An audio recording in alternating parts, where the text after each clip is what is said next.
All righty, let me give these guys the link so we can get them in here. What's going on, everybody? 7 hours to go. A little less than 7 hours to a little more than 7 hours, whatever the hell I'm trying to say. A little less than 7 hours to go. All righty. Top. So that. Oh, wait a minute. That says part 2. Did I not change that to part 3?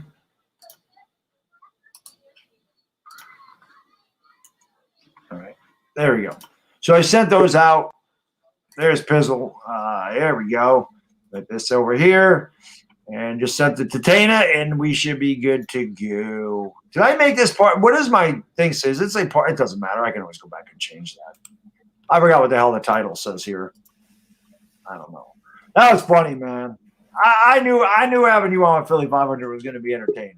I knew that. That's the first time I've got to talk to Philly 500 since that game. Right. I haven't even. I just like fucking. I'm not saying nothing to him. And then the first time I get to see him, I said, you know what? I just got to say, we got to have a conversation about this because that was awesome. You know, it baffled me that that Doug made that move, and then it wasn't just a few weeks later he's fired. It's like, well, okay, that was great. That was a great idea for you just to tank away. To me, that was obvious. Ownership told him to freaking tank, and he took the fall for it. That's what happened. But my thing is as an Eagles fan, you should be embarrassed by that, and you should be embarrassed for a long time about that. You know what? Deep down, they probably are, but they just won't admit it. Yeah. Oh, there's like, oh, it's just part of the plan. Like this is, trust the process. Something stupid the Sixers say. Trust the process. The process ain't winning nothing, but go ahead and trust it. Like I said, with the whole thing, man. You just, I don't know, man. They think it's funny that they kept this up, but the fact of the matter is they let Washington. It's not like you did anything. You still allowed one of the NFC East teams to get into the playoffs. So it really doesn't matter. Try to win the damn game. All right, what does that say to Jalen Hurts? Like, Jalen Hurts, what did he mouth? He said this ain't right. Yeah. Jalen Hurts on the bench, this ain't right. It's not right. That's what he said. It's not right. The biggest thing, though, is I think we assume that teams tank. We assume that there are organizations that maybe, like, I think some people assumed that the Jets were tanking, right? And then they went out, won a few games, and ended up giving the Jags a spot. But we don't ever know for sure. You see, that's right. In the NBA teams definitely tank because what I'm getting at, I'm just talking about the NFL level. Yeah, no. But the NFL, I don't think teams tank. What I'm getting at is every time you assume a team tanks, for example, like you don't know for sure. You just assume it. That is what I'm getting at here is the Eagles actually showed a full-on display of that was tanking. I don't give a shit. And that's ugly. Like it's really, really ugly. It's really stupid. It's dumb. It's just dumb. And I fought against that for many years of the idea of that. And because I just don't think it's good for an organization to ever do it for a player.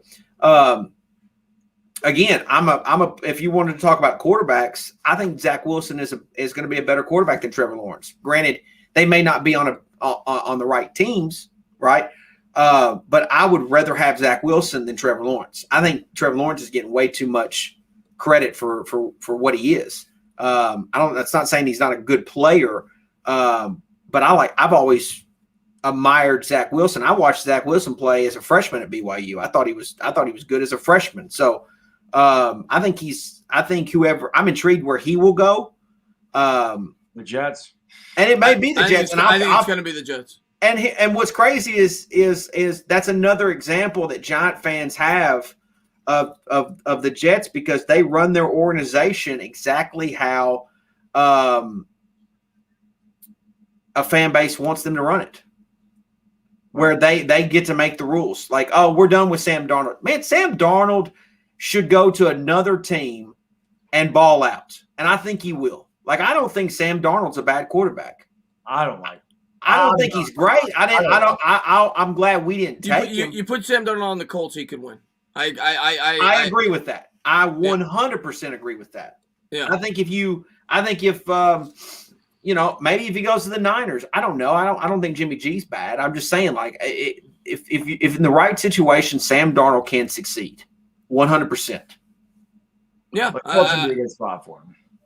Yeah, I think the Steelers could be a good spot too, maybe. But that's my opinion. I forgot what I was going to say. I was going to say something. Now I forgot. But about tanking. I think that there's organizations, that before a year starts, I don't know if tanking's the right word. It's more of rebuilding and starting from scratch, kind of like what Miami did 2 years ago, where they'll trade away their star players. That'll set the team up for losing. Mm-hmm. But when it's in the season, I don't think teams tank in the NFL. Coaches' jobs are on the line. Yeah. Players' jobs are on the line. It's not like the NBA. I honestly don't think you have to impress for your next possible destination too if you're going to be fired as a head coach. So that's what made it such a weird situation for me, because I do not think that coaches typically tank in the NFL. I don't think they do either. I don't think anybody. I agree with that. I don't think anybody tanks at all. I don't think coaches have their jobs on the line. Players' jobs are on the line. Players are trying to get paid. Players aren't going to sit there and throw a game and not have a good game so that people can look at it. Well, that guy didn't perform in a big spot. The hell with him. That guy didn't try. I'm not signing that guy. No, players. These guys. This is their livelihood. This is how they get paid. They're not going to throw a game. Yeah, that's just not what they're going to do. The Dolphins tried to do it 2 years ago. They won 5 games because the players and the coaches did their best. That's what's going to happen. Yeah. That's what you're supposed to do. Big Bang. Brilly says, what up, fellas? Hey, what's up, Big Bang? Appreciate you being here. John Ferry, Brilly says, love you guys. Went out a bar in the city and let's do a watch party.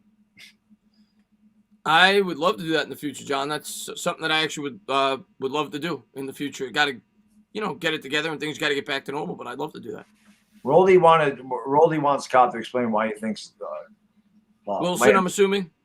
Well, no, why Lance is better than Zach Trevor. Wilson. Zach Wilson. Zach Wilson's better. Well, first of all, I think that a lot of times in college football, a quarterback like a Trevor Lawrence, for example, can look really good in college because of the fact that he's got 5-star talent literally everywhere around him. Everywhere. Receivers, running backs, like everybody. Matter of fact, they had I can't think of his name. They had a backup quarterback come in this year when Trevor got COVID. What was? They lost to he lost to Notre Dame. We call him Ukulele. I forgot what his last name is. But they almost didn't miss a beat.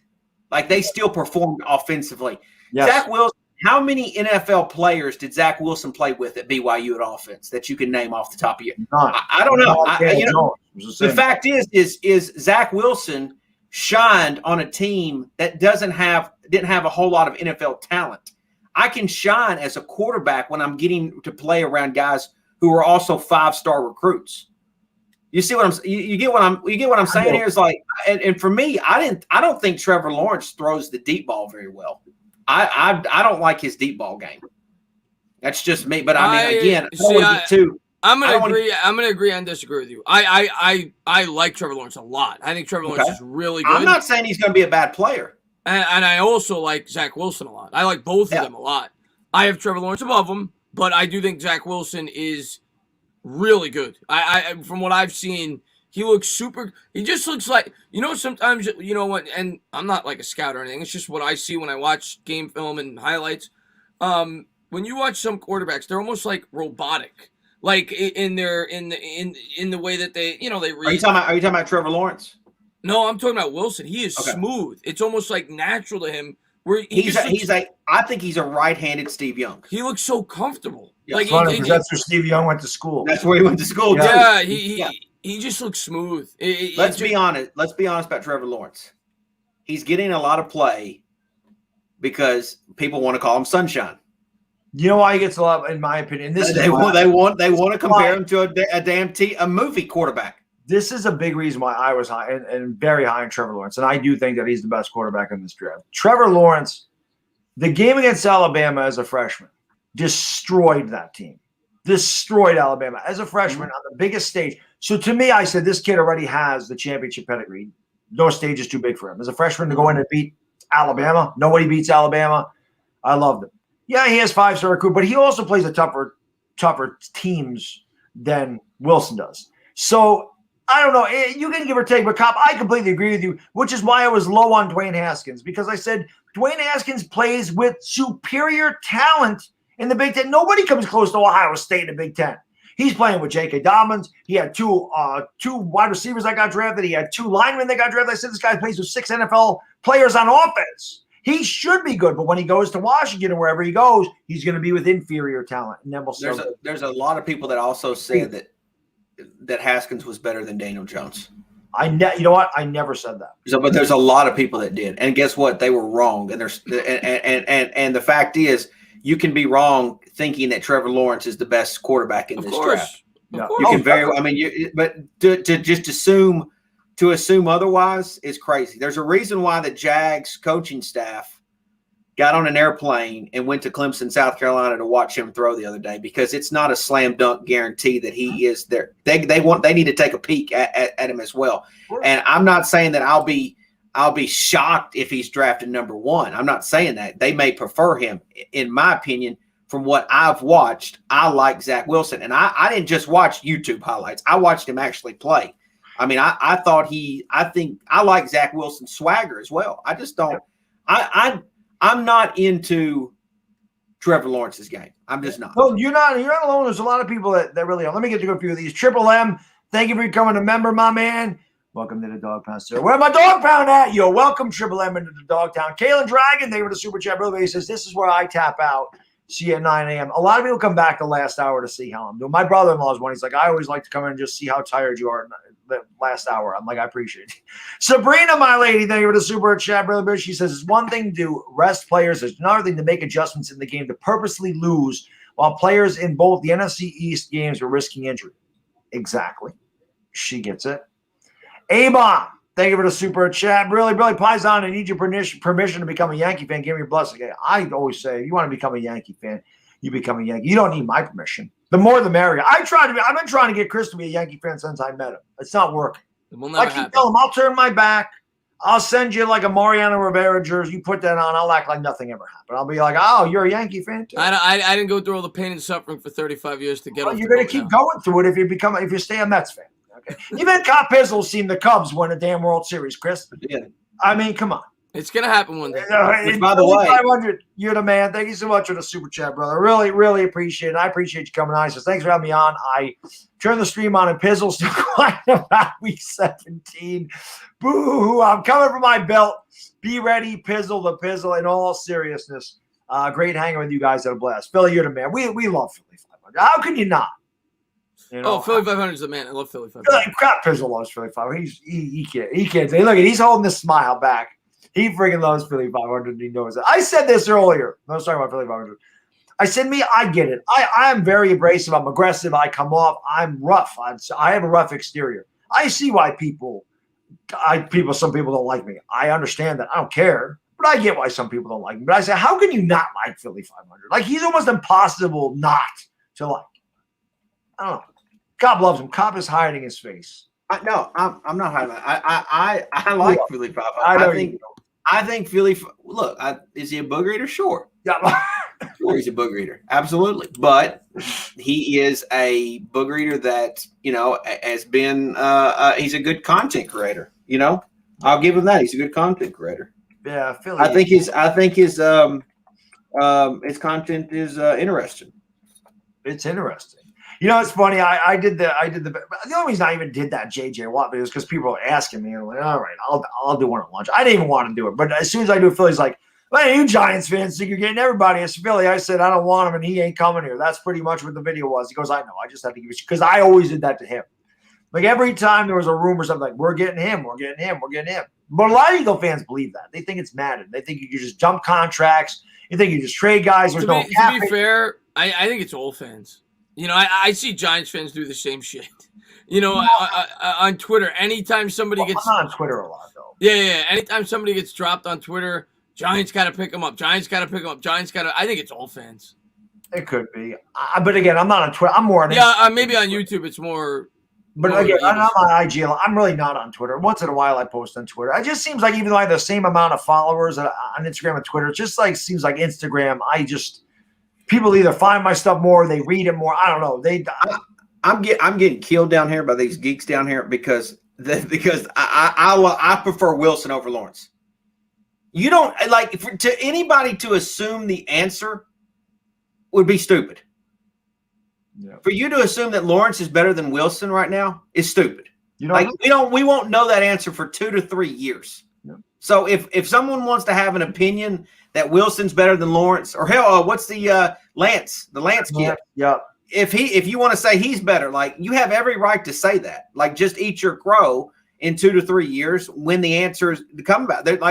You can't be like, just because ESPN tells you Trevor Lawrence is going to be better, just because Trevor Lawrence has played on a team with a bunch of 5-star recruits and he played in it, doesn't mean that he's going to be better than Zach Wilson. I agree. So it's not ridiculous. It's not ridiculous to have opinion that somebody this is what I'm just saying that if I was in the position that I needed a quarterback, I would take Zach Wilson. To sum it up, the reason that you like Zach Wilson more is because you think that he did less with more. More with less, rather. I think he did more with less. Yeah. I think he did with more or less. Really, man. They were the super chat. He says, I'm not a Yankee fan because I like to listen to my paisano call. Hey, like I said, I'll do as many Yankee games as I can, but they're like the Knicks. The 7 o'clock time slot is impossible. But when I'm off in the gym, like on a Wednesday or definitely a weekend, I'll definitely call some Yankee games. But I can't do every year. That's impossible for me. Roldy says, Dog, I'm asking you to give me real. I don't think Wilson's better, Roldy. I think most quarterbacks. I love Zach Wilson, but I personally think Lawrence is better. I think Lawrence is the best quarterback in the draft. That's just my opinion. But I'm not low. And another guy we're not mentioning is Justin Fields. I'm not high in Ohio State quarterbacks, but I feel like Justin Fields is a different breed. That guy is unbelievably talented. We can go through every quarterback in the National Football League right now, and I guarantee you a majority of them did not come from a power football. You're right, Cop. They don't. Breeze. I mean, I'm not saying they didn't come from a big 5 school, but I'm saying that a lot of them don't come from the Ohio State. They don't come from Ohio State. They don't. They don't. Purdue. They don't come from Texas. They don't come from Miami. So the fact, they don't come from Florida. They don't come from USC. A lot of times they don't come from USC. USC is another good one. Like, a lot of these dudes end up failing. Like, a lot. I mean, that liner. Ohio State doesn't even have a good quarterback. They don't. They never have. I honestly don't even know who Ohio State's best quarterback was. It maybe Jeff George? Did Jeff George go to Ohio State? I think he did. It has. I don't know if he played there, but if it was, it had to be him. I think he went to Ohio State. He was the first pick. I'm merely guessing. But yeah, I mean, you've had Cardale Jones, you've had Terrell Pryor. Actually, no, he went to let me see. I think he went to, where did he go? No, he went to Illinois. I was close. But there you go. There's it's still a Big Ten dump. So right. The fact is, Alabama. I know they just. I know Tua, but there's some people that don't think Tua's any good. Joe Namath, but that was way long ago. Joe Namath, okay, but again, you're talking about history upon history. Here's the best Alabama quarterback ever, Bart Starr. They're literally they're oozing in success. Alabama is their program, but they don't have like they're not known for QBU.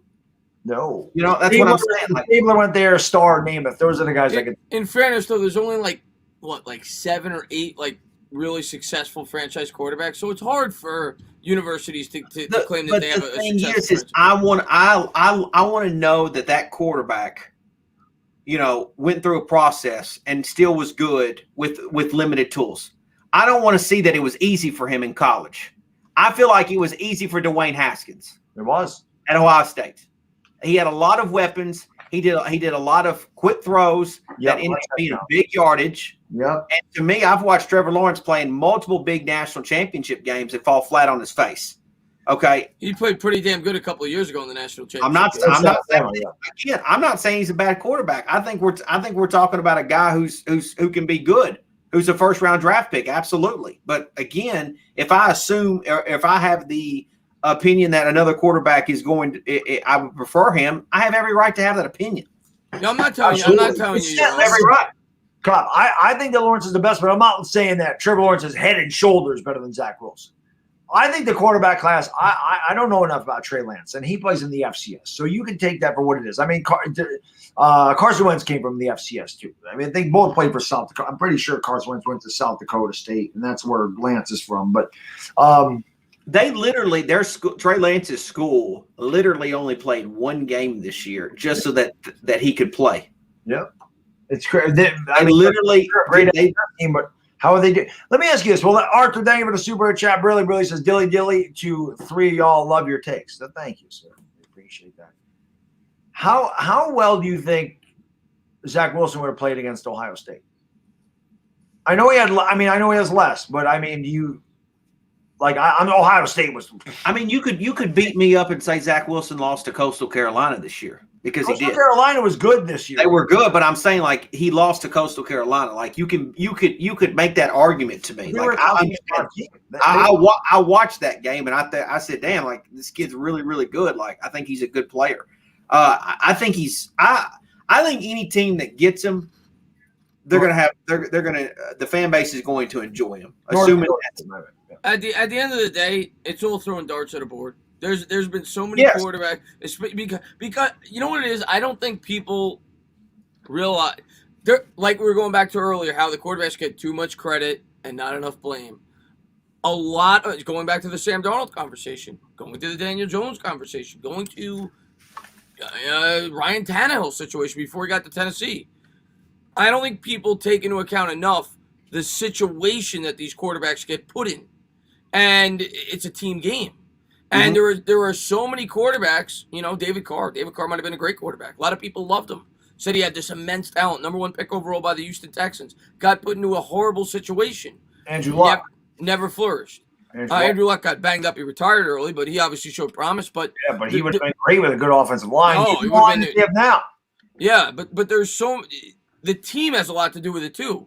So like if Dak Prescott's a perfect example. Dak Prescott's not the most talented quarterback ever. But he had success because he got put in a great situation. So whoever gets put in a better situation is going to end up being a better quarterback. I want to bring this up since I'm being challenged on this.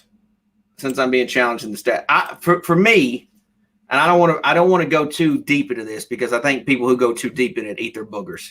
So I don't want to go too deep. But I am a big believer in completion percentage for college quarterbacks.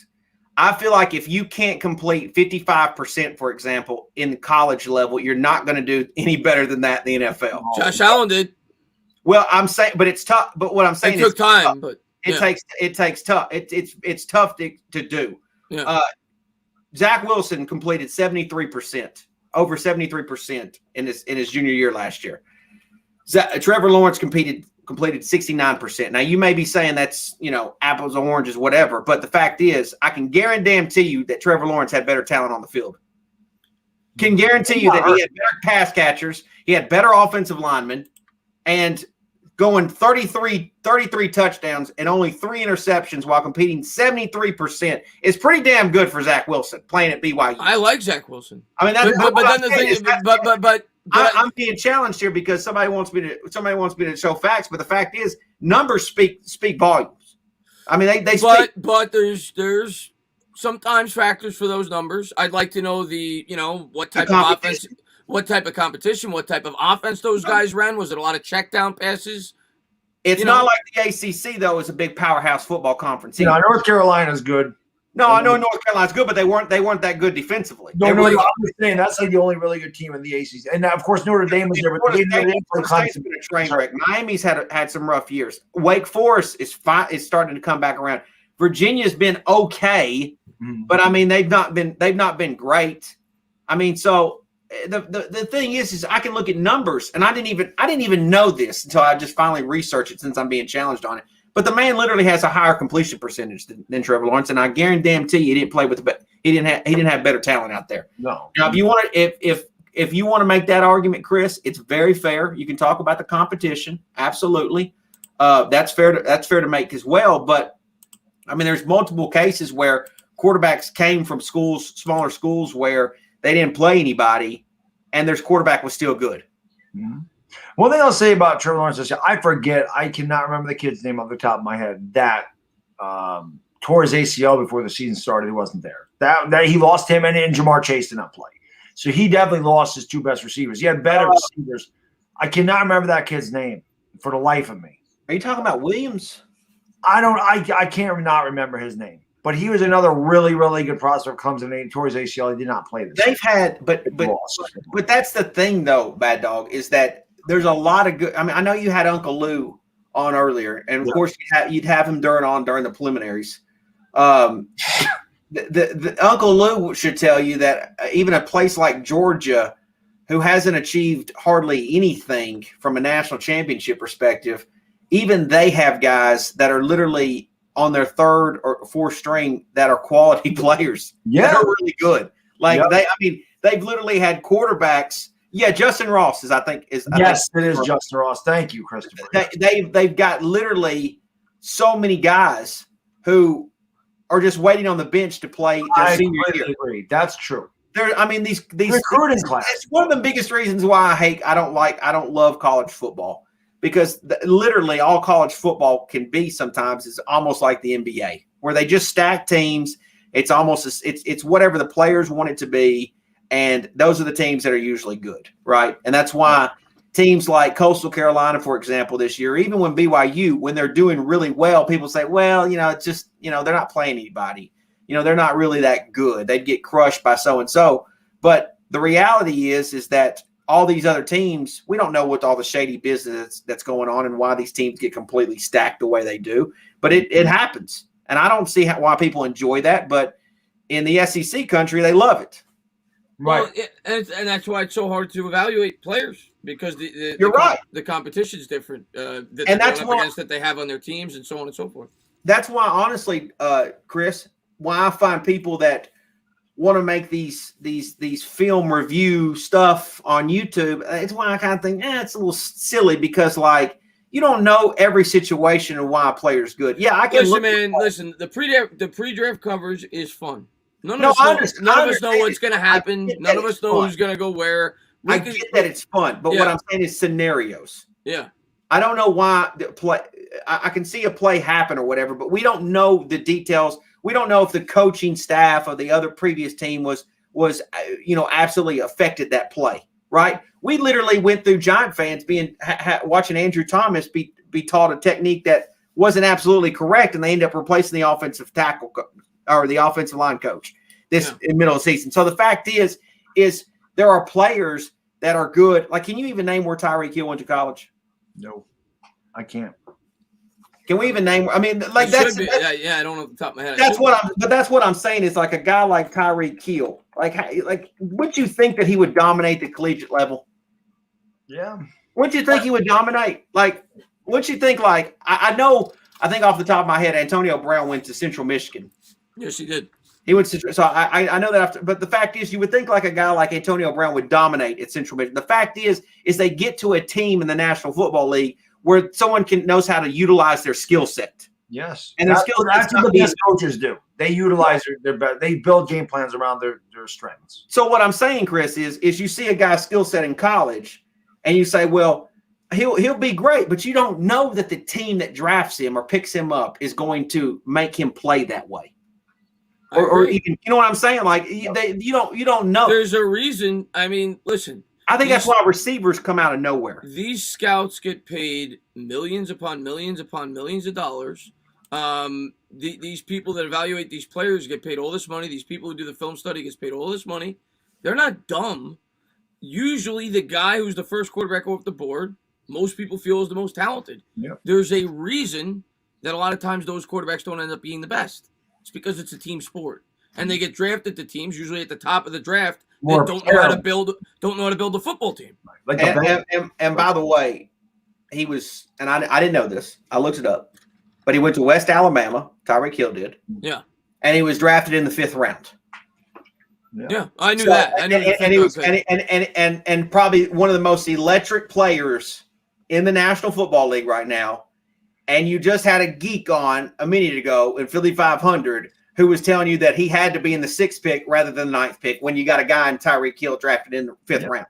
How many people were cutting YouTube promos about Tyreek Hill before he was drafted. That's what you see what I'm saying? Yeah, I agree. Jay Berman, thank you for the super chat. Really, man. He says long list of Heisman winning quarterbacks bust in the NFL. Oh, some didn't even make it.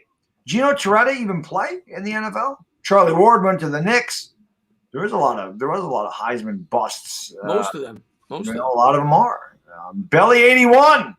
Welcome back to the Dog Pound, sir. Thank you, sir. Really, man. Welcome back to the Dog Pound. But that's why college is tough. And Cobb, I want to ask you because I'll be honest, I don't watch because I've heard you mention Mike Too Nice before, so I don't know what the deal is. Boogery. I don't watch him. Like people like you got to watch Mike Too Nice, but I don't.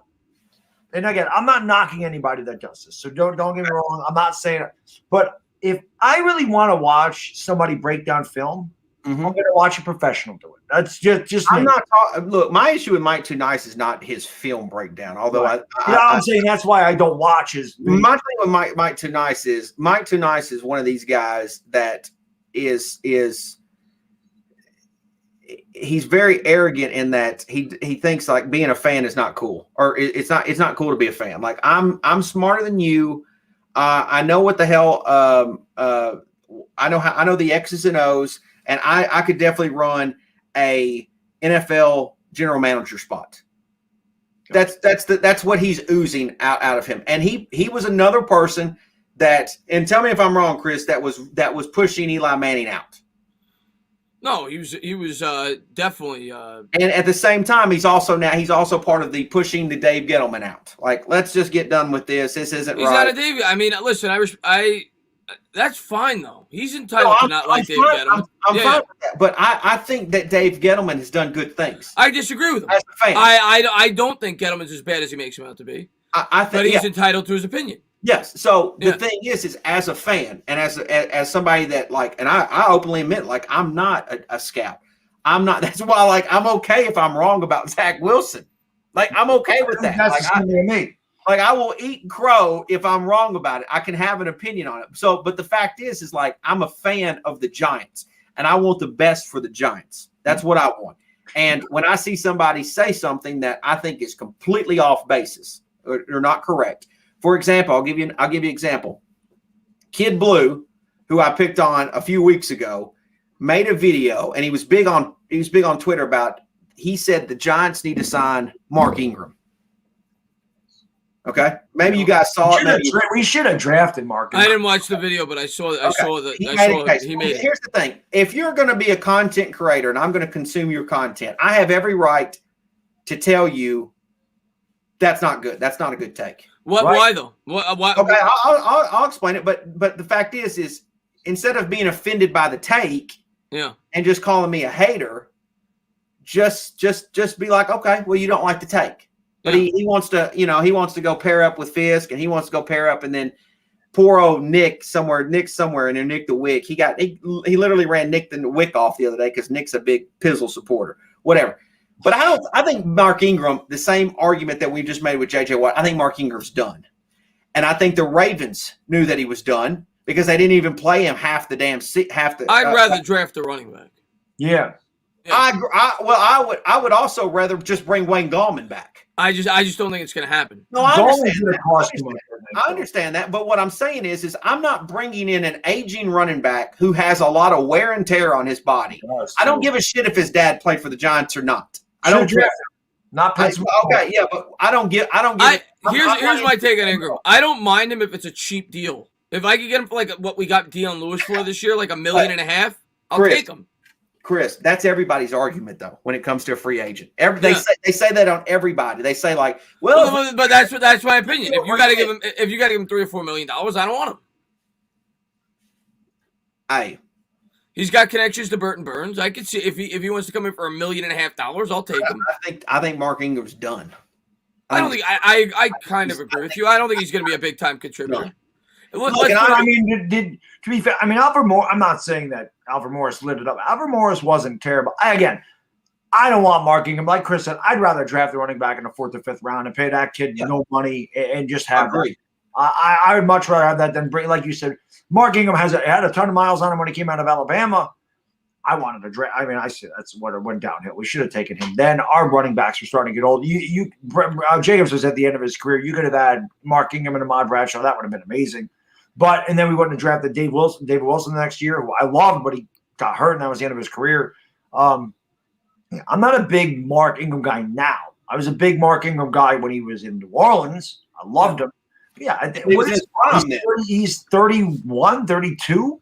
Yeah, he was in his prime then. That's again right. Going back to I don't want him now. You like used cars. He's definitely not a guy that would excite me and would make a huge difference. Let's put it that way. Yeah. The game of football is a young man's game. And by the way, I don't give a shit if you call me a clown. I literally do not care. I don't care. Like I've been called every name in the book on YouTube. Literally, been called. There's nothing that will bother me whatsoever. So. Say whatever you want. I have an opinion, and I feel I'm fine with my opinion, whether it's right or wrong. But I'm giving an example that when there's people that make content and they say those things, I can disagree with that. And I'm going to have a strong opinion because it has to do with the Giants. Again, if you want to have a strong opinion about the Dolphins, the Bengals, the Titans, the Saints, whatever, like I don't care about those teams. Like go have those opinions. But when it comes to the Giants, like I'm going to have those strong opinions about it. We're getting Barkley back.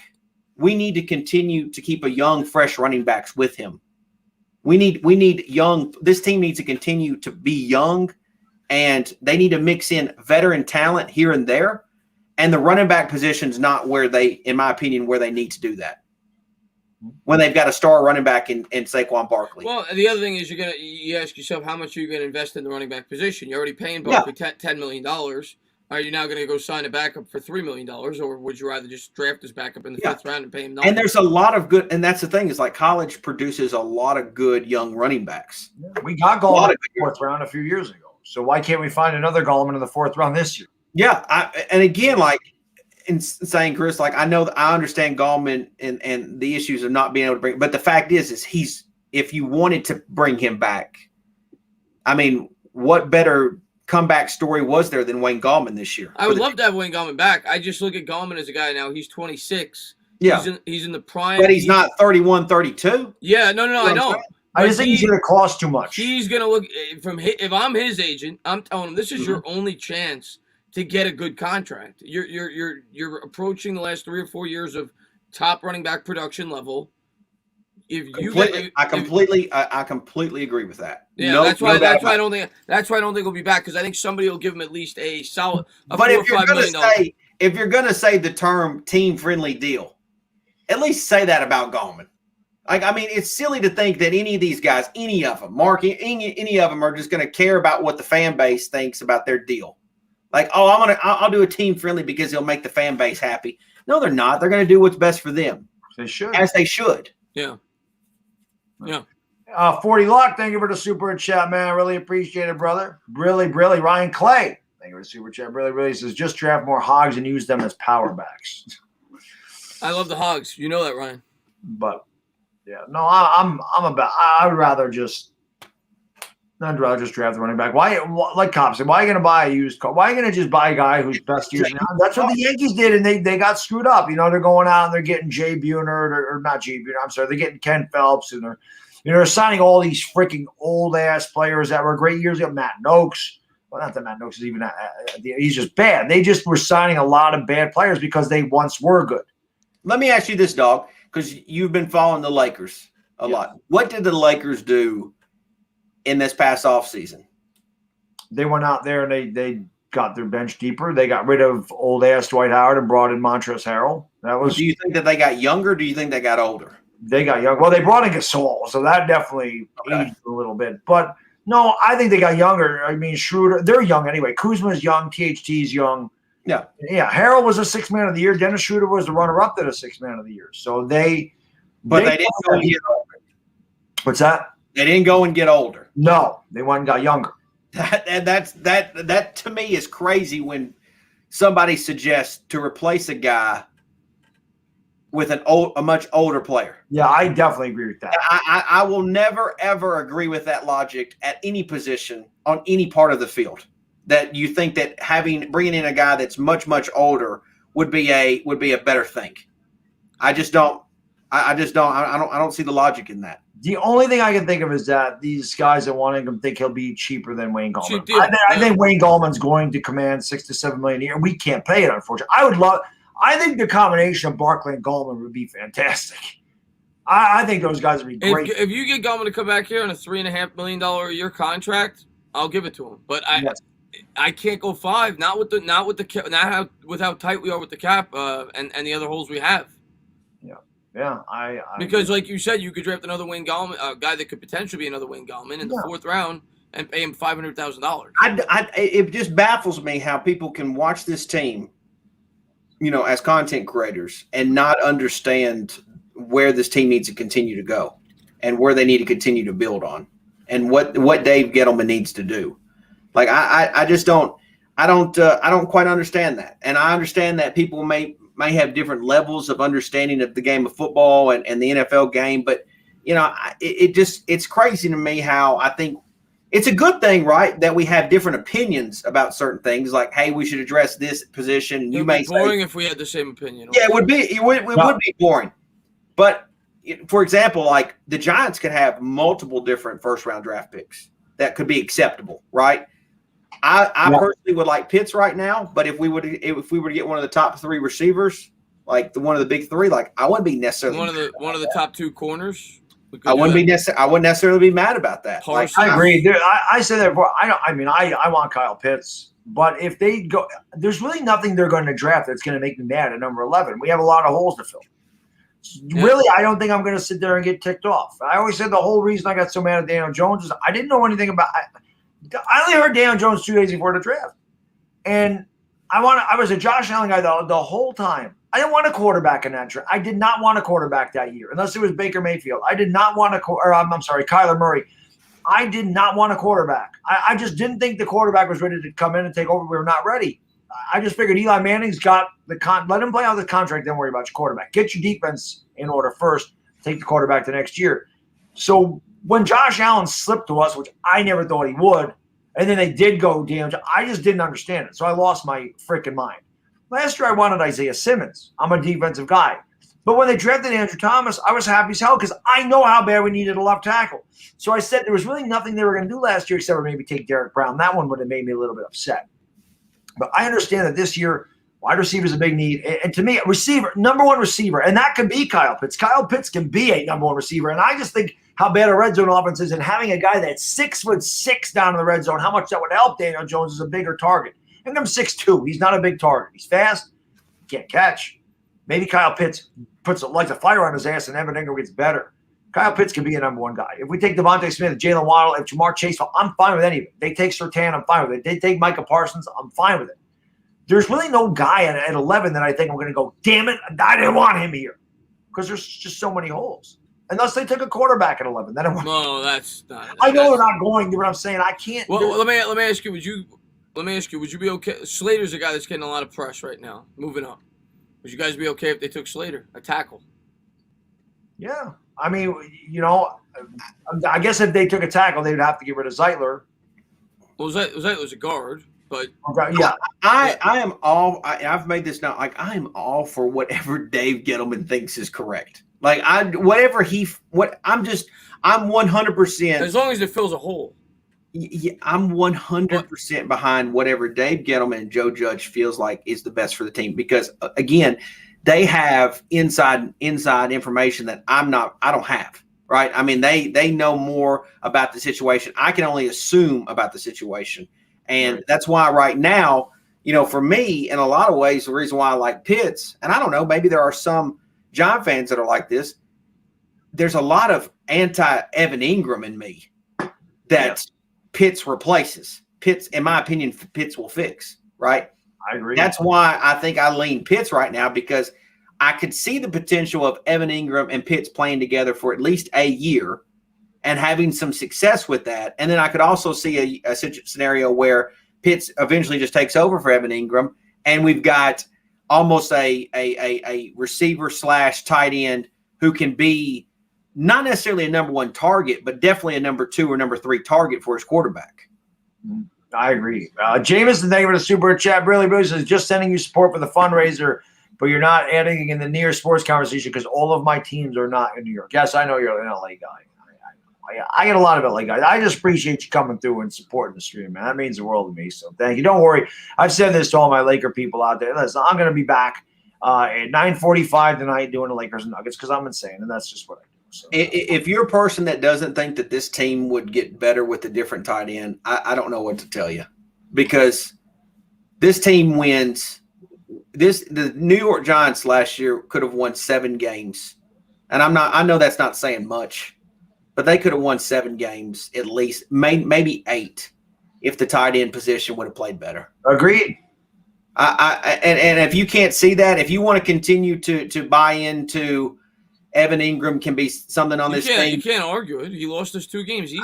That's what baffles me, that you wouldn't want to consider a tight end in the first round. Like I don't know what to tell you on that. Like Evan Ingram needs to be replaced. He needs to be.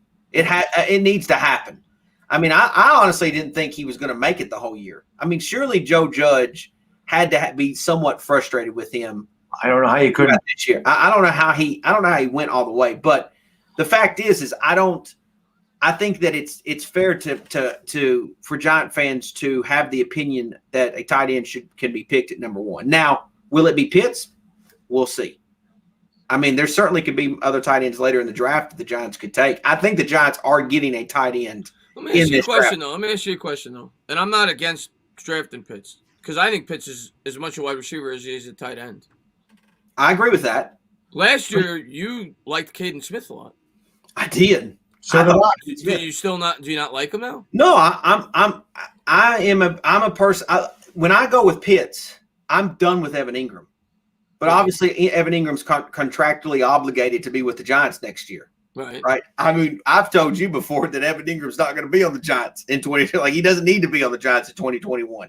So for me, like, I like Smith, and there's no reason that we couldn't carry 3 tight ends next year. Oh, I'm not saying cut him, but why can't Caden Smith be the future tight end? He's not Kyle Pitts. I don't think he's. No, I'm not saying he is Kyle Pitts. But I will say this: the Giants have had success. I mean, some of their best years came with guys that were just simply reliable. That they weren't athletic freaks, right? I mean, Kevin Boss was a monster for as big as he was. To Jake Ballard was good. Jake Ballard, Bear Pasco, right? I mean, yeah, I mean these guys. We didn't have to have Jeremy Shockey, but it was nice having Jeremy Shockey. Here's the other thing I want to get your opinion, Pizzle. I don't think I've gotten it on this prospect. You think Devontae Smith's a little overrated? Because I do. No, I like Devontae Smith. You're not worried about his weight? No, matter of fact, I actually had a conversation with Authentic, because I know he's here. We had a conversation about receivers. I know if you just look at the numbers, if you're just going to look at the numbers, people are going to say he's the best. But I'm just saying. Yeah, Waddle's better. Well, I'm just saying I like him over Waddle. You do, yeah. I like him. I think a lot of people agree with you. He's my favorite. I think there's a lot of people that think Chase is a without a doubt, for sure, guaranteed NFL receiver. I think a lot of people believe like he's the perfect thing. For me, I think, it's funny because I think there's still some lingering OBJ fans that are Giant fans. He definitely is. And I think that if you want your OBJ back, that's him. No, I'm not saying I'm not with the antics, but I'm saying if you want a guy, if that was your guy, and you want that back, that's Devontae Smith. Yeah. Listen, man. I Smith or Waddle, you put him in a how can you not say that couldn't be possible without watching that national championship game? No, it could be. He was unbelievable. Like, he was really, really good. I just worry about his weight, man. I get that. That guy looks like he weighs 160. No, I get that. I understand that. But even, there's he'd have to pass. Yeah, I agree. I think he's going to be a good player. Don't get me wrong. No, I do. But I think so. I think Chris, how much do you think Cole Beasley weighs? Well, Cole Beasley's a slot, though. Yeah, but he's not. Slot guys go over the middle. I mean, but this is a guy that's going to get a lot of press coverage up at the line of scrimmage. In the slot, you kind of don't deal with that as much. Your strength don't matter. That's getting off the line. You're not engaging. No, that's what I mean. I could see him. And there's ways to get him open. You could put him in the slot. You could put him in motion. I'm not saying. What I'm saying is, you lost. What receiver is it that you guys? I mean, do you guys? I think Chase is the best one. Okay, what about you, dog? I think Waddle's a little better. Okay, so the three of us right now are split.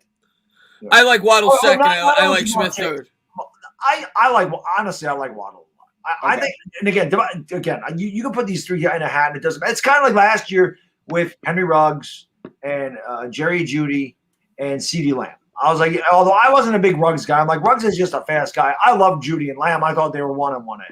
And obviously, a Sooner fan, and I'm obviously partial to CeeDee Lamb. I thought CeeDee Lamb was the best. He wasn't the fastest, but I thought he was the best overall package. The hands, the route running, everything else. Here's what I will say, too, about what my issue is with drafting a receiver.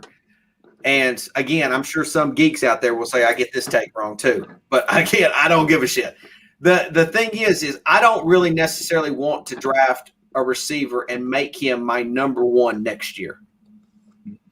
Like, I think the Giants are in a position right now that they need a proven NFL player being the number one receiver. Allen Robinson. I think it's good. I think if you could get him. I think it's going to be Samuel, and I'm not saying he's a number one receiver, but what I'm getting at is I don't want to depend on a rookie receiver being putting all that pressure on him being the number one receiver. Do you get what I mean? Like, I feel like this offense needs just a few pieces to be really good. If you draft Samuel, let's just say we go your route, and even though I think it's very possible Pitts won't be it's not my route. Well, no, I think a lot of Giants fans are thinking this way, and if we draft it, and if we sign Samuel, I may favor Pitts if he's there at 11, because the way he would fit with the offense at that point. If you draft Pitts and you sign Samuel, you're now looking at an offense with Curtis Samuel is going to replace Golden Tate. At this point in time, Curtis Samuel is a much better wide receiver. I don't think people give credit to Curtis Samuel. He's a pretty good wide receiver, and he's a versatile player. You would have Slayton on one side, you would have Shepard on the other, and then you would have Pitts with Evan Ingram and Barkley coming out of the backfield. Mm-hmm. That's pretty dynamic. It might not be conventional, like having that Julio Jones exterior wide receiver, but you got weapons all over the field. My point with Albany, and I told you this in the talk of Giants, Chris. If you're gonna, I don't know what Curtis Samuel's gonna command, $10, $12 million, whatever. I don't want a number 2 receiver for $12 million. Pay the extra $7 million and get Allen Robinson. If you could get him though. It kind of goes back to like Corey Littleton last year when everybody said I'm saying they have to. I would rather make the run. If Allen Robinson says no, I'm not going to play that. What can you do? What I'm saying is you make him a priority. I agree with that. I agree with that. Number 2, and then you put, like you said, if you got Robinson, and then you have Darius Slayton on the other side with Shepard in the slot, and you had Kyle Pitts and getting Barkley back. That is ridiculous. There's no reason that the Giants should be put up 27 or 30 points a game with that offense. Now, the offensive line would have to play better. But when you have all of that, that would be ridiculous because Daniel Jones could go anywhere on the field. Anywhere. The offensive line shouldn't even matter that much. I think the offensive line is going to improve just by getting Barkley back. I do too. Because that's where I'm a little confused about because I still think that the Giants want to be a running team. Mm-hmm. No, I know. You see the offensive line coach they brought in. That guy runs the ball more than anybody in college, and he was the play caller there. That's going to be the philosophy. They're going to run, and that's where I'm unsure about the idea of drafting Pitts, and I'm unsure about the idea of what they're going to do with receiver, because I still think the focal point is still going to be about Barkley. Yeah, but I think even if the focal point is not going to be to throw 40 times a game, having a Jamar Chase, even though we're not going to get him on the outside, helps the run game because they won't be able to stack the box. It all ties together. Again, if the Giants get one of the big 3 receivers, I'm not going to be upset about it. Me neither. I honestly think, what's funny is what I think is funny is a lot of people talk about draft positioning, right? And I'm sure there's some Giant fans out there like, well, we won some meaningless games and we've got the 11th pick. But I actually think where the Giants are positionally wise is actually a really sweet spot for them. Because they have they're in a good spot where they tried to chase down a playoff spot, came up short, and they're still going to get a really nice player at 11. Like, so they got the best of both worlds in that scenario. Let me get these real quick. Pictographic HD, man. Brilliant. I want to see what everybody says. As a New Yorker, it hurts to say we have the worst team owners in the country. We do have a lot of bad ones. By the way, do you think there's a chance we will see New York NFL playoff football? Yes. The Giants are winning the division. I don't give a damn. This was the year to do it. Jets aren't going to the playoffs this year. The Giants definitely could. Yeah, the Jets are, but the Giants definitely could. No, the Giants are. Let's go. Yeah. You got Ryan Clay. Brilly says, I want Samuel so bad, but in Washington. Yeah, I think he's a great fit for Washington. They need a number 2. They've already got their number 1. They need a quarterback is what they need. Well, they definitely need Marcus a quarterback too. Manzoni. Brilly, man. Thank you so much. He says, I go to the University of Florida, and I watch Pitts in person a lot. He's elite beyond his film. Sign a top wide receiver, draft Pitts, and our offense is set. Love the content, by the way. Thank you, Marcus. I appreciate that. And that's my dream scenario, that we get the number 1 and sign Pitts. And I was all against that for weeks. Everybody was talking about Pitts. I'm like, I am not taking a tight end at number 11. Hell no. Then I watched playing. I'm like, nope. I want that guy to be a Giant. One guy that was dropped due to salary implications and the fact he got hurt last year. And again, this is not, again, for everybody in the chat listening, I want to go after Allen Robinson first. I am under the assumption we're not going to be able to get Allen Robinson. I'm under the assumption he's going to go somewhere else. One guy that just got dropped, who I think, if they strike out on the big wide receivers, that could be an interesting option. And I'm still saying go draft a wide receiver or tight end in the first round. Tyrell Williams. Tyrell Williams had a really good year a couple of years ago with the Chargers. He's 6'4". He's still young. He's 28, 29. You'd get him for not much. That's a guy I may look at as a cheap option in free agency if you strike out on the top guys. He was a really good receiver a couple of years ago. Williams, I mean, he played opposite Keenan Allen. That certainly helps. Yeah, I'm not telling you he's a 1. I'm telling you still go out and get your 1. But that's a name. That's a name to monitor in free agency if you strike out on the big options. Yeah, well, it's going to be an interesting. I mean, it's always an interesting offseason with us because again, we still have a lot of things to fill here. Not as many as we had to, but we definitely need to fix the offensive side of the ball. This has to happen. It has to happen for Daniel Jones. It has to happen for Saquon Barkley. It has to happen for Jason Garrett. It has to happen for Dave Gettleman. This needs to be fixed. You cannot continue to play scoring 17 points a game, whatever the hell you're scoring, and being one of the worst teams in the Red Sox. It can't happen. It's not fair to Daniel Jones. It's not fair to It's not fair to those guys that they don't have, some of the talent that. And we do have those guys that are talented, like Evan Ingram. They have to perform. You got to catch the ball. You got to do the most basic things. You got to help your quarterback out and catch the damn ball. Yeah, but, I mean, come on, man. Well, there's still a lot of Giant fans that think he's a number 1. He's a big tight end. They think he's a great tight end. For the life of me, I was talking about this. I don't know how anybody can defend Evan Ingram. I don't. I don't either at this point. I mean, the guy. I am tired, KP. I'm gonna end in about 15 minutes. Thank you for asking. Somebody said 9 hours left. No, 6, Pistol Pete. Let's not get crazy. 6 hours left. 10 o'clock. Tight end should never cost you football games ever. He cost us at least 2 last year. So, and that's the other thing. You look at DJ stats last year. I would say how many picks he threw? 10. I would say at least 3 went off of his hands. 3, I think it was like 6. And let's go over Daniel Jones's fumbles. Let's not talk about the drop he had against the Eagles. Well, I'm going to get into that. That wasn't a pick, but my God. Let's get into Daniel Jones's fumbles. Daniel Jones had 6 lost fumbles this year. 1 came on a pitch to Evan Ingram that hit him right in the hands. And that was not Jones's fault. That was not Jones's fault. Another came on a handoff to Wayne Gallman.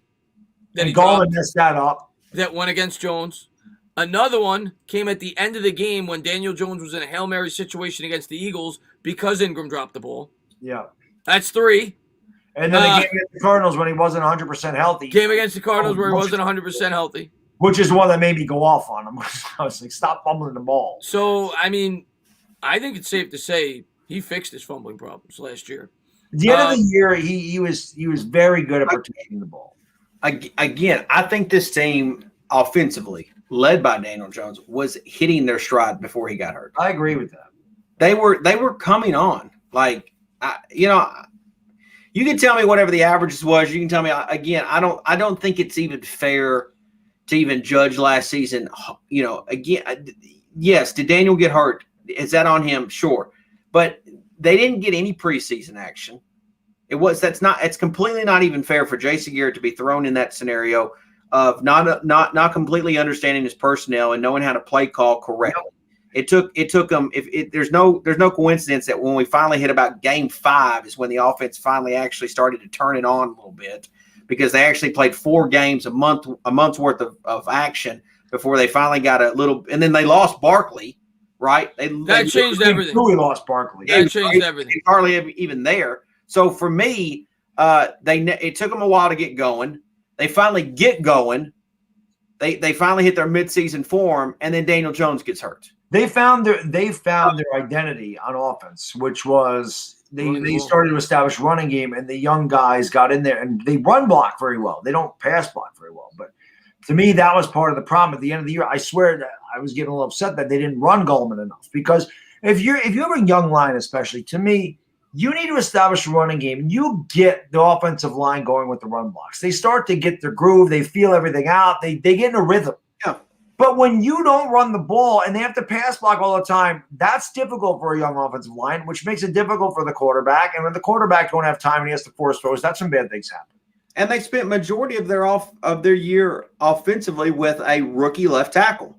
Yep. And that's why they were conservative. They had problems with the coaching staff on the offensive line. There was a lot of turmoil there with Colombo and everything else, So there was a lot going on with that offensive line.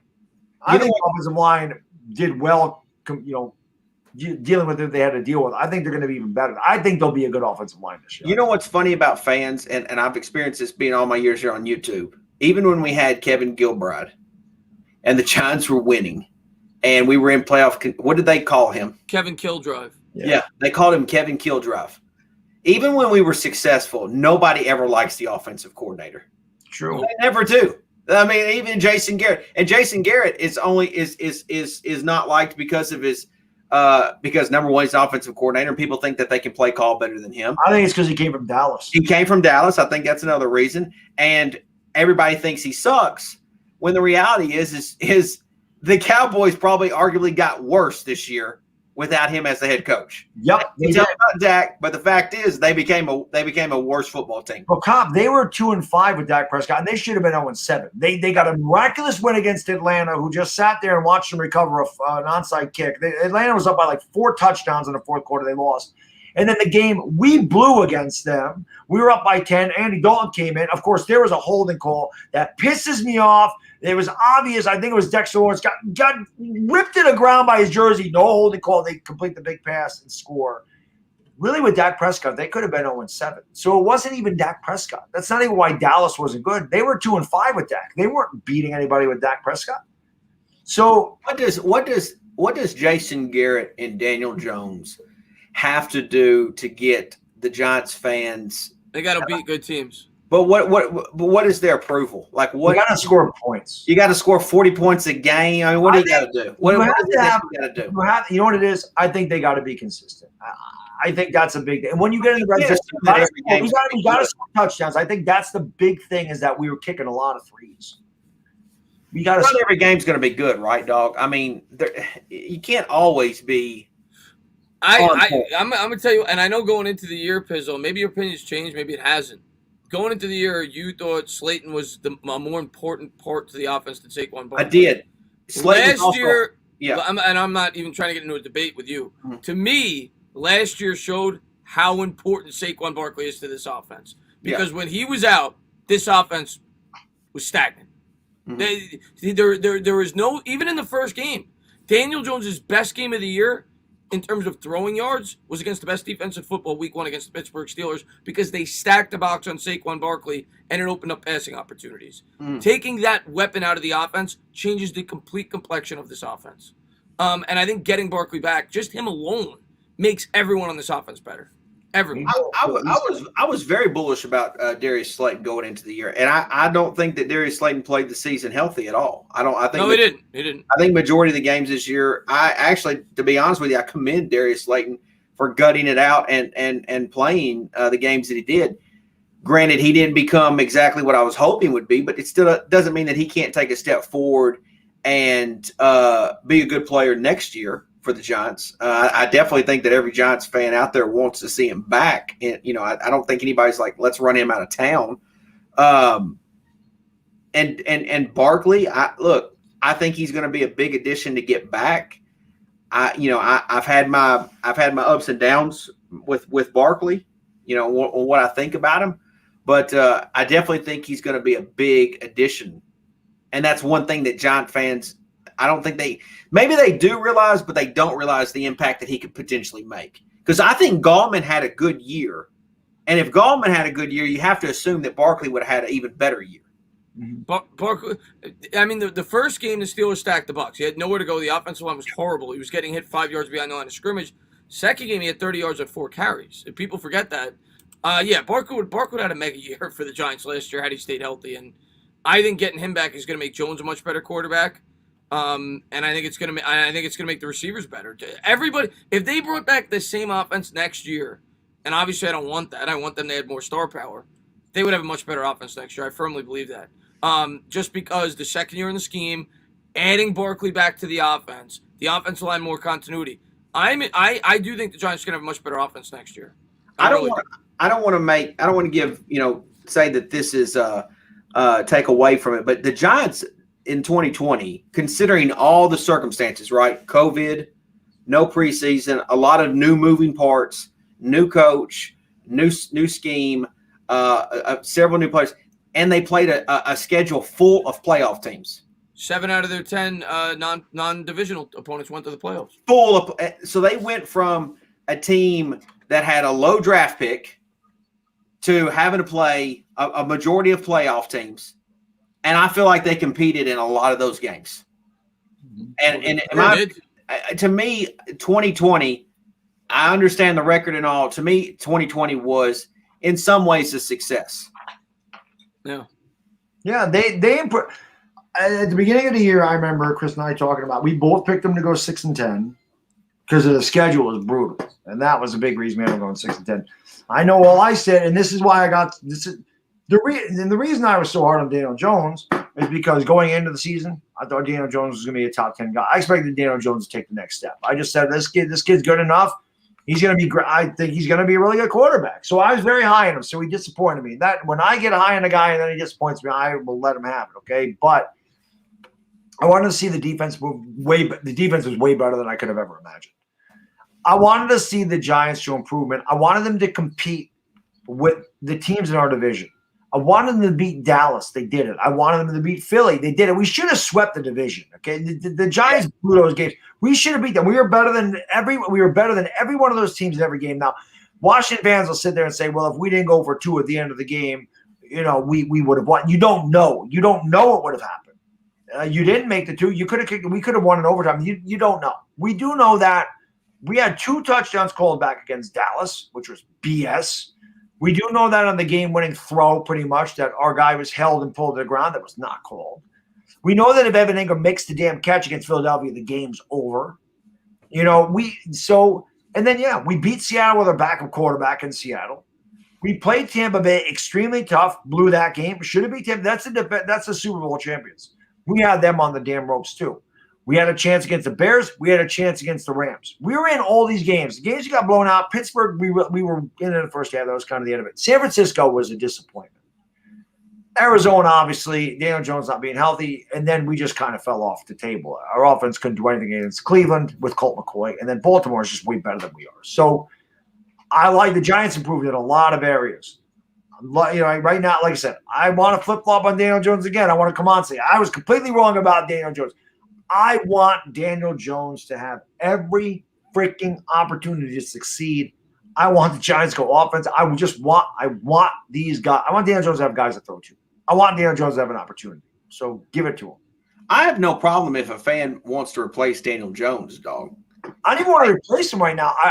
I'm just saying I don't know. Right now I'm saying he's not the guy because in here I think he's a little hesitant. But I think if you get him a better freaking team around him, maybe that goes away. What I was going to say is I have it all comes down because this goes back to Eli. What are you going to replace him with?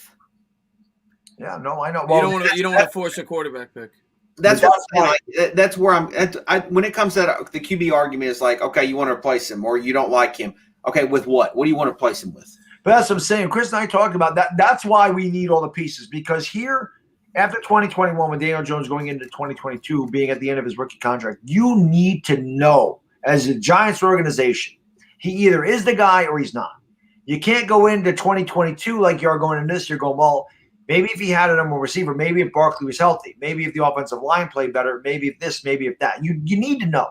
And even if Daniel Jones, if we do get an Allen Robinson, and we do draft the Kyle Pitts, and Saquon Barkley's healthy, and Daniel Jones isn't good, at least you know he's not good. And then when the next quarterback comes in here, the next quarterback has the opportunity to succeed. Well, that's what this whole I don't want season's Daniel Jones to be replaced right now. In 2021, no. I may not be high on Daniel Jones. I may not think Daniel Jones is a future franchise quarterback, but there's no doubt he needs a third year. He needs a third year here, and he needs guys that he can rely on offense. I think a perfect example is Baker Mayfield. Baker Mayfield, I think, you saw his rookie year. I thought his rookie stats were misleading. I didn't think he was as good as his rookie stats indicated. I think he broke the rookie touchdown record. He did it against a lot of poor teams, much like Daniel Jones did in his rookie year. Beat up on bad teams. Second year, Mayfield comes back. He sucks. I think he threw 20 touchdowns, 27 picks. And then the third year, he gets some stability. They fix the offensive line, and he comes out and he has a good year for Cleveland. And I think Jones on a similar timeline. I think Jones is going to have, if they do what I think they're going to do this offseason, I think he's going to have a similar season to what Mayfield had last year. I'm not going to go as far to say that he has, a top 5, 7, 8 quarterback, but I think he's going to have a good year if you give him the right team around him. I think he will have a good year like Mayfield had this year. Let me ask you something, Doc. Do you not think that Daniel Jones improved last year from his rookie year? I think that Daniel Jones, as far as like decision making, it was better. Protecting the ball, I think it was better. But still, the things that concern me, he's too much of a first read guy. He pats the ball. He stares down his receivers too much. And to me, I understand that we don't have a great wide receiving core. I get that. But I don't like when people say our receivers don't get open. Yeah, you're not going to get a lot of separation in the NFL. Okay. To me, a quarterback's job is to throw the receiver open. So when Daniel Jones is a split second late, that allows the cornerback to close. When a running back runs a 6-yard out, before the guy's out of his break, the ball needs to be there. So that when the receiver turns around, he turns the ball's there. That's my biggest contention with Daniel Jones is I think he's thinking too much. The first game against Tampa, I think he just went out and played, and he was phenomenal. He just went instinctually. He ran when he had to run. He threw when he had to throw. He just played football. And somebody mentioned it earlier. I don't know if it was authentic, said maybe they think maybe the offensive coordinator, the problem with Jason Garrett is they're trying to make him into a pocket passer. And Daniel Jones needs to run. That's part of his game. I always say roll Daniel Jones the hell out of the pocket. When the pocket's collapsing, get him the hell away from it. Get him out of the pocket. Let him run. That way he can make the decision. I'm going to run or I'm going to throw. But it puts more pressure on the defense when Daniel Jones is out of the pocket and can do different things. But that was my biggest contention is that I think Daniel Jones thinks too much. And when you think, you're late. Physically, Daniel Jones can do it. I don't have any doubt about that. He's accurate. He throws a good deep ball. He's fast as hell. He can run. Yeah. But he's got to process faster. That's what I think, Kyle. He's got to process to play faster. Okay. Well, there's people that think he regressed. See, I'm going to say I think Jones improved in a lot of areas, and it doesn't show it on the stat sheet. I'm not saying he didn't improve as much as I wanted him to, no doubt about it. But I think he got much better with ball security. That was something that we harped on going into the year. I think Jones got to the point now where he's not losing us games. His rookie year, he was losing us games. The Tampa game he lost. The Tampa game he lost, that's one. But this rookie year, he lost us multiple games with bad decision making. He still did that this year. He's still not at the point where he's winning us games, though. That's he's not winning us games yet. Well, so the Eagles game, for all intents and purposes, he won. He won us that game. Yeah, and everything lost. Yeah. I think he improved in certain areas, but not in the stat sheet. Well, I disagree with that because how many times have you guys collect? I don't know if you guys collect baseball cards. I know Bad Dog does. Yeah, I do. But do you guys ever look at the back of a baseball card at a player's stats, just for the sport of baseball, and how their stats are usually very similar? Like you could punch this guy in, this guy's going to bat, whatever. He's going to hit this many. He's going to get this many doubles, this many home runs. Like it's literally boom, boom. Like almost every year is very. You can pencil in that. You can pencil that in. That guy's going to do that. Tony Gwynn's going to hit 345 to 360 every year. Yes. Yeah, I mean the baseball card. That's a cool thing about it. I think if you look at Daniel Jones's stats, they're almost identical from the 2 years. They're literally identical. I mean, 2019 he completed 61.9%. In 2020, but he literally almost had the exact same throw attempt. How about the red zone efficiency year 1 to year 2? No, I understand you can nitpick certain spots. He didn't put points on the board. He threw 24. Exactly more in 2020. Yeah, I'm not putting this all on Jones. Jones had a horrible support system. He had a new scheme. Everybody on the team had a new scheme. It was a bad situation. But if you look at it, here's where I'm coming at. Here's what I'm getting at to this point is like a baseball player. Obviously, we're talking about two different sports, but could Daniel Jones be a guy that just has these stats? This is what his stat sheet's going to look like every year. Because if if it is, then he already had 2 years where they're almost merely identical. Well, the first year he threw 24 touchdowns. 24 touchdowns and 2 less starts. 11 yeah, I see that. But he also had less interceptions this year. Granted, it's only 2. But he also played 2 more games this year, so take that into account. He played 2 more games and had 2 less interceptions than he had when he played 12 games. Yeah, okay. And he only had 6 lost fumbles this year, 3 or 4 of them which weren't even his fault, as opposed to 11 in 2 more games this year. So he definitely improved dramatically in the turnover department. And I think the Giants drove that home. And I think that's on the coaching staff. But I think the coaching staff. I understand the TD ratio. Yeah. TD, I understand people look at that, but I don't know how you can't look at the completion and attempts with the completion percentage and yardage and say, well, that's pretty similar, and not look, and then can't say that the TD numbers can't be somewhat. He's bottom line is his numbers got to go up. He's got to improve. That they have to improve. I'm in agreement of that, but I don't see the regression. Just because if you just say the TD numbers, we're talking about he's running a different scheme. I don't see how you can necessarily say you regress. Is what I'm saying. He didn't have those big splash games he had in his rookie year. He threw 5 touchdowns against Washington. The rookie year, they didn't have a lot of tape on him, and he had Saquon Barkley. I go back to that. Yeah. So that's having Barkley helped. Like the Tampa Bay game, like when he won that first game, Tampa Bay had no tape on him. They didn't even know what the hell they were getting. Like they didn't know what the hell they were competing against.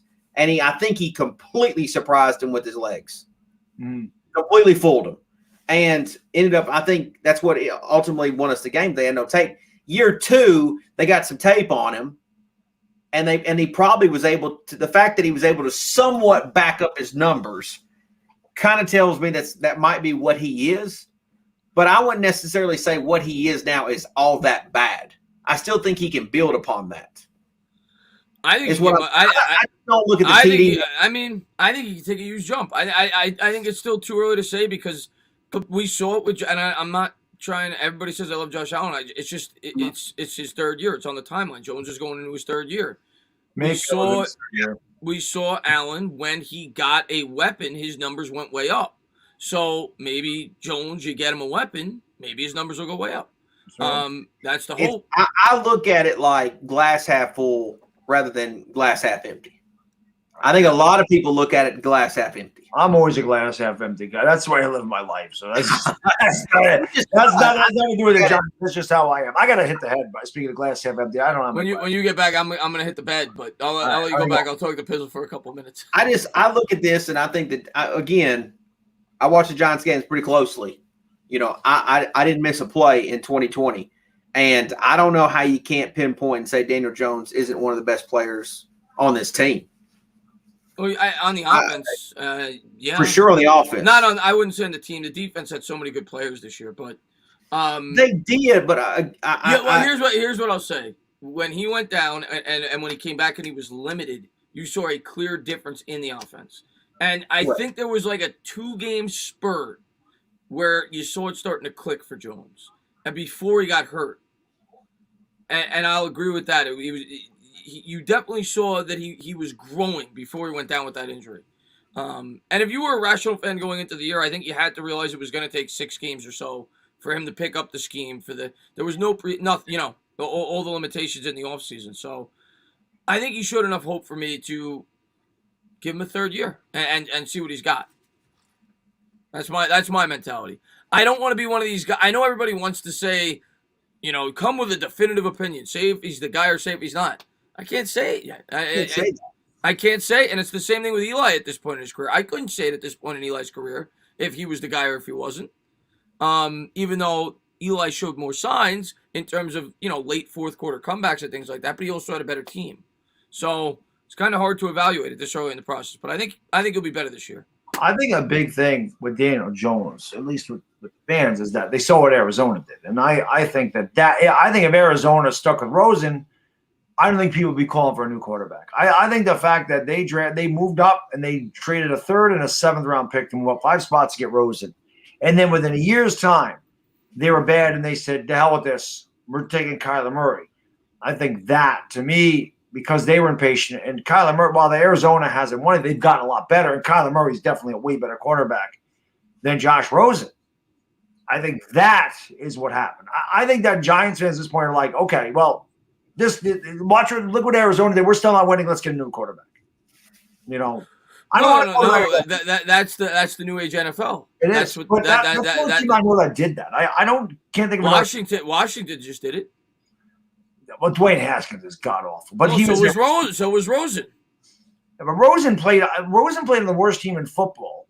I mean, Washington he had 1 year. Yeah. Haskins had 2. Haskins sucked. They both suck. But my point is, that's what teams do nowadays. They give you. But Washington. But this is the thing. Well, I guess they did get rid of him, but we don't know if they're going to draft a quarterback. They already had their quarterback, and now Dwayne Haskins was supposed to replace Alex Smith.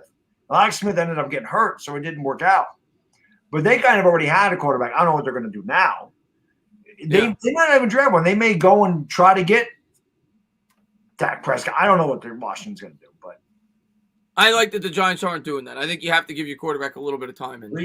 This is the year. I think they're going to continue to give Daniel Jones what he needs. And the biggest thing that he needed before the 2020 season was a better offensive line. Yep. And they gave him that. That's what I not get annoyed, but that's where I guess I like, yeah, everybody says, oh, why didn't he draft wide receivers? Why didn't he get wide receivers? Why didn't he get wide receivers? I think it's a process. It is. I think going in the last offseason, I equate it to like a boat with like 10 holes. And Gettleman said, okay, the most important hole that I really need to go heavy at is making sure I can protect Daniel Jones. And then the next year we'll start to give him his toys. And I think this year's the year he gets his toys. Well, they last year they said, they made it evident. They made sure that they improved the offensive line and improved the linebackers and the defense. Yeah. And improving the linebackers, which it was helpful getting James Bradbury, but getting the linebackers is what helped improve the defense as a whole, is making that unit more competitive, a more competitive unit on the team, because it was with Ogletree the previous year, it was terrible. Awful. It was awful. It was so bad. So the fact that they attacked that position, was able to get a guy like Blake Martinez in there, to me, I think Dave Gettleman has shined the last couple off seasons with bringing in talent. And I think this will be the final touch. This offseason will be the final touches of what ultimately will be a masterpiece.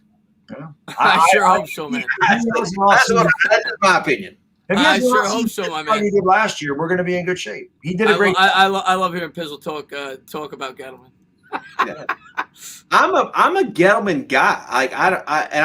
I'll be more than happy to eat crow to Mike Too Nice or whatever geek out there who hates Dave Gettleman. I've looked at every move Dave Gettleman. I'll be the first to tell you too. Like, some of the moves like he's made aren't that great.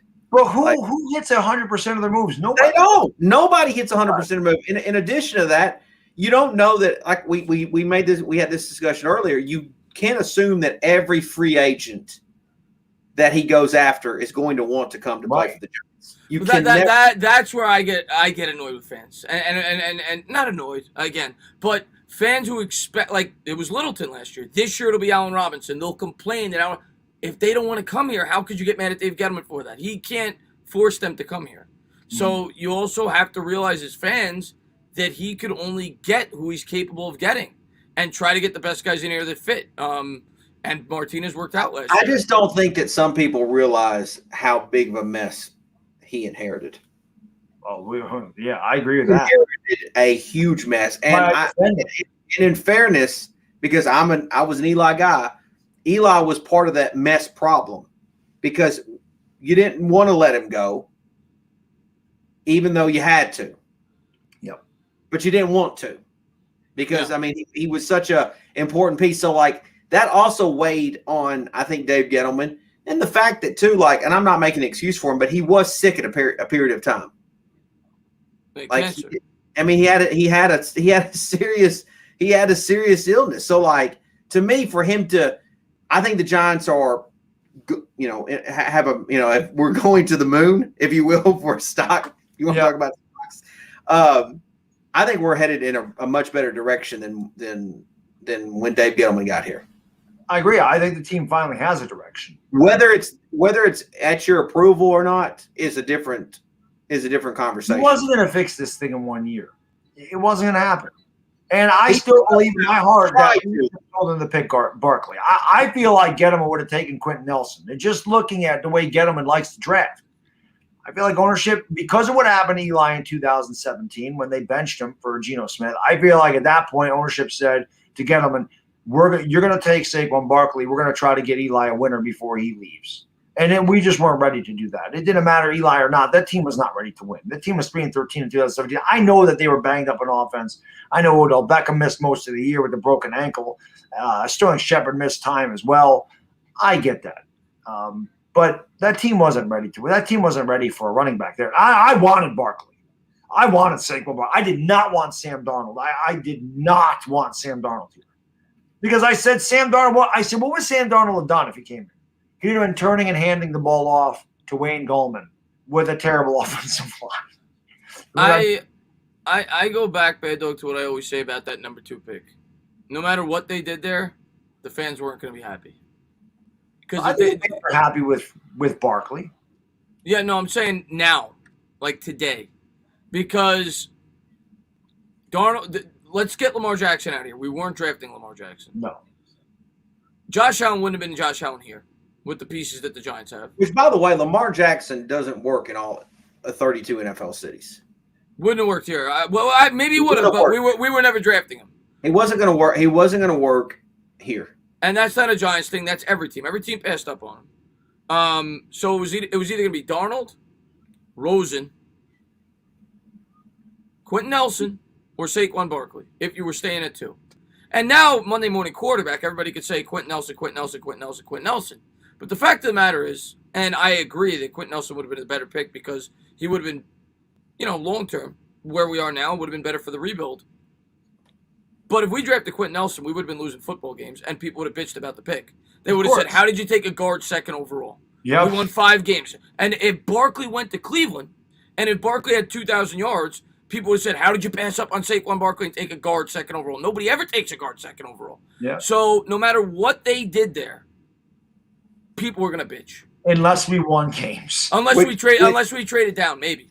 Which goes back to Leonard Williams, because Dave Gettleman has been in a multiple no-win situations. Multiple. He was in Eli was a no-win situation. Barkley was a no-win situation. Leonard Williams now is a no-win situation. There's just multiple. There's multiple no-win situations for him. I mean, you know what I'm saying? So you're not – why doesn't he – I guess they give him credit for Bradbury. I guess he gets credit for Blake Martinez. If you want Leonard Williams back, then you need to go back and say that the trade was good by Dave Gettleman. Yep. Right? Yeah, I mean, The offensive line has improved. I'm not saying it's complete, but it has improved. He went out and got a quarter. He put his nuts on the table and went out and drafted a quarterback. Which, guess what?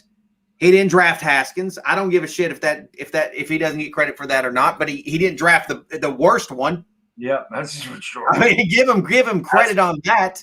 He didn't fuck that up. Well, he probably did draft the second best quarterback in that draft because I think he's better than Drew Lock. I think. Look, I'm just saying that there was a lot of. I see. Authentic, and it's a fair point. He says Dave has not made one solidified offensive move since being here. Listen, people could not like the Saquon Barkley pick. I think we all agree, and injuries are part of the sport. It's bad luck. I think we could all agree Saquon Barkley is a solid offensive player. Dave has not made one solidified offensive move. Saquon Barkley is an offensive move. That's a is solid. Daniel Jones an offensive move? Daniel Jones is an offensive move, and Authentic likes Daniel Jones. I thought, but that's a big move, though. Like changing your franchise quarterback is a huge move, is it not? Yeah, but the thing I'll say with that, Authentic, is you can't predict injuries when you draft a player. Saquon Barkley never had injury history in college. That's bad luck. That's a part of the game. You can't fault Gettleman for the guy getting hurt. Adrian Peterson got hurt. He tore his ACL twice. Yeah, Adrian Peterson's that guy's not human. Yeah, that guy's ridiculous. But the fact is, again, I still just. I'm not saying that the Giants. I mean, obviously, we just watched the playoffs, and you have to ask yourself, when you watch these games being played, whether it's on the AFC side or the NFC side, you have to say, well, can the Giants compete with these teams? The Super Bowl team, the Giants did compete with them, which tells me that they're not that far off. They didn't get blown the hell out. Nope. They didn't get. The fact is, they're missing some pieces. They might have played Tampa Bay in a good spot. I don't know. Maybe not. Maybe we got Tampa Bay's best game. Who knows? But the fact is we competed with them. Like we stood toe to toe with them from being in a situation where we've drafted in the top 5 multiple years in a row for just a few years ago. From second and then the 4th. I mean, so you know what I'm saying? Like there is some positives to take away from what the team Dave built. There are some positives to take away from 2020. Like, I'm going to feel much better about playing Tampa if we play Tampa. We do. Next year than I did this year. We have the NFC South next year, so we do play Tampa. So, I'm going to feel better about it. I said it on Twitter the other day, and going into next year is the first year where I actually feel excited about this team since I've been on YouTube in terms of – I'm always excited, but in terms of I actually think we're going to go to the playoffs next year. And I'm not going. I'm like last year. I looked at the schedule, and I said to myself, "How are we going to win more than 5 or 6 games?" Yep. This year, when I look at the schedule, I say to myself, outside of the Chiefs, we could win these games. Like there's nobody that really scares me. I think if the Giants play their best game, they could beat very good teams in the NFL. We got the Bears, right? The Falcons, the Bucks, the Panthers. Who the hell is the other team in the South? It just baffles. The teams in our division were better than them. I listen when I made that video when we were 1-6 that I said we were the best team. We were the best team in this division. Everybody thought I was insane. I do think we're the best team in this division. I do. It's not saying much, but we should have swept this division. And I think we'll win 5 games in this division next year. I think we're better than all those teams. We always beat Washington. We're better than Philadelphia's trash now, and I love that. I love that they're going to suffer for years. And I don't think Dallas is that great either. So I don't know what our win total is, but I know I'm confident going into the year. I'll say that. I'm confident. I don't think we're going to get blown out. I think we're going to compete. And I think we're going to have a good football team. And we'll see what happens. We'll see if we can stay healthy and catch some breaks, but I think we're going to have a good football team. And the main reason for it is I believe in Joe Judge. I love Joe Judge. I like what he did with this football team last year. And I think the younger players are only going to grow. They're going to get better. They're going to get more familiar with the schemes. And like Pizzle said, maybe I'm going to look like a freaking fool. I believe in the combination of Dave Gettleman and Joe Judge. And I love the offseason they had last year. and I think they're going to double it up this year. And I think the Giants are going to have a strong offseason. I think they're going to be a good football team next year. I really believe that. And I think we're going to win 9 or 10 games. Yep, I agree. If he has another good offseason like he did last year, I think he will, because I've said this a number of times too. I really believe last year was the first year that ownership had nothing to do with Dave Gettleman did. I don't think ownership had any influence on what he did. I'll always think that ownership influenced him to take Barkley for Eli Manning, and I'll always think that ownership influenced him to take Daniel Jones because Daniel Jones was like Eli Manning. That's really what I think. I really think those two picks – I'm not saying Gettleman didn't go along with it or fight them or anything, but I think that Mara and Tisch will try to win for Eli. They didn't do it, and they said, well, now we're going to need to replace Eli. Let's replace him with a guy that got coached by the same coach that coached the Mannings. He's got connections to the Mannings. He's got the same personality. They took Daniel Jones because he was the closest thing to Eli Manning that they've seen in the draft. And that's, to me, they liked him. I think this year Gettleman said, I'm addressing the offensive line. I want the hog mollies. He took 3 offensive linemen in the first freaking 5 rounds. So, I agree with Authentic that he loved Barkley 100%, and I think Gettleman absolutely loved him, and for good reason. I think every team in the league loved him. But I do think the direction of the team was owner influenced. I do think that had ownership told Gettleman, we want to rebuild this thing, he wouldn't have taken Saquon Barkley. And that's my honest belief. I do think that ownership wanted to try to give Eli another run. And maybe Gettleman told him what they wanted to hear, and that's why they hired him, because he was accepting of that. I think had a guy come in there and said, I want to blow this up, I want to start from scratch, that's probably what they didn't want to hear that. So that's what I'll say. But I agree that he liked Barkley. I think a GM in the league liked Barkley. Yeah. But no, I mean, it's not, what's not to like, but that wasn't the move for it. I wanted Saquon Barkley because I was just like, this kid's just unbelievable. And I did not want Darnold. I did not want a quarterback in that draft, unless it was Mayfield. I did not want a quarterback in 19. And I mean, Chris, you and I know the first time we did the show, we both wanted Justin Herbert. That was the guy that I thought the Giants needed to take. Now, we thought he was going to come out in 2019. He didn't, but I was always a Herbert guy. That was my guy to replace Eli Manning. And I felt like you let Eli Manning play out his contract, and then you bring the guy in here. It just didn't work out that way. I remember saying I wanted Bridgewater to come in here as a stopgap quarterback, and then you bring in Justin Herbert. You let him sit behind Bridgewater, and then you bring him out there. But it didn't happen. No. But I'm gonna get some sleep. Yeah, go get some sleep. You don't have to finish. But I appreciate. I had a fun talk with you guys, so that was fun.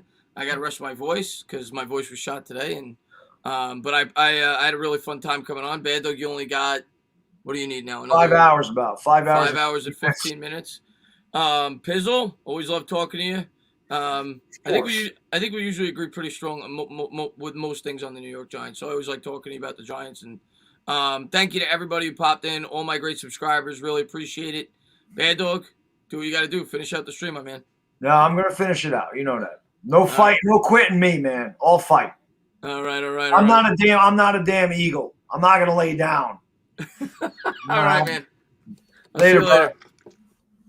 Yeah. I wanted to say this too, dog, before I pull out. So I think this is cool what you're doing. I've actually, St. Jude is in Memphis, right? And I've actually been over there before. And my wife and I we donate to St. Jude's a lot because she wasn't born in Memphis, but she was raised in Memphis, and she has family there. So we actually go out there. We actually go out there a lot throughout the year. Right. And so St. Jude's is a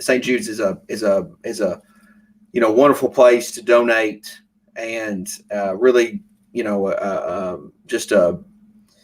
it's heartbreaking, the situation, but it's actually a great thing that they have for all the kids that have to go through all that, but I think it's really cool. I commend you on it. And can you believe? I mean, 50,000 subscribers. It's insane, man. I can't believe that. 50K. Well, I mean, you're gonna get one of those like The play What are those? buttons. I What are need the to. play buttons? I need to get 50K more. I know you got 50K more to go. That's a long ways, man. It's a long ways. I But mean, Dire Giants fan, he mentioned St. Jude's, and that was definitely one of the charities that I thought about. Just like Make-A-Wish Foundation. I like doing things for children. I mean, like you have 2 young children. I have a young child, and yeah, like you said, it's heartbreaking, man. Because kids, I couldn't imagine what those parents go through. right, and the kids don't deserve that. What did the kids do to So it is. It's heartbreaking. Like I said, the fact that I can use my format to give a little something back. I owe that to everybody in the chat. I owe that to guys like you, who I say all the time. If it wasn't for you guys who don't know this, okay, and I know I got a lot of new subscribers, maybe you don't know Cop Pizzle, and hopefully one of my members will drop the link to his channel. I hope you guys have been doing that the whole time. I got engrossed in this conversation. I wasn't even thinking of it. Please put Cop Pizzle's link in there. I mean, he's one of the funnier, you're going to love Cop Pizzle. Full of energy. You can tell he loves the freaking Giants. But if it wasn't for this guy, I wouldn't even be on YouTube. I wouldn't have been on YouTube. The first time I came here, I started way back in 2008 as a trash talker. I saw Cop Pizzle he was 22 years old. He had the headpiece here, talking in like picking an order. I did. Filming on his Xbox, whatever he was doing, talking about the Giants. And I said, oh my God, I would love to do that. Mm-hmm. So I started doing it. Well, things happened. I had to leave. I changing house. I changed jobs. There was a lot of things that happened. So I just took off for 5 years. And I was like, I'm not going back to that. I'm not doing that again. But I always kind of watched it. And then in 2014, I saw Cop Pizzle talking about the Giants. And I got hyped up again. I said, oh, I got to come back. I got to do this again. I have got to come back here and do this again. So if it wasn't for him, I would have never found the YouTube sports community.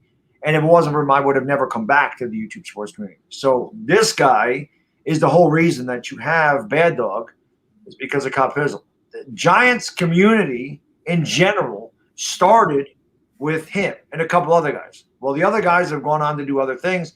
The Cop has always been here. And like I said, he may be from Tennessee. He may not have my accent, but you're never going to find a bigger diehard Giants fan that bleeds more blue than him. And I mean that.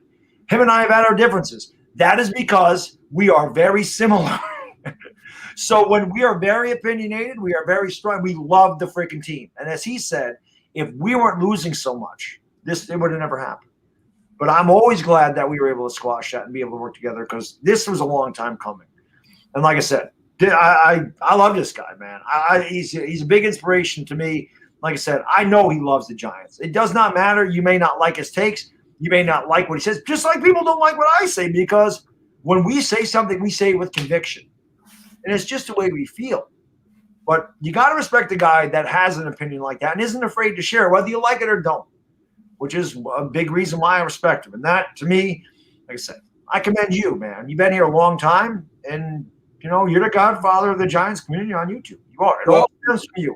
One of the things, and you may have seen it tonight, is one of the things that I hate about YouTube now, and I got to be honest with you, dog, I haven't been really enjoying YouTube very much as of late.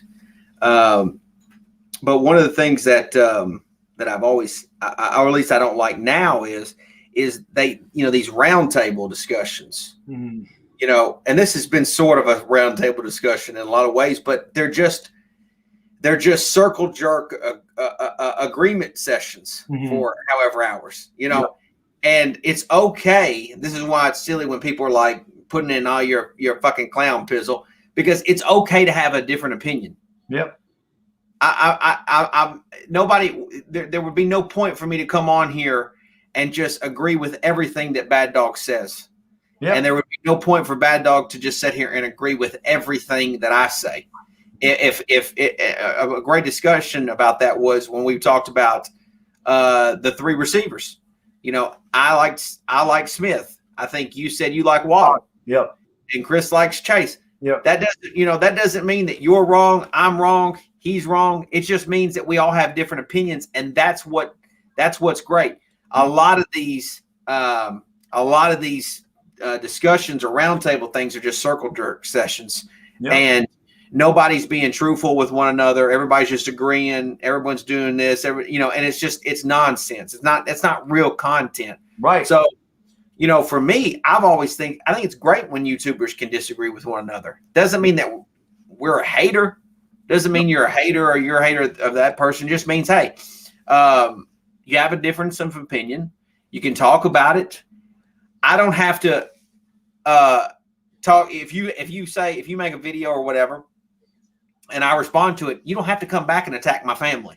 Right. You know what I'm saying? Like, you just say, hey, well, as brutal as I was in the TDs, that was one thing I never did. I would never go after a person's family because their family's not trash talking me. That was one thing I just wouldn't do that. I would never go after someone's family. I go after them. I may say they live with their mom, and a lot of them do live with their mom.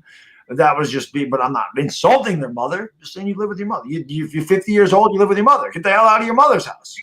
I will, and I'm going to be passionate about it. I'm going to be strong about it. But if you say, for example, Dave Gettleman isn't the guy, it's okay if I respond to you in a passionate way.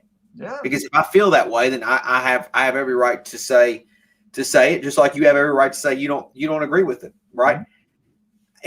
That's the biggest problem with what I think is going on YouTube now is people just say take my garbage and like it.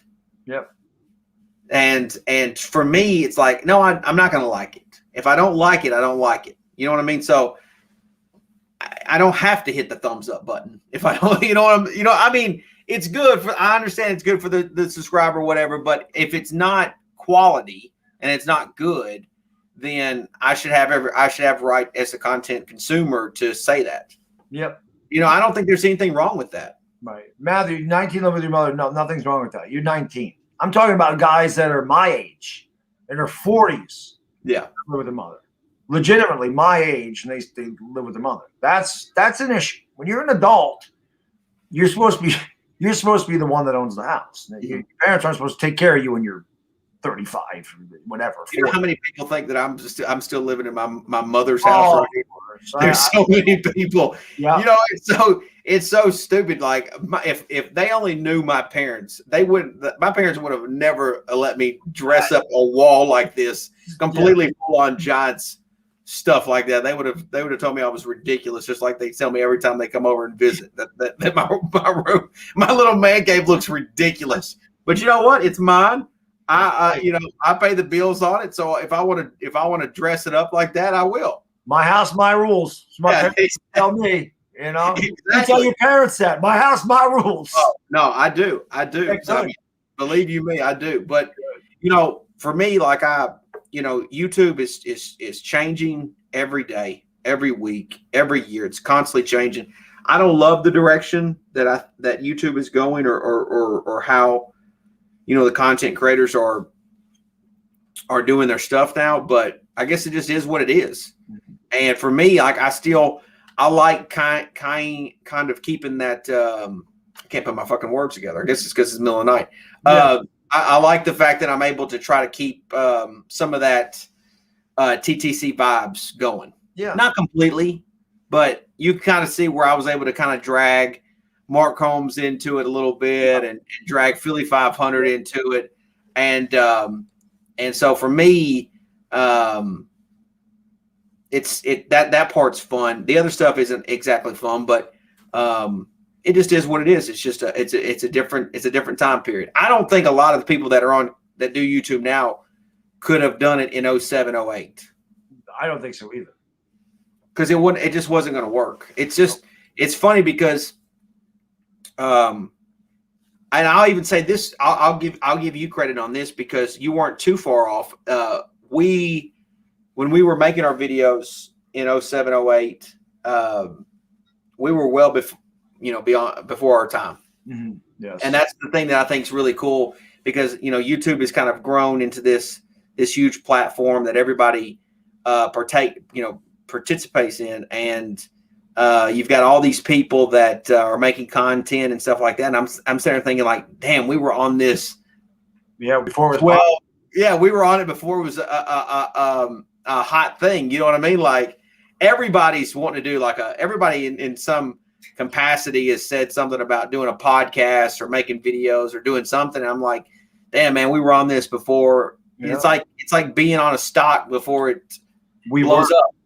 Yep. One thing that I hate about the way, YouTube has some good things. I remember they had a star rating system instead of a thumbs up, thumbs down. I remember that. The one thing that I missed, and it was great for our day, because when you were trash talking somebody and you wanted to address them, do you remember the reply button underneath where you would hit the reply button and your video would be linked to the person you were replying to? That was a really good idea that they should have never gotten rid of. That was actually how the Giants Mafia found me, because you had made a video and I replied to you, and I remember I went off on Fight Collect. That was where I started. I went off on his ass because he kept saying the Giants are overrated. The Giants didn't beat anybody, whatever. And I remember just going off saying, are you stupid? Like, the Giants, the playoff teams that the Giants people were a combined 51-13, and you're telling me they didn't play anybody. You're an idiot. And that was really how it started. But because I linked myself to your channel, and there wasn't a ton of Giants fans. There might have been a dozen of us, but they found me. And I missed it. I missed that you could really direct your video to somebody and they would see it. Yeah, you could respond to my video. Right. And then it would help you. It would help your channel, or vice versa, whatever the case may be. But it was a great. It was just a great way of communicating with other fans and talking about it. And that's why I'm saying, like, a lot of the content that you see today, nobody would have gave a shit about it back then. No, because it was just pure trash talk. That's what I'm saying. People wanted the trash talk. People wanted, and it's funny because, like, now in today's society or today's world, with it being in 2020, 2021, it's like people ultimately, they can't handle the trash talk. No, you're right. It's a different generation. They could have never handled it. I just say it all the time, Cop, that when we did this in 2008, there was a lot of guys. There was young. You were younger. Duke Bothers was younger. Danny Golding.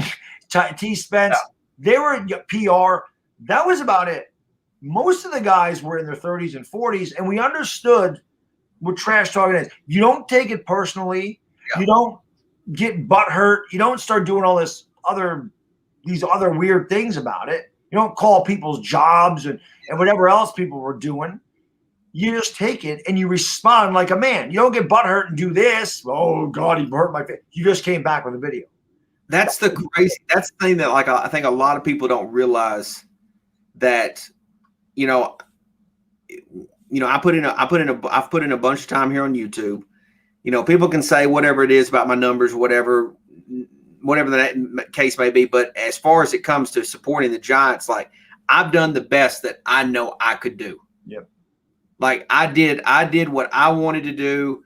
I did it how I thought it was the best way to do it, and I supported them the best that I could do it. Frank Sinatra, you did it your way.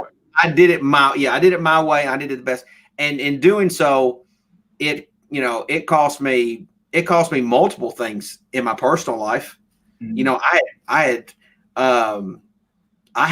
had multiple issues going on where my number got leaked out. I had to change my phone number. I remember that. Jawad had reached out to a girl that I screwed around with for a little bit, and he asked her like some multiple questions. Were like, well, does he really wear the sunglasses all the time? It has affected my personal life in many ways.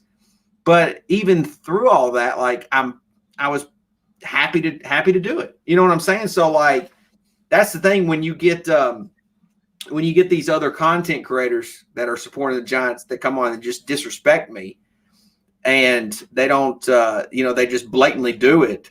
It's like, damn, dude, like, when you were shitting green in your diapers, mm-hmm. I was on here as a kid, supporting the team that you supposedly love. Yeah. So, like, it kind of bums me out, but it is what it is.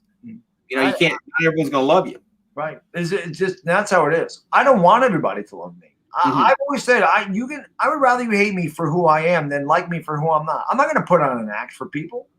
I'm not going to come on here and just say things that I think people want to hear. I'm going to tell you what I feel, whether you like it or don't like it. And if you don't like it, that's okay. But I'm not going to sit here and try to ride the fence and please everybody. It's not me on YouTube. That's not me in real life. It's just not who I am. I have a strong opinion. I'm an alpha male. You're an alpha male. I'm no beta bitch. I'm going to tell you what it is. And if you don't like it, oh, well, that's your, as you would say, that's a YP, bud, not an MP. This is why I like Philly 500, because like I came at Philly 500 super strong, like right out of the gate, you know, not messing around, just coming at him, you know, strong. And I'm going to tell you, dog, I haven't told anybody about this, but do you want to read that super chat real fast before I Solid Pie, Brilly, it's the stand-up Giants Nation. Appreciate that, man. And Michael Sachs Jr., thank you for the super chat, brother. Brilly says, love what you're doing, Bad Dog, for the kids. As a Saints fan, don't know what we'll look like with no Breeze. I think we'll win 10 games. I like Cuppizzle. Okay, but I think that was a fat finger you instead of an eye. I'll share this story, and then I can't be on much longer. But I hear you, man. It's 5 a.m. So I'd actually made, I don't know if you remember this. This was actually a year before. This was before 2019 season. This was about a month before, and I made a video saying that Mark Holmes and Philly 500 made terrible content. Like do you remember that? I don't remember, like in July, or like I just blatantly attacked them. Yep, I do remember that. There was a Falcons fan by the name of Preston. His name was Preston. Yes, I remember him. Killed himself. Yes, he did. And I don't know how. I don't know the. He was a young man, but I don't know all the details of what was going on. Like he was in the service. I know that. Yeah, Preston. I know that he was good friends with multiple people that he met on YouTube, and you know, he had partaked in the TTC community. Yes. He was pretty good at it too. Yeah, and so when I heard that he killed himself, I didn't know him very well, but I heard him kill himself. Like everybody that I had subscribed to or followed was really down and out about it.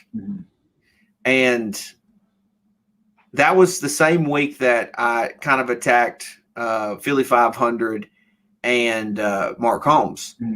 And, you know, in a lot of ways, it wasn't to take away from, you know, Preston killing himself, but it was kind of like, you know, it was kind of like the show goes on kind of deal. Right.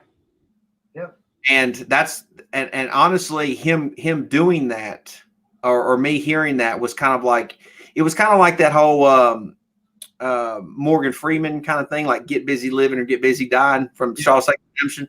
And it was kind of like, you know what, I'm sad that he did that, but I'm going to do something that's going to, you know, get everybody to stop thinking about that. Right. Not that I wanted to take away from that, but everybody, at least that was part of that little group that was kind of, they were kind of Debbie Downer about it, the whole situation. Like sad. Like it was sad that a kid had taken his life. Yes. Like somebody had taken his life, and he had a lot of friends here on YouTube. And I was like, man, that's a terrible thing. And then like, I just wanted to kind of give an opportunity for, you know, to people to take something away from that. Not to take away from him, but to kind of like, you know what I'm saying? Like kind of change the subject, get people back. Yeah, I know what you're saying. It was a depressing thing. And that's when it motivated me to go after Mark Holmes and Philly 500. And what I've come to love about Philly 500, and I don't know if he'll ever see this or not, but what I love about Philly 500 is he took that heat that I gave him, and he's answered back with it. Yep. And that to me is the sign of somebody that has got that dog in them. Yep. I always look for that. I always look for that from dudes like that. It's like, do you got that dog in you or not? You know, do you deserve the subscribers that you have? Do you deserve the viewers that you got? Do you deserve it? Like I wanted to test Philly 500 and Mark Holmes. Right. And they've most notably Philly 500. They've like they've earned that right. Like, you know, he took it and he's giving it back to me You mean you heard it earlier when he was on here? Like we went back and forth. So like I respect Philly 500 because of that. Like if he would have just attacked my family or whatever, like you get it because you did some trash talk. Like if he would have took a different turn, like then I'd have been like, well, you actually do suck. But I think part of it is he's my age. I mean, we're the same. We're both 44. He's got a family. I think when you're dealing with a mature person, they know how to handle trash talk, and then they know how to give it back respectfully. Mm-hmm. I think they're definitely, like I said, I was one of the most brutal trash talkers out there. I didn't care, but I would notice everything in a video. I noticed everything about I would just rip somebody, but I would never go after their family. I just wouldn't. I'm like, their family has nothing to do with this. I'm not trash talking their family, or their family's not trash talking me.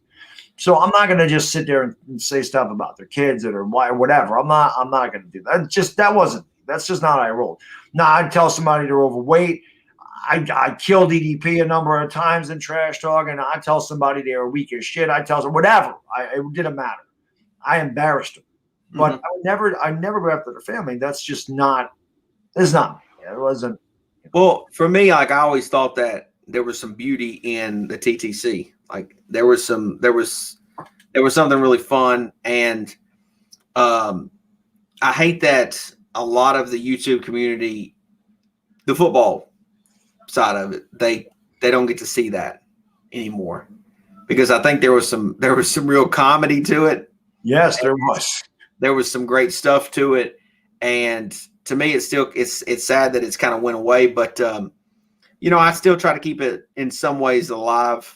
And fun for, and at least be the Giants, one that's representing the Giants, and that's the thing is like, we can all be different type of content creators and everybody can consume different things. But I just want the content creators that are Giants to be the very best that they can be. And I hate when I see some people, in my opinion, slack off a little bit, but hey, it is what it is, man. Yeah, well, listen, once in a while I do trash. Once in a while. It's not like it used to be. Like, I don't just go after people. But I still like to trash talk the Eagles. I would still trash talk the Cowboys. Like, I'll still let them have it. I have let them have it. And once in a while, that's what I'm saying. I'll go back and I'll talk about how the Cowboys have sucked for 25 years. The last time you won a Super Bowl, I wasn't even legally old enough to drink, and now I'm in my middle 40s. I would always do that. But that's a good nature trash talk. And so I still do that once in a great while. But in fairness to you, though, we haven't had, as a Giants fan base, a lot to trash talk about. We haven't. No. And that's what's been what's really rough for my channel is like, you can say a lot of things, but the team hardly ever backs it up.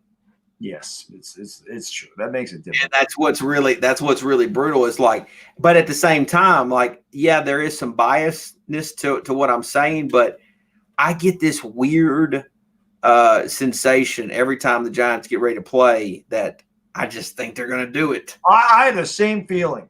You know what I mean? I feel like they're going to win, yeah. And then I get disappointed when they don't. And they'll just go out there and shit the bed. I swear to God, I have the same feeling every time they get ready to play. I'm not going to lie. I told Chris this after the Arizona game.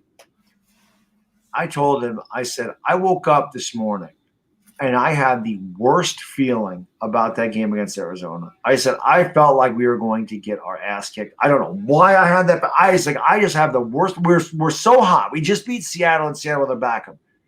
I have a worse feeling we're going to have a bad game. I woke up with that feeling, and I'm like, man, I hope that's not right. I had a bad premonition about that game. I said we were going to beat Seattle. I predicted that. I had a great feeling we were going to beat them. I did. And I thought Leonard Williams would have a huge game. I just put on Instagram, I said, Russell Wilson, get a good look at his face. You're going to see it a lot today. He had 3.5 sacks. I had a bad feeling about that Arizona game. I don't know why, but every other game I'm always like, we can win. Even with Colt McCoy, I'm like, we can win. We're good enough to win. I thought I didn't know if we could win against Seattle, but I thought we were going to keep it close. Mm-hmm. I just didn't know if we were good enough to close a game out with them. And that's what's frustrating about it is they go out and win a game like that, and they you would think they'd had more wins, but Hey, it is what it is. But I appreciate you letting me come on, Bad Dog. I'm glad you came on, man. I'm glad. I've tried to go as long as I can. I hear you, man. To help you out, bro. to help you I can do best it. I appreciate you, man. Clutch hours, bro. Clutch hours. I appreciate it. More than a 60-minute man tonight, man. That's right, man. Hey, I was like, you know what? I'll try to help him through them tough hours. Hey, it was great to. I'm gonna say this. I'm glad that I got to talk to Philly 500 tonight. Yeah.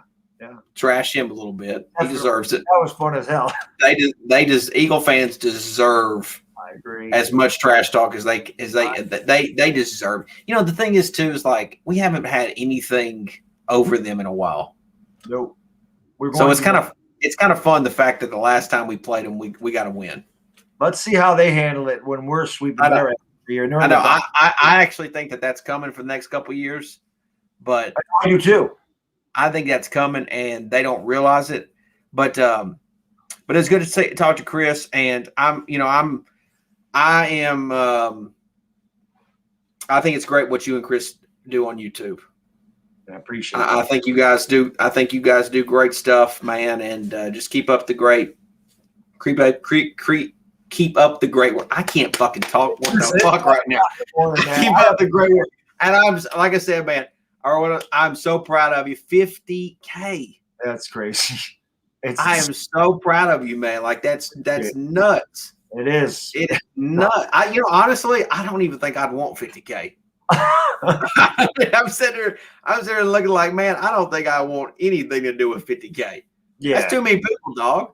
It's a lot of people, but you know what? It's part of YouTube. You know what I'm saying? But I mean, you think about it, like that's a lot of people. It is a lot of people. That's more than a damn NBA arena, isn't it? It is. Usually those pack about what, 25K? 24,000. 24,000. Yeah, we got 2 arenas. That's insane. It's crazy. Damn. It's crazy. I'm proud of you, man. All right, brother. Keep rocking on. Thanks, brother. Y'all keep this dog barking all night long. We got it. We got this. Have a good one, brother. All right. Hey, Papa Joe, thank you for the super chat. Brilly. How can I be the man when you're the man? That was a lot of fun, man. I like I said, man, I'm glad that I got them all together. That's why I wanted, when I did this the last couple of times, I've used Skype. Can only bring one person on at a time with Skype. This allowed me to bring on more people, and I'm glad I got a lot of extra guests today, which was freaking awesome, you know. So yeah, I was showing you guys some of these cards, man. I mean, I have so many freaking. I don't know if anybody collects cards. I don't know if anybody saw. This is actually Little Bad Dogs. But you see this? A Jeter rookie. I don't know if you guys can see that. I hate the light, man. The PSA 10. Woo! Of course, it's green, so it doesn't really matter. Sabrina, thank you for the super sticker, my lady. Brilly. Get hyped, she says. Get hyped. 5 o'clock in the morning. Still hyped up. Let's go. 4 hours and 45 minutes. Look at all the people that are still here.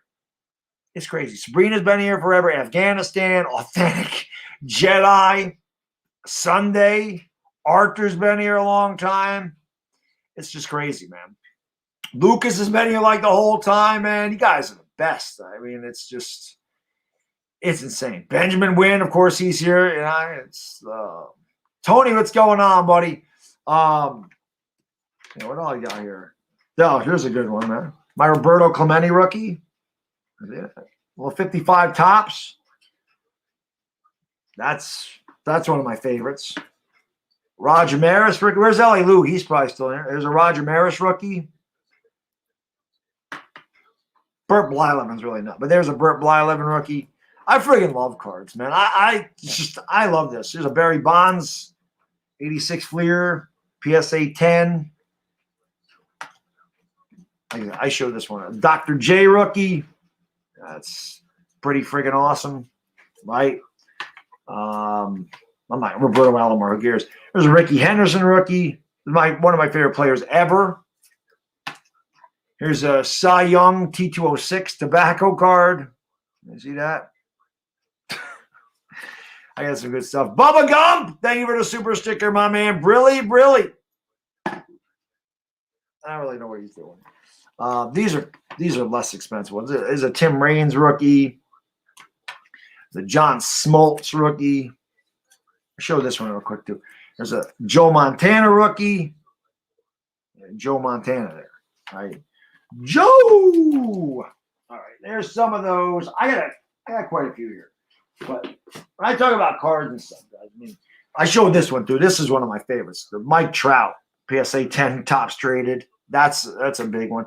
Gusta Fu, thank you for the super chat. Brilly, man. I really appreciate it. Says, woke up to P. You're an absolute legend, my brother. How can I be a legend when you're a legend, sir? Arthur, thank you for the super sticker, my man. Brilly. I wish I had some sunglasses I could throw on. But what else do I got here? Ozzie Smith. There's an Ozzie Smith rookie right there.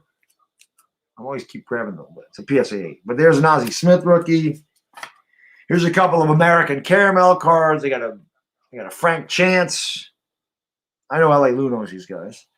But I don't know if you guys follow baseball. I know who Frank Chance or Addie Joss is. Another 1909 Caramel card.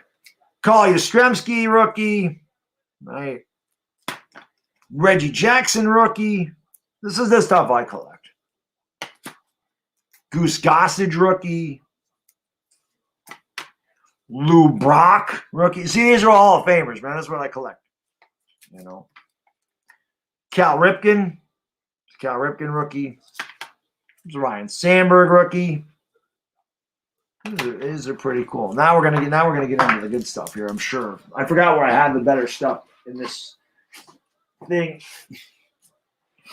Here's my guy I was talking about that I freaking love. Tony Gwynn. It's a Tony Gwynn rookie right there. Johnny Bench rookie. Yeah, gotta have the Johnny Bench rookie. Jim Rice rookie.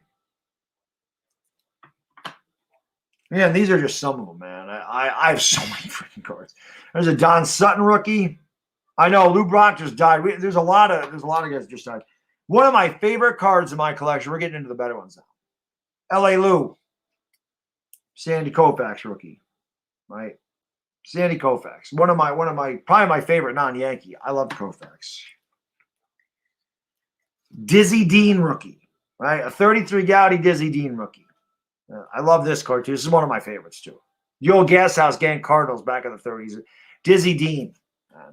Another one for you, LA Lou. There's a Jerry West rookie. A 61 Fleer Jerry West rookie. That's another awesome card, man. I freaking love the Jerry West card. There's a Robin Yount rookie. Dennis Eckersley rookie. All right, it sounds good, Authentic, man. Thanks for hanging out, brother. I appreciate it. Hopefully we see you before I end this thing. There's a Duke Snyder rookie. 49 Bowman Duke Snyder.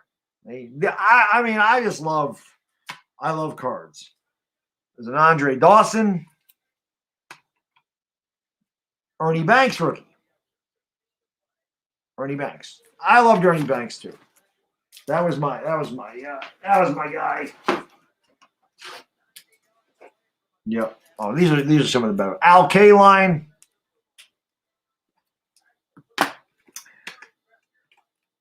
Michael Jordan rookie. Who has one of these things? Yeah, there's a Michael Jordan rookie. Who has those guys? Stan Musial rookie. Right? We got to have the Stan Musial, one of the most underrated hitters of all time, man. I love the Stan Musial. Hank Aaron rookie. Right? Hank Aaron. This is a cool one. Ted Williams rookie. It's not in the best shape, obviously, but there's a 39 Playboy. Playboy. There's a Playboy. A play ball Ted Williams rookie. These aren't really rookies. There's a 53 Topps Whitey Ford. There's Randall Cunningham rookie. I showed that to Philly 500 earlier. LT rookie. Yeah. Let's go. Russell Wilson. Got to have Russell Wilson in your collection. Dan Marino. Why not? Bob Lilly rookie. These are all rookies, by the way.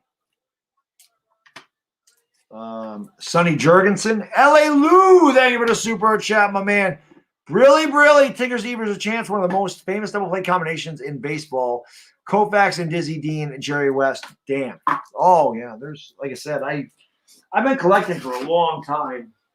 Who else is in here? That's actually it's like, this is an Adrian Beltre rookie. These things are I just love freaking I love cards, man. I put Lafreniere in there.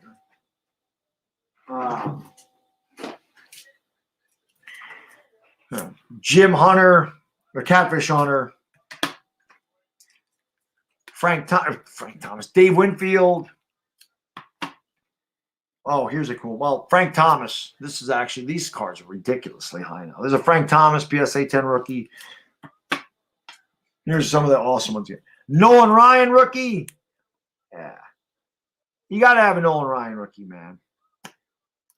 Nolan Ryan was the freaking bomb.com. Pete Rose rookie. Charlie Hustle. Pete Rose rookie. Yeah. Mike Schmidt. Here you go. Here's a 41 play ball, Joe DiMaggio. That's what I was talking about earlier. The Kirby Puckett rookie. Mallory Bird Magic Johnson rookie. Cool stuff, right? There's this Koufax 56 tops. So, I mean, I got a lot more. I'm not going to show them all, but that's some of the stuff that I collect. So I showed those ones earlier, but I have to go to the bank. I have to go to the bank and dump those in my safe deposit box. It sucks when I do that because then I can't look at the cards that often, but they gotta go where they go. Those things gotta go. Well, I can't even, Jay. I can't even show you my Brady collection because it's in my safe deposit box. My Brady collection's stupid. It's ridiculous. But yeah. So how many got in the chat? Yo, we still got 125 people in here at 5:25 in the morning. You guys are insane. You guys are the best. The best, Jerry. Best. Yeah, I mean, like I said, I got a lot more stuff in there, but I'm not gonna go through all of it. I really like this card, man. I really like this one. This was cool that I got this today. My Duke Snyder. This ain't really worth that much, but I like the Red Man cards. I think those are cool. I don't know if you watched, a guy bought a fake Babe Ruth card that was fake. And that's what Tom, that's why all you do is buy PSA stuff. You buy things that are authenticated. You don't buy things that are raw. You don't buy Babe Ruths that are raw. You don't buy Babe Ruth autographs without PSA certificates. You don't buy things without certification. If you're in the hobby, you understand how this works. I've been in this hobby for 32 years. I've run a card shop. I've done plenty of card shows. I know the card market extremely well. I really do. I know a lot about it. I have been in it, like I said, for years. I love it. This is my stock market. I try to buy a 1987 Jordan. Right? That's the second year Jordan. I try to buy a 1987 Michael Jordan PSA 7. I bid $465 on it. I was like, this card's going to skyrocket. I don't really want to pay that much. I wanted to pay $400 for it, right? But I got involved in the bidding, and I'm like, I'm going to bid, and I lost it. I did not win it for $465. I'm like, whatever. That was high. $465. I'm not paying $500. I'm not lying to you. 3 days later, they were selling for $900. Now they sell for about $1,200. I knew that card was going to take off. And the other one that I did not buy that I should have, and I knew was going to take off, was a Jerry Rice rookie. I'm like, why the hell didn't I just buy the damn Jerry Rice rookie? I missed out on Messier. I missed out on a lot.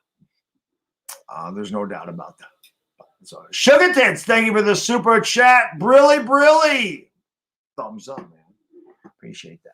I appreciate that very much. Yes. Back for the seventh time. There you go, Rupert, my man from down under. What's going on? What time is it in Australia? 7:27 p.m. right now. Yeah, Rob, I showed him. I have a Joe Montana rookie.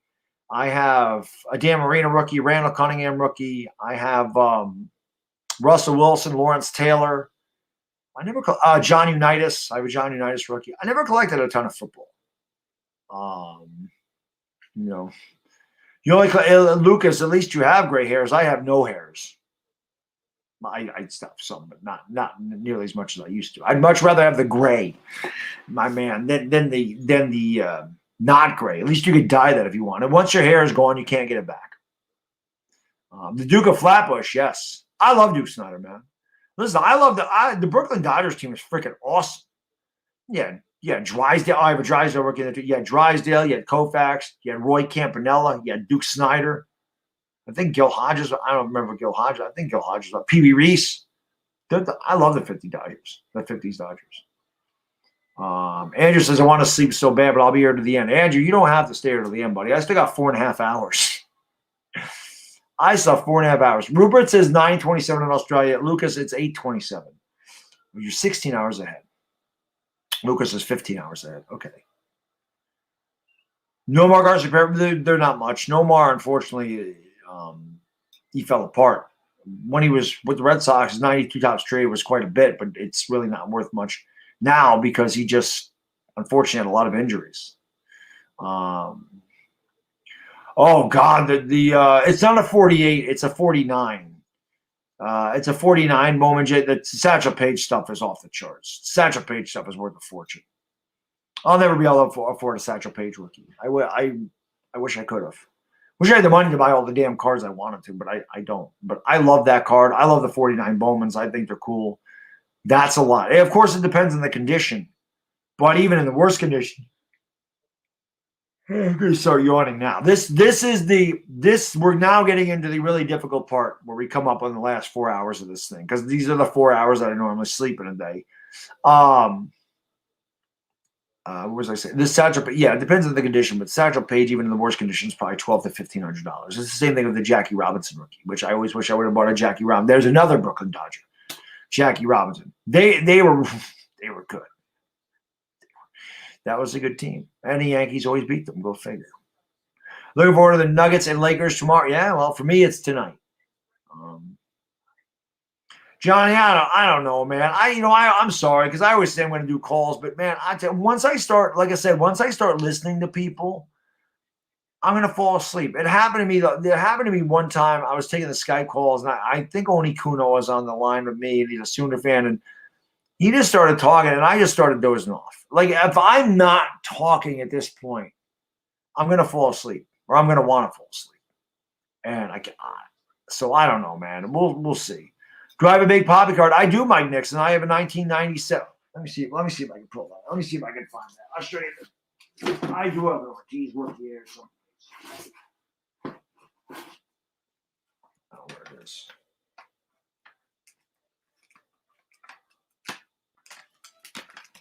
Oh, there's a King Griffey Jr. rookie. That one's pretty cool. Uh-oh. My wife's texting me. That's not good.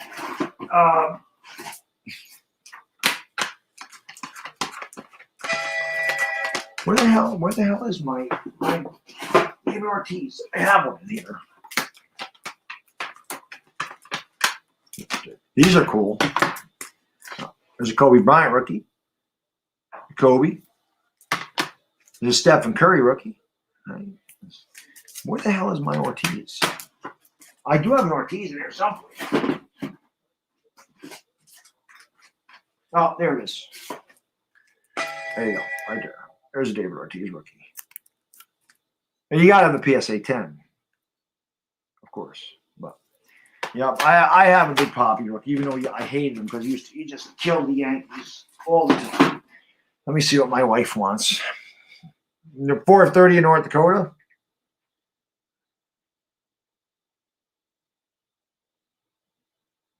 Oh, look at that. Why is my wife awake? How nice is my wife? My wife texts me. She says, "You're almost there. You got this. Happy Valentine's Day. Need something."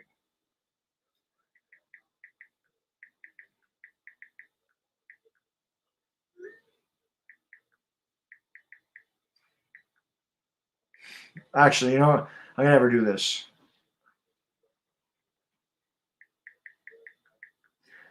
If my wife, I don't know why my wife is up at 5:30 in the morning.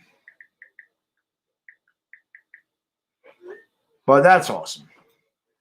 You know, No, Jay. 1909 Honus Wagner is not the highest priced of all. You know what it is? The 52 Topps Mantle. A 52 Topps Mantle PSA 9 sold for over $5 million. $5 million for a PSA 9 mantle. Imagine a PSA 10 mantle. That's going to be worth $10 million. I don't even know. That's just crazy, man. Johnny Laterno, they were the super chat. Really. It's cool. Love you, buddy. I just want to say congrats on 50K. Super proud of you and will always have you back. I vow my Phillies to avenge you in our World Series. Johnny, I love you, buddy. I love that, Johnny. He's an Eagles fan. I love that he's like I said, he's just such a great supporter. That's why I was, Coppins and I were talking trash. This is why it got harder for me to talk trash. Because the Eagle fans on here are really cool. There's a lot of really awesome Eagle fans. And it's hard. I hate the Eagles. I hate the Eagles with every fiber of my being and soul. But you can't hate a guy like Philly 500. You can't hate a guy like Johnny Laterno, man. You can't hate these guys because they're freaking awesome guys. You know, I appreciate that, Johnny. You're not going to avenge the 09 World Series. If we play you again, we'll spank you again. We also beat you in 1950, just for a reference there. We also beat you in 1950. Swept the, I forgot what those kids were called. The 50 Phillies were called. But, I don't have Eli Manning rookies. But Bodo says hi. Bodo's the man. Michelle, Bodo is the freaking man. Bodo's awesome. I didn't know you guys really were husband and wife. I thought he was just messing around. I had no idea. I had no idea that was the case. Yeah, I wouldn't say Eli's weak. Eli was very tough. Thank you, Amanda. I appreciate that. The Whiz Kids. Thank you, Jason. Yes, the Whiz Kids. I could not think of what the hell they were called. The Whiz Kids. You know. So yeah, I don't know. I was freaking on. It's just incredible. It's incredible to me that I hit it. Like I said, I wanted to get 50,000 subscribers by the end of the month. We hit it February 13th. And you know what? It's funny. I picked up a lot of subscribers tonight. So obviously HGH and Rocha, when they sent the raids over there, those guys subscribed to me. So that was huge for them because I started at 5109. Right now I'm at 5189. So I picked up a lot today, which is cool. I picked up like 100 subscribers. It's pretty freaking awesome, man. Jedi, that's what my wife just asked me if I need anything. I don't know why my wife's up at 5:30 in the morning. I hope she goes back to sleep. But she woke up and said, I'm proud of you. You got this. Have you got this? Do you need anything? I said, can I get a cup of coffee? She's making me a cup of coffee. Man, this is what happens. This is good stuff. I got a freaking mess down here that I got to clean up, though. I got beer bottles and soda cans and all this other stuff down here that I got to clean up. You're wired. There you go, Afghanistan. The Gas House Gang, right? Wasn't that the 30s Cardinals? LA Lou, right? Dizzy Dean was part of the Gas House Gang, right? Bodo says I'm a dork. Well, I am. I am a dork. He's not lying. Oh, is it a different Michelle? I guess it's not the real Michelle. I guess Bodo said, nope. Because Bodo wouldn't have done that if it was. It's all good. Bodo, I am a dork, though. Let's be honest. We can call a spade, man. I am. Danny Dion. No, I don't have a Daniel Jones rookie. I only really collect Hall of Famers, man. Oh, that was her. Oh, okay. He says they got to get. No, I don't. That was actually pretty funny, Bodo.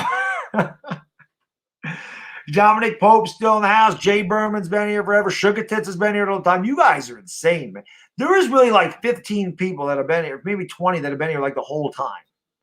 It's crazy, man. Hey, anybody got time? I appreciate that, man. I know it's real Michelle now after the comment, man. I appreciate that. Anybody got time? Thank you. Arthur, or like I said, Arthur been here a long time. I appreciate it, guys. I really do. I really do. I haven't seen Dire Giants fan in a while, man. Where's my man Dire Giants fan at? It is crazy, Afghanistan. It's been a lot. You guys are the best. Because like I said, you don't have this. You guys can definitely go and get some sleep, man. But you guys choose to stay with me, so I appreciate that. No surrender. There you go, Dominic. No surrender, man. You struggling as well? I hear you. David, man, thank you so much for the super chat. I really appreciate it, brother. Really, my man. He says, love the charity stream, man. You got me through my 12-hour shift. Also, it's a good pre-workout for you. How do you stay motivated? Thanks, and congrats on 50K. Thank you for the congrats on 50K. I can't believe I made it. It's just unbelievable. It's an unbelievable accomplishment. Hopefully, we can get 50 more and get that YouTube play button and get certified. Get that little check mark. That'd be amazing. Imagine getting that check mark next to me. Then nobody could imitate me. Pre-workout that I like, David, C4 is probably my favorite. I've taken a bunch of them. I've taken Pump HD. I have taken C4. I've taken Jacked. There's something else I've taken. I forget. I've taken a few pre-workouts. C4 is my favorite. How do I stay motivated? I say this all the time, David. This isn't just working out. This is my life, really.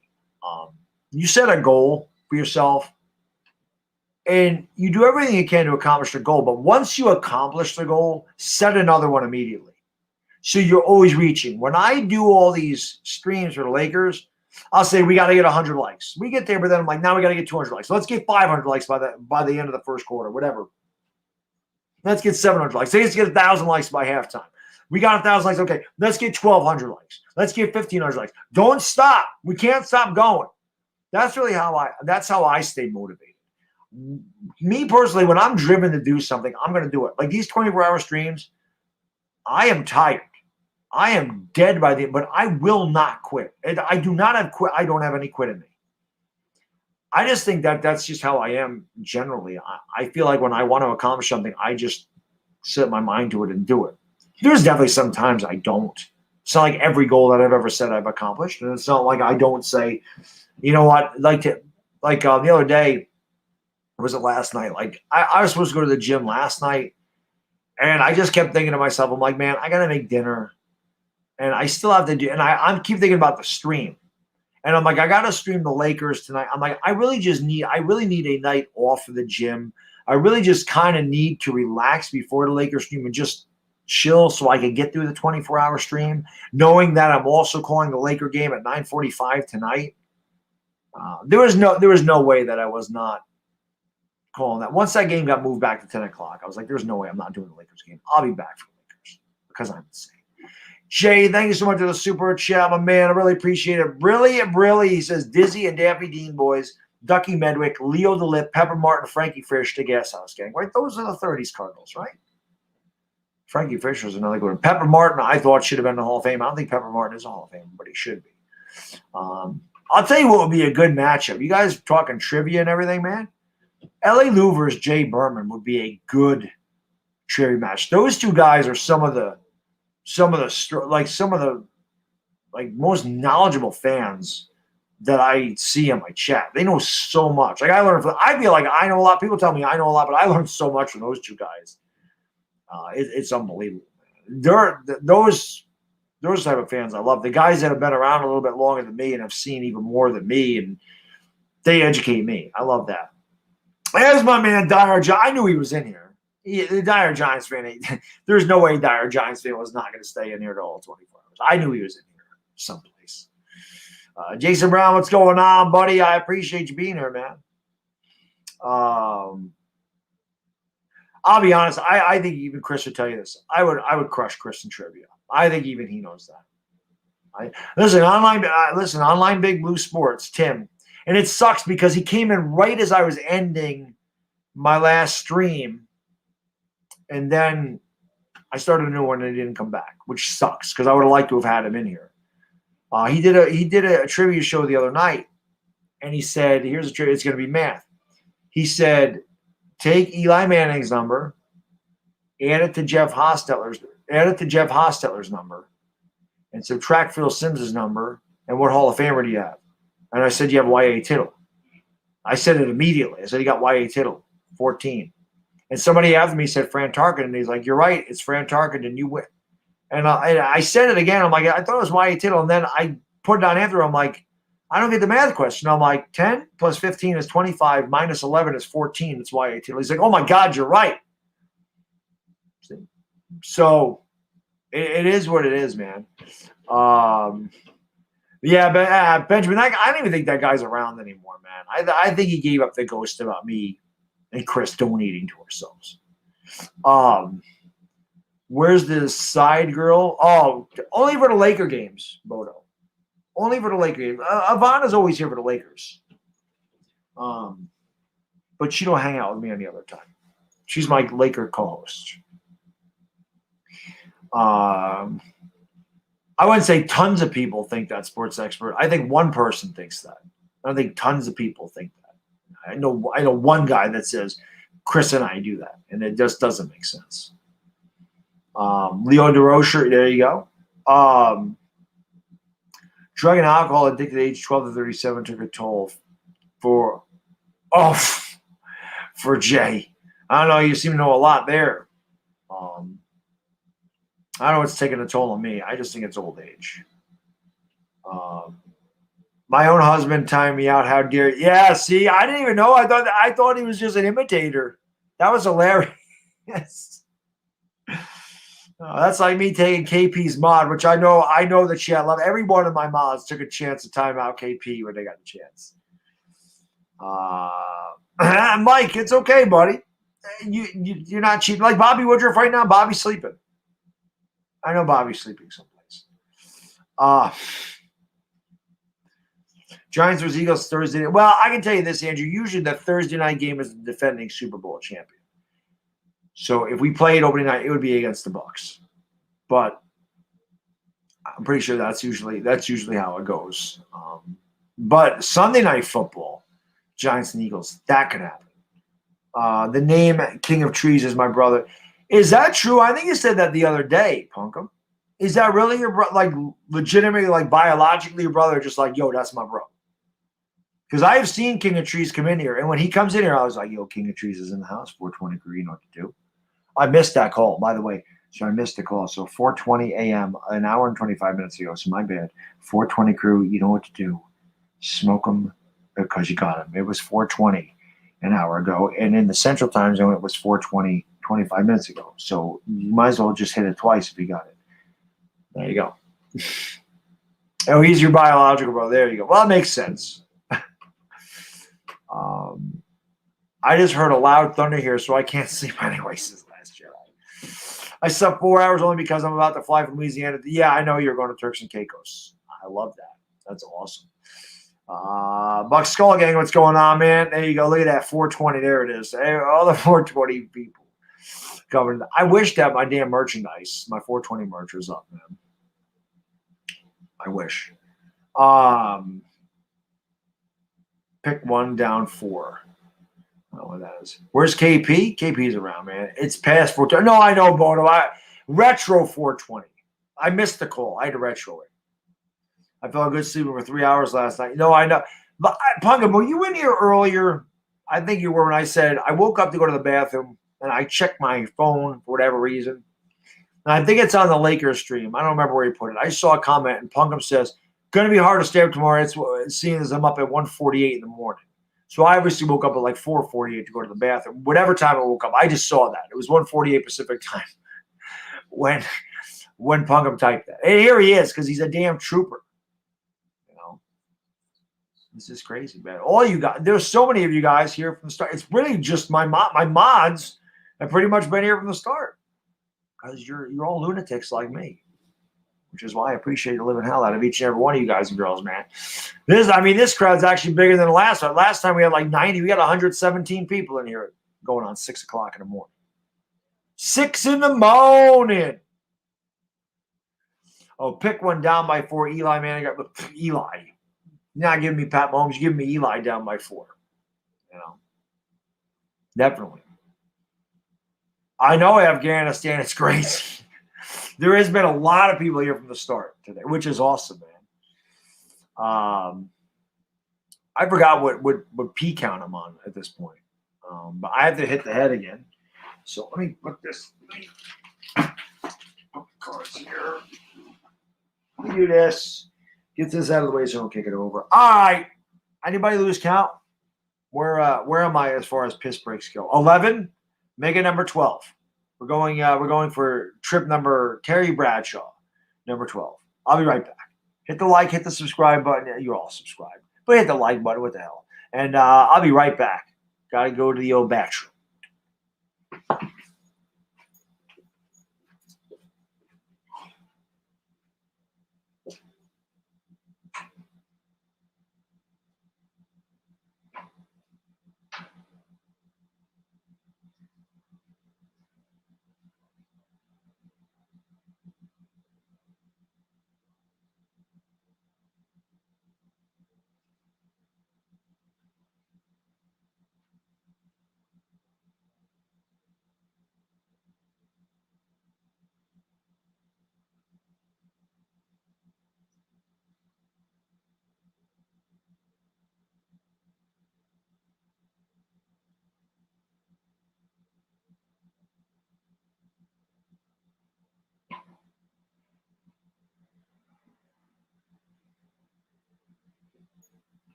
Okay. All righty. We good now. We good for like another 2 hours before I have to do that again. 121 in the chat. 411. I like that, Punkum. I like that. He's the best ever as far as that goes. So I don't know. Not yet. Not yet. No, no shit count yet. I took care of that before the stream, so we should be good to go. And I haven't eaten anything today. I ate 2 pieces of pizza, I had a protein bar, and I've had a banana. I really haven't eaten today. I don't like eating on camera, man. Ridiculous 13 for the final. Oh, is there? There should have been a bet going, a prop bet. How many times I had to visit the bathroom? Well, I think I'm going to go past 13, Dire Jones, because if that was number 12, and my wife's making me coffee, the coffee always makes you go to the bathroom. That's the way it is. The bathroom. What am I looking at here? Oh, Lord. This is definitely the toughest part of this stream is this last 4 hours, man. It's this 3 hour block. This 6 to 9 is going to be tough because, like I said, once we get to 9, I know I'm an hour away. I can count it down. This next 3 hours is the toughest part of this stream. Like I said, the last hour. Thank you. No, I got banana. I got a protein bar still, so we're okay. Thank you. Much better. Well, this also helps my voice, which is getting killed right now. But not kidding. I feel better right now than I did 10 hours ago. It's weird. Around 14 hours, I felt weird noon Pacific time. You know, it's funny. I always get my second wind. That happens to me too. I get my second wind at some point around 2 or 3 in the morning. But then, like I said, the last 4 hours is the toughest because even when I stream the Lakers, like I said, that's 4 hours that I sleep. So I feel pretty good though. I'm not gonna lie. Right now, I feel pretty good. I still feel pretty awake considering, and I think it helped that I actually started this an hour later and I got a little extra sleep. But we'll make it. We always do. You know, you yawn, you made me yawn. Then Bubba, that's what happens, man. Bubba Gump been here the whole time too, man. Bubba said he was going to be here the whole time. Bubba's been here the whole time. But yeah, yawning is contagious. Yawning is contagious. Guys smell like salts. I do not. I do wake up around this time, 5:30. Yep, and this is usually when I'm having my coffee. 5:52 in the morning. Luckily for me, I don't have to go into work today. I don't have to go into work until February 22nd. Andrew, you're here from the beginning. Awesome, man. Like I said, there's like probably 30 people that have been here since I started, which is crazy. But I did, Punkum. I did. I went before the stream started. I honestly haven't had that much coffee. I had a cup when I started, right? I had the extra large coffee that my wife brought me from Dunkin' Donuts, and then I'm having this one. I really haven't had a lot of coffee. And trust me, when you eat correctly, when you go, you go. There ain't nothing left in there. When your body digests good food, when you go, it's gone. There's nothing in there. It's not like it's got more to digest. It's done, which is why you feel so much damn better when you eat healthy. It's a fact. But any of you guys ever go to the gym and do your legs, always make sure you cop a squat before you do the legs. You don't want to be pushing your legs and have to go to the bathroom. It's not good. Who the Giants taking at 11? Kyle Pitts. Let's go. Kyle Pitts. Jedi's been here since noon. I love that Jedi's back. My girl Jedi. It's always good to have Jedi in the chat. Have this happen to you 24-hour stream when it's time to sleep and then you can't sleep. Oh, that happens. You get overtired. I can tell you this. I always worry about that when I'm done with these streams and I'm going to go upstairs and I'm not going to be able to sleep. And this happens to me. This happens to me with the Lakers. And I'm not. The reason is this. I do those Lakers streams, and you guys know how hyper I get, how excited I get, and I'm really into it. And when I have a really good stream, like when I had 8,000 people, or last stream, we had 99,000 views. Before this, we hit 50,000 subscribers. I get upstairs, and I'm excited that they went that well. Like, I'm excited. So my adrenaline's going, and I have a hard time getting to sleep. Sometimes I don't go to sleep till 3 o'clock in the morning, and I get 2.5 hours of freaking sleep. I don't sleep a lot. Now, this vacation coming up, I'm sleeping. Luckily, my kid sleeps till like 9:30. I'm going to be out till 9:30. Like I said, Monday, day off, which is beautiful. Nothing. I'm not doing videos. I'm not doing streaming, nothing. I'll be up early on Tuesday morning, not 5:30, but I'll be up at like 7:45 because I'm going on Uncle Lou's morning show on Tuesday. That'll be fun. Arthur, I'm glad you had fun, buddy. I'm glad you swung by. Arthur, you need to go to my Lakers streams, man. I mean, maybe you're in there at some point, but again, the chat really gets going. But you need to come into a Lakers stream, bro. You're a Laker fan. You need to come by and hang out with that, man. They're fun. Those things are fun. If we draft Pitts, I'm taking down my OBJ Giants fat end. You putting up a Pitts one? Happy Valentine's Day to lady. Yes, that's the plan today. I go upstairs. I'm going to see some. We're supposed to get snow tonight. I just want to see. I just want to check outside real quick and see if we got. Oh, yeah, we did. I can't really tell how much we got. My next door neighbor is just pulling in right now.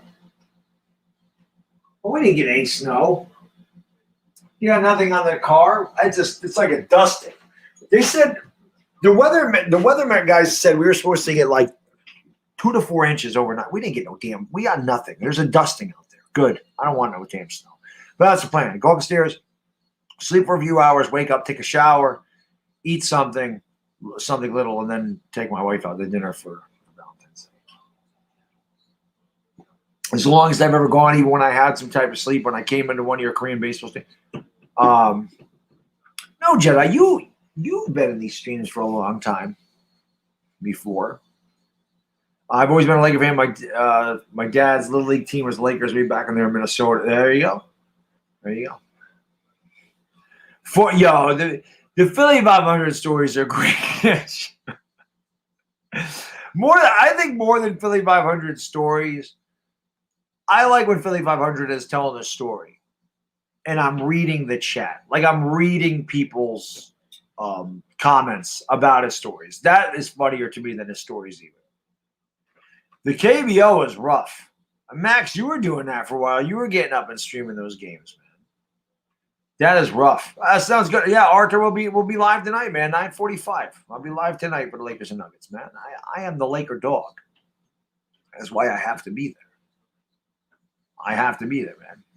I'm an Atlanta Hawks fan. Dominique Wilkins is my favorite player growing up. They are playing like trash and crashing at the moment. Jason, Dominique Wilkins was my favorite player growing up, even though I'm a Knicks fan. I loved Dominique. Dominique was my dog. I had Dominique Wilkins posters all over my bedroom. I bought Reebok pumps because of Dominique Wilkins. I had a Dominique Wilkins jersey. I was the biggest Neek fan you ever want to meet. I loved Dominique Wilkins. That was my guy growing up. I loved Neek. That was my dude. Got robbed in the 87 slam dunk contest. I mean, let's face it, he beat Jordan. The only reason that Jordan ended up winning that, I mean, I'm sorry, that was 88, I believe. 88.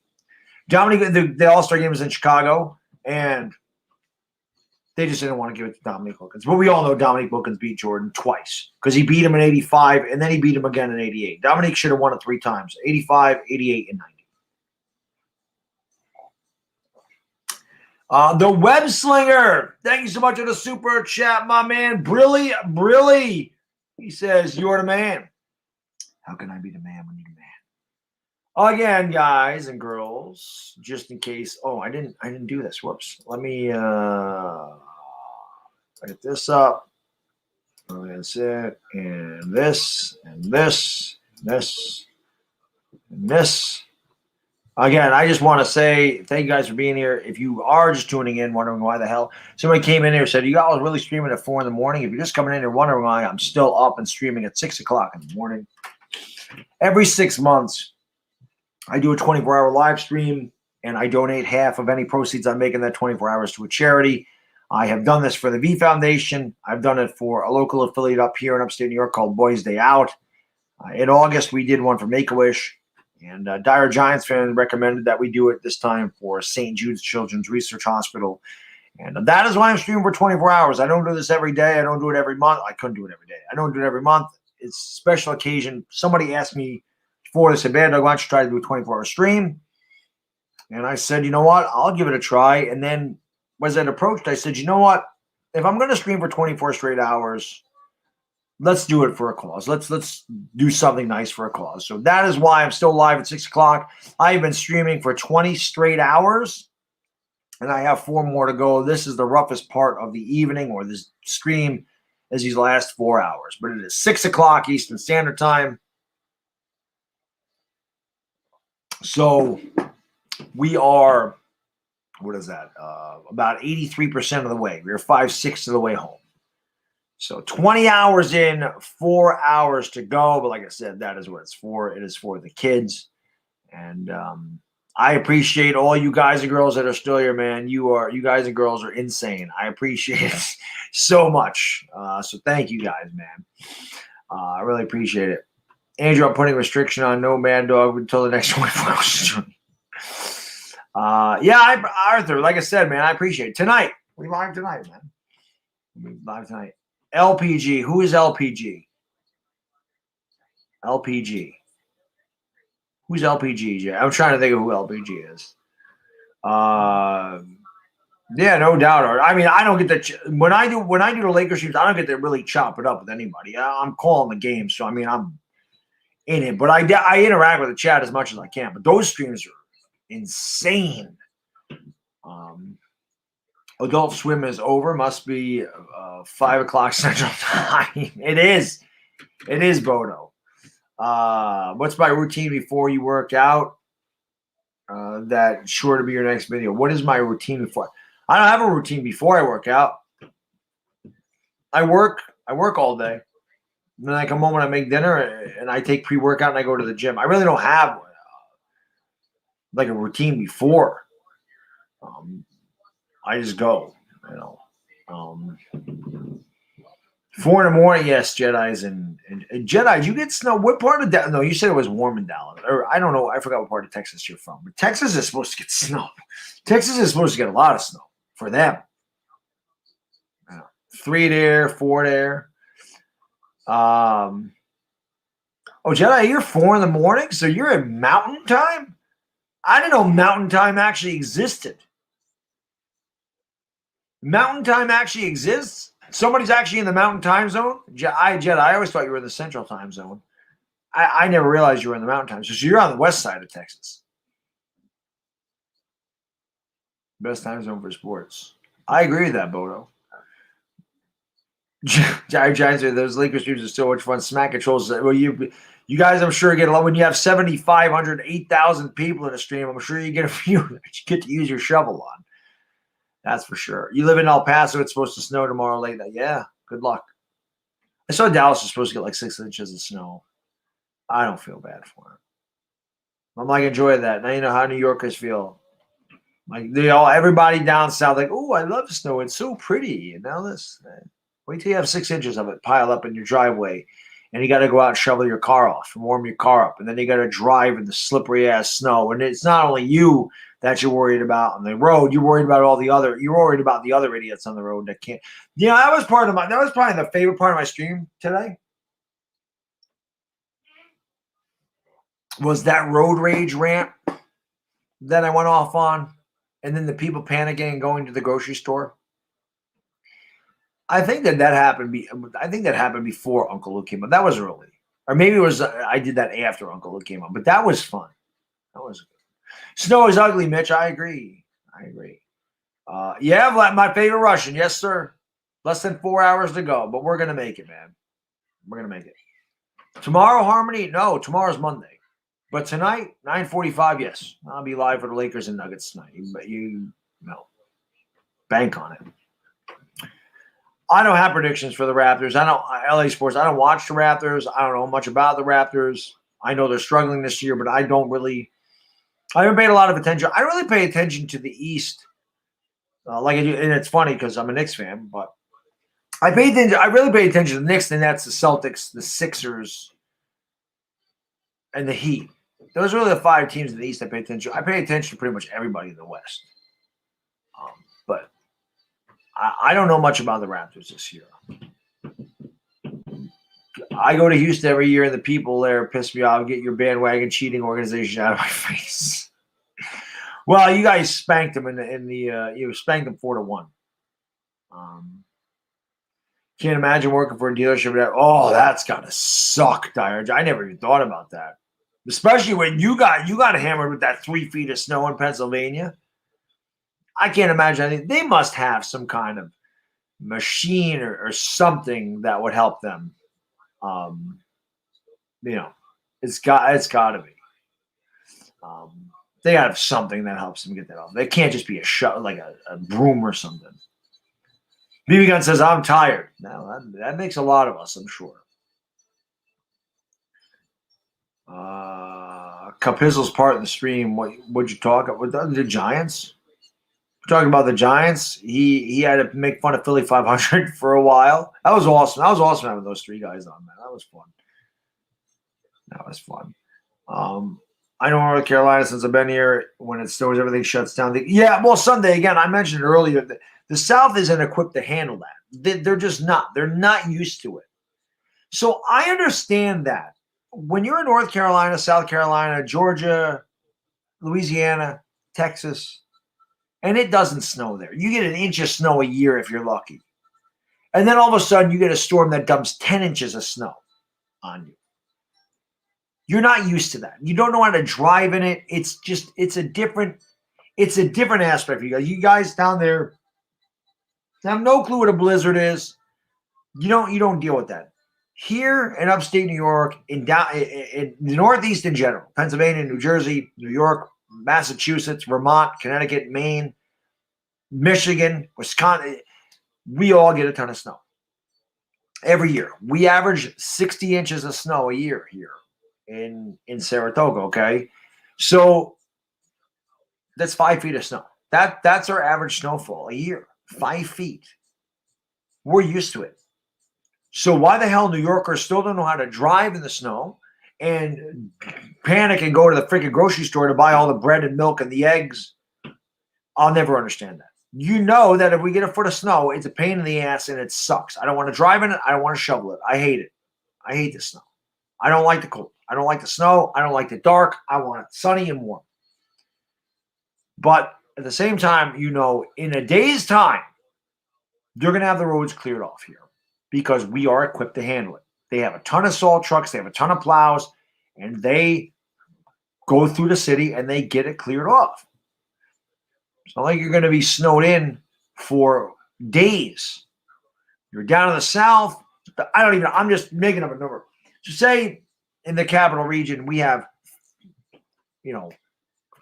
5,000 trucks to handle all this. It's probably not them. And say we have 1,000 plows in this area, okay, and 500 salt trucks, or 1,000 salt trucks, 1,000 plows. We're equipped to handle it. We're down south. You might have 30, because why are you going to spend your tax dollars on that when you don't need it? It'd be a waste of money. They're not equipped to handle a big snowstorm. We are. So if you're in North Carolina, South Carolina, and you're going to get a foot of snow, and you may be snowed in for 2 or 3 days because it takes a long time for the plows to get to you because you don't have as many, I understand that.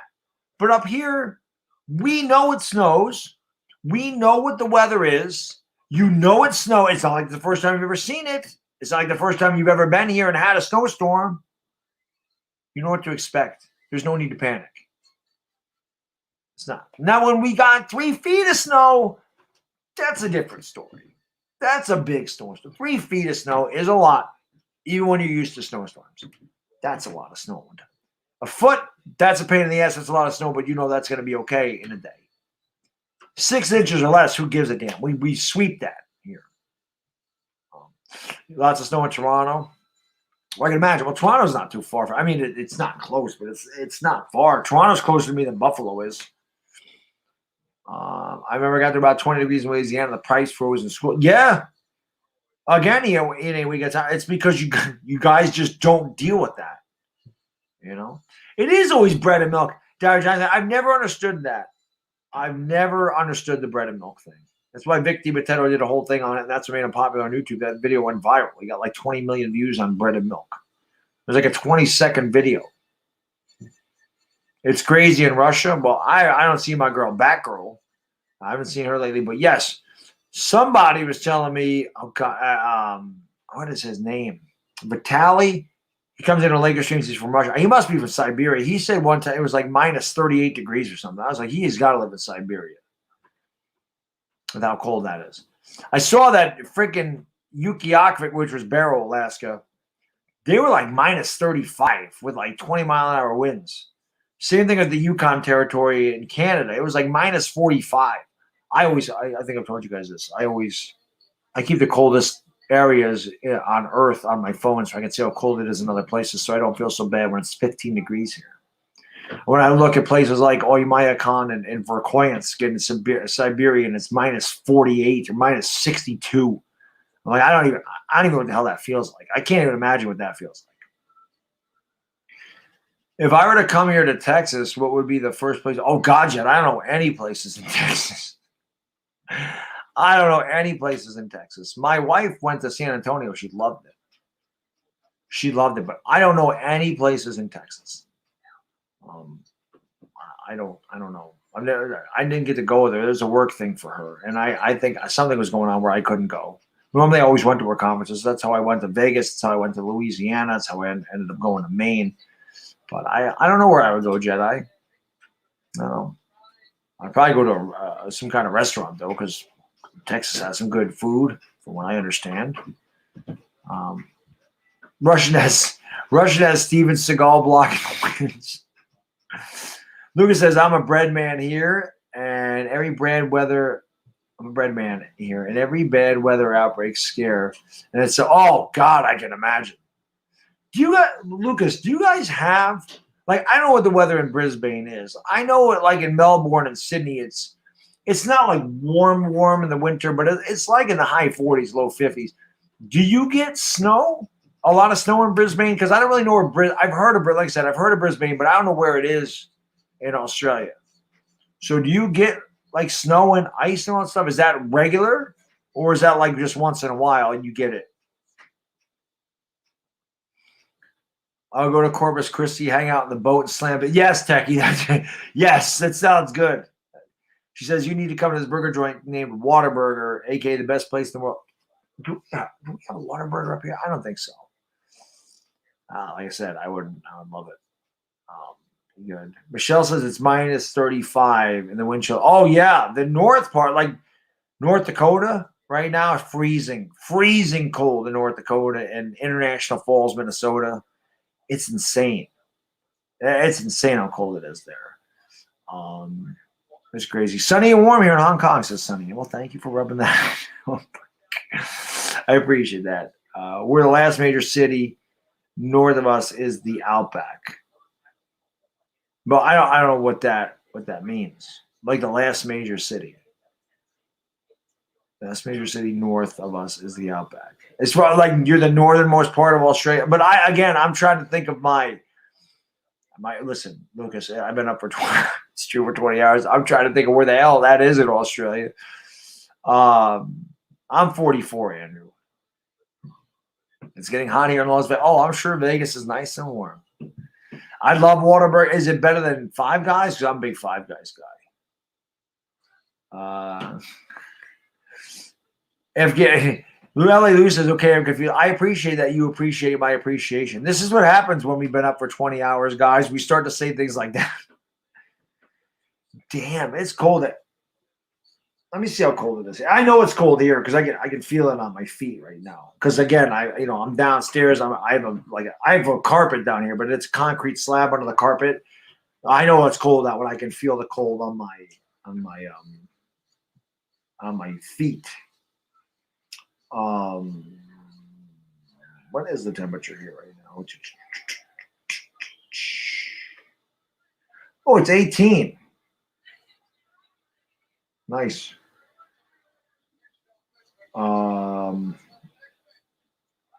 Great. Another way. This is winter storm watch. Now it's Monday through Tuesday. Total snow and sleet accumulations in excess of 6 inches. Yeah, who cares? 6 inches is nothing. 6 inches on Monday to Tuesday. Whatever. Who cares?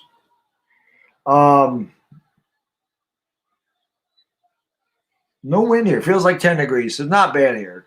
Just that's normal. That's normal February in the middle of the night. 18 degrees. That's normal. I guess it didn't really hit that. It hit the middle of the country. Is it that cold in Toronto? Well, I don't know what that is, and I forget what that is in Fahrenheit. I forget what that is Fahrenheit wise. Yeah, I don't know. See, this what's when I do this in August. When I do this in the summer, I keep getting this stupid spam thing now. When I do this in the summer, the sun's coming up right now. The sun is on its way up. The sun is up in August. Right now, it's still dark out here. The sun won't come up for about another 45 minutes. So, it's crazy, man. 24 hours. Damn right, Gil. I'm not quitting, baby. I've done this. This is my 4th time, man. I've done this 4 times. On the weather report in the city, it's supposed to snow later today. Oh, in Toronto? I don't know. I've never been. No. I went to Montreal when I was like 19. I don't remember any of it. I went to Montreal for 3 days. I couldn't tell you. I was pretty much in a drunken stupor for 3 days when I went to Montreal. Benjamin, I don't know if Benjamin Wynn is still in here. He'd be happy to know that I remember hitting a ton of strip clubs in Montreal. If you want some good strip clubs, hit up Montreal. Montreal is some of the best strip clubs you'll ever go to. From what I remember, anyway. And don't call me bad dog for no reason. I was a bad dog when I was 19 years old. I've been to all 50 states in 8 different countries. Whataburger is the best burger place. All right, Bodo, if you've been that far around, I'm going to have to take your word for it. I will have to take your word for it. If I ever get to a Whataburger, they don't have a lot of stuff up here. They don't have a Chick-fil-A up here. Supposedly we were supposed to get one. We don't have a Chick-fil-A up here. We didn't have a Sonic up here forever. Finally got a Sonic. In-N-Out Burgers are a West Coast thing. We don't have that. Oh, he's here? All right. Well, Benjamin. Yeah. That purple Evo. How can I be the man when you're the man, sir? Yeah. How can I be the man? You're the man. I went to Niagara Falls and Toronto when I was 16. So I gave it the Sky Dome home on. I went 5 for 5. Jason, I always wanted to go to Sky Dome. I never made it there. But when that first opened up in the 90s, My buddy and I were talking about we gotta go to Skydome. We just never made it up there. Whataburger sounds good. I gotta give it a try. Yeah, I don't Arthur, I don't know. I've never been to a Whataburger, man. When COVID's all over, you gotta come up to Toronto. Having a 3-year-old, I'm not traveling out of the country, man. I don't get to travel much, man. Like I said, when I'm retired, in 15 years from now, 18 years from now, whatever, and my kid is grown, then I'll be able to travel. Right now, it's just it's difficult, man. White Castle's gross. I don't like that, man. There you go, Benjamin. I knew you would like that, man. I knew you would enjoy that. It's supposed to snow in New York City. Yep, good. Keep it down there. You guys can have some snow. Usually, we're the ones that get crushed with the large snowstorms. Let the city have it. The city can deal with it. Let the city deal with it. I won't eat. I don't like avocados, Techie, so I won't eat an avocado. I've never had a Chick-fil-A. They had that competition between Popeye's chicken sandwich and Chick-fil-A's chicken sandwich. I've never had the Chick-fil-A chicken sandwich. I've definitely had the Popeye's one. It was amazing. But I know Chick-fil-A is up here. Purple Evil, I've got 3 hours and 41 minutes. And like I said, this is the toughest part of this stream. There's these 3 hours before the last one. Hours 21, 22, and 23 are the toughest. Hour 23, I should say. Hours 20, 21, and 22 are the toughest. Hour 23, well, no. Hour 24 is the easiest. Because, I shouldn't say the easiest, but at the end it's easy because I can count down the minutes. Like when it's 9:19 and I know I'm almost done, it'll be great. Right now it's tough. The dead of the night's tough, but we'll get there. It's sad because we don't quit ever. Yeah, Mike, I love Five Guys. I'm a big Five Guys person. Big one.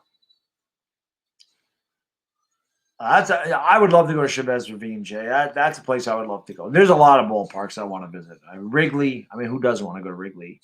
Chavez Ravine is definitely one of them too. There's two I can think of right off the bat. I've been to Tropicana Field. It sucks. That's probably the worst ballpark I've ever been in my life. That's the worst stadium I've ever been in my life. The Rays play in a dump. It's a complete dump. St. Petersburg is a dump. St. Petersburg is a dump of a city. The stadium is trash. They got D-rings and catwalks, and it's dark, and it just sucks.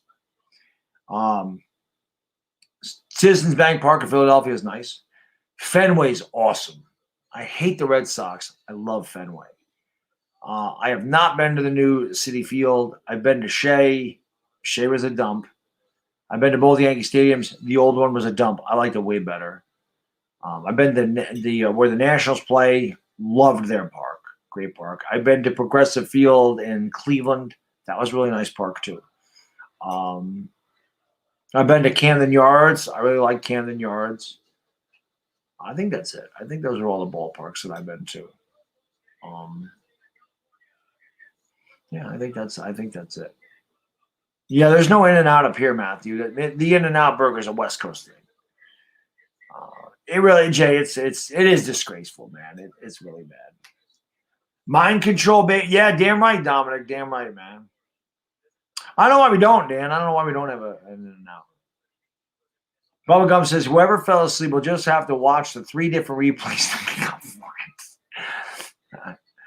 Safeco Field in PNC. I always wanted to go to PNC in Pittsburgh. That is a place I've got to get, because Pittsburgh's not too far. I mean, it's not close, but it's not that far.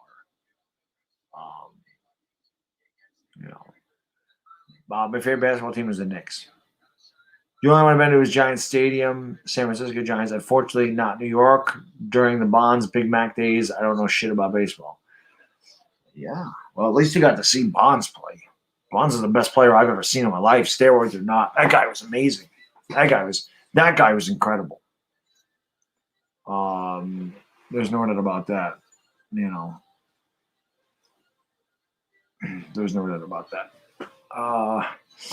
Favorite music? I like 90s hip hop. That was probably my favorite.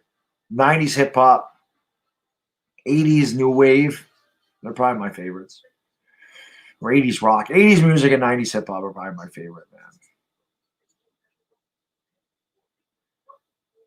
New York Post, New York Giants receiver from Alabama Jets, Zach Wilson. I think the Jets are going to take Wilson.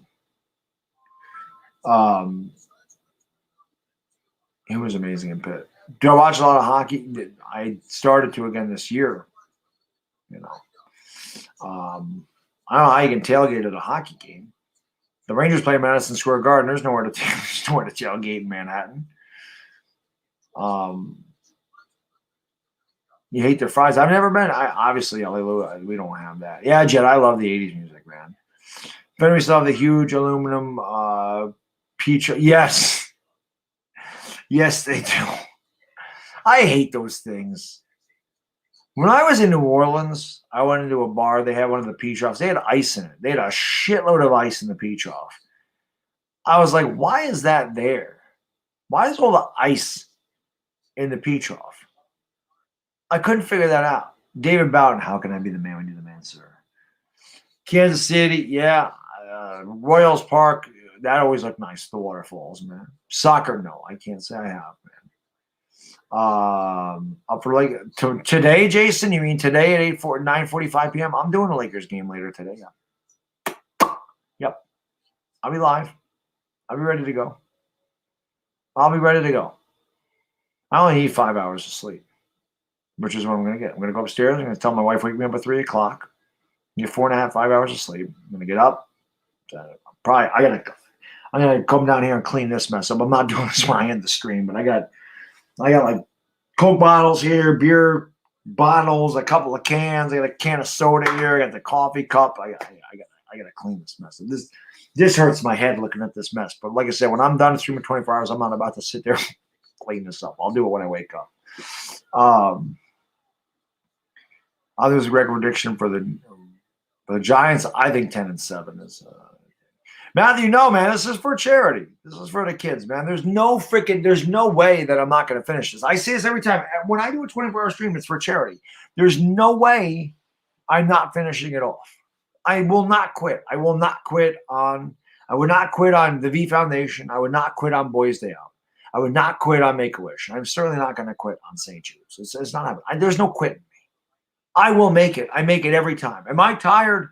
You're damn right I'm tired. Would I like to go to sleep? If I lay down right now, would I pass out? Absolutely. It ain't happening. Have I got any dad jokes? I do, but I can't think of any, Lucas, like offhand. Usually the dad jokes just come out when they come out. Like, perfect example. This guy, and this guy's never going to get back to me. A guy reached out to me on Instagram. He said, Bad Dog, he said, you got to reach out to Lakers Nation. He's a huge Lakers channel. He's got like 350,000 subscribers. He said, you got to reach out to him, man. See if the guy will work with you. I go, man, that guy's not going to work with me. I'm like, he's not going to work with me. He goes, well, you never know. He goes, he has some random people on there or whatever. I reached out to him. He never got back to me. I don't know where the hell I was going with that story. This is what happens. He never got back to me. Boda, what did you send me here? What's the Jim Pollard? What is that thing? Is that something you have? The Wheaties Champions card? I'm not sure what that is. Well, what is this?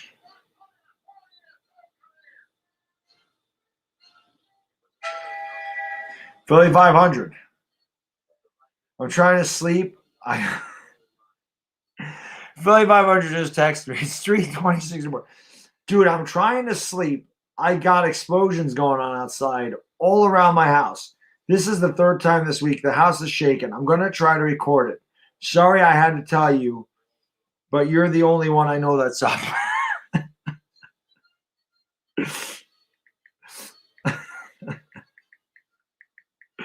Oh, man. He's hilarious. For like 500. Do dads have a dad? Yes, we do. Maybe call a cow with a leg ground beef. Yeah, there's a bunch of those. What do you call cheese that's not yours? Nacho cheese.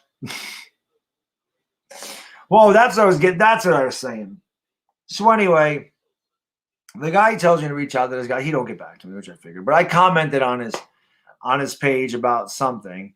And I was talking about the Lakers might look at these guys if they get released. And I was like, the Lakers need to get a big. They don't need this guys. They need this and need that. I said, but either way, the Lakers, I said, the Lakers are going to make a splash in parentheses when it comes to guiding a guy. And I said, see what I did there? Dad jokes. Sorry. So remember that. Lakers are going to make a splash.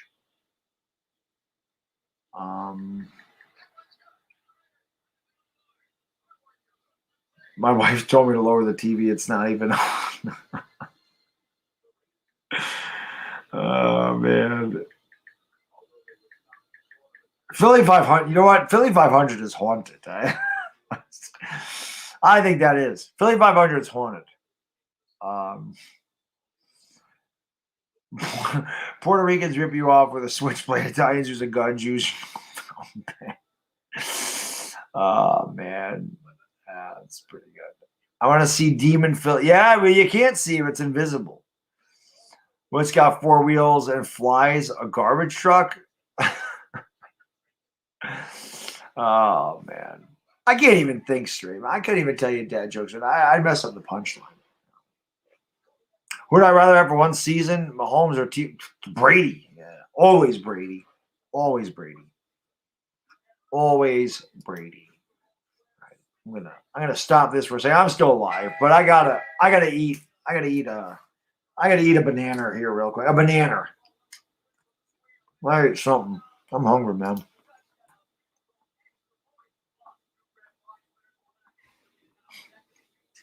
Since you're both Italian, how about some hey, Jedi. Listen, Jedi, I appreciate you hanging out for as long as you did, my lady. I always appreciate you being here. You know that. You loved it in the sports community, man. You know that. You know that, Jedi. So I appreciate you hanging out. Get yourself some sleep. And maybe we'll see you tonight for I'm looking at the camera right now like you can see me because I turned the camera off. But hopefully we see you tonight for the Lakers game. Yes, I'm invisible now. I'm invisible. Andrew Bocelli. No, I don't listen to like Italian opera. I don't listen to Pavarotti and Bocelli. That's what I mean. We'll eat something. Pungo's pounding down an energy drink. I hear you.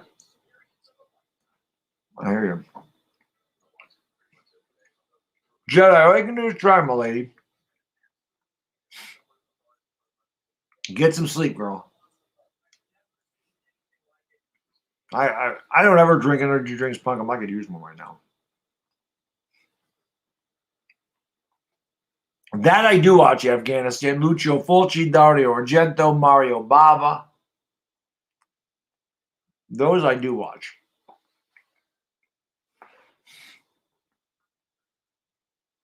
Delirium. I don't know. I don't know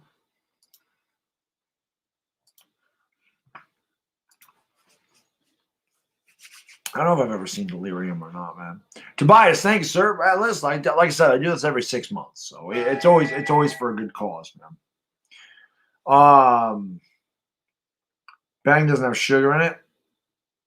Benjamin says, I'm getting hungry. This isn't good. It's inevitable. When you're sleeping at night, you don't know that you're hungry, but you're hungry. But you're sleeping, so you're not thinking about it. But 3:30 in the morning, the police tried to find these things last week. They couldn't. Maybe this thinking.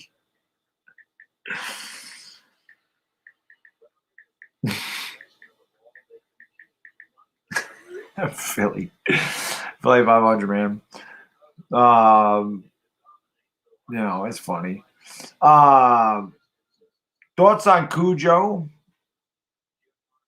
I'm seeing this movie pop up everywhere. Oh, Cujo? I know what that is. Dire Giants fan. I don't know. It's morning in the UK and you're still going. Hey, Caleb, I told you I'm not. Yeah, it's 11:30 in the morning in the UK. I'm not finishing until 10 o'clock. I have 3.5 hours. I like Cujo too.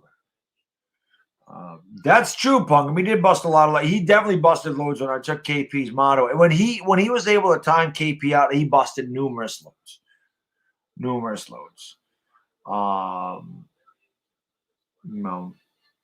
every time I used to say, but Dad, my father would say, "Are you calling me a butt?" Yeah, Dominic, I don't listen to Pavarotti or Bocelli. Like Afghanistan, I watch Italian horror. I don't listen to Italian music. For me is Frank Sinatra, Dean Martin. Like, I like them. I like them. I thought China was invading for a second. I told my wife, "Get the kids from it." What is Philly 500 talking about? Philly 500 is delirious right now on the on my phone. A horror film. Oh, it is Cujo. Dire Giants fan. It is Cujo. I love Cujo. That's a Stephen King. Well, it wasn't directed by Stephen King, but it's a Stephen King movie. I like Cujo a lot. Yes, Cujo is great. But that is good. Yeah, Cujo is a good one. Cujo is a good one.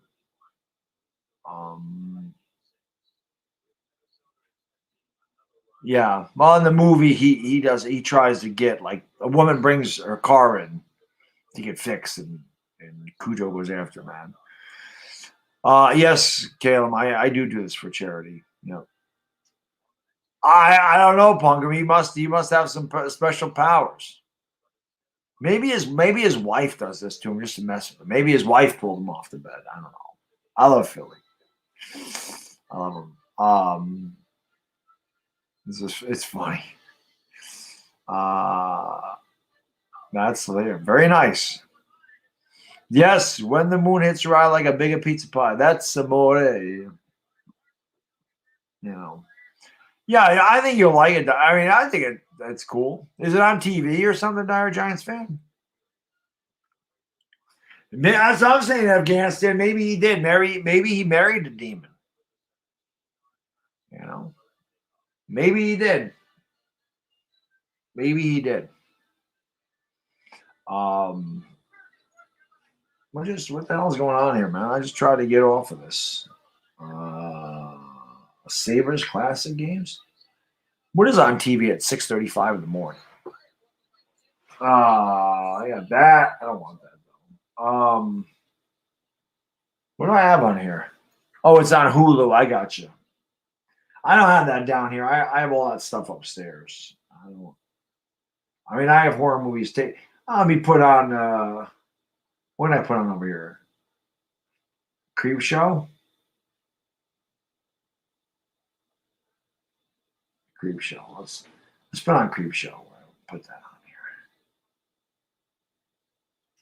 This is 2 hours long, so we get paid. Wow. I'm telling you, man. I don't know what it. I don't. Oops. I don't know. Hopefully, my mic just didn't go mute on me. I don't know. I don't know what it is about this time of this 24-hour stream. I was fine until it hit 6 o'clock. I am fine until it is the last 4 hours of this thing just wipes me out. I don't know why. Well, I do know why. I mean, I've been up for 21 straight hours, but stuff, man. Gangry David, how can I be the man? We need a man. Oh, Afghanistan. I mean, I'm gonna make it. We all know that. I did. I already had a banana. I ate some breakfast. I got one more thing to eat before I go upstairs and go to sleep. No, I eat that about 8:30. I got NASA food, as Philly 500 will call it. NASA food.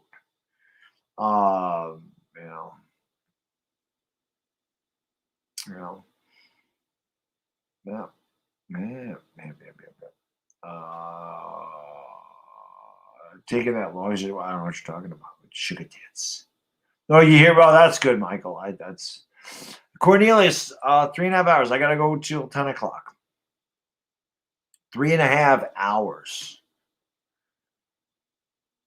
No, I've never been to the Netherlands. I've never really been outside of going to Montreal when I was young. I've never been out of the country. I've never thought about the Netherlands, but no, I've never been there. I've never flown across the Atlantic Ocean. Like the farthest I've gone away from New York is Puerto Rico. What happened overnight? I don't know. It's conversation. Yeah, I have 4 slices of pizza, Michael. It's on the counter upstairs. I only ate 2 pieces of it. At least I'll get 2 meals out of the $25 pizza that Exhorter paid for. Falcons, Panthers, Raiders, Broncos, Rams. Which home game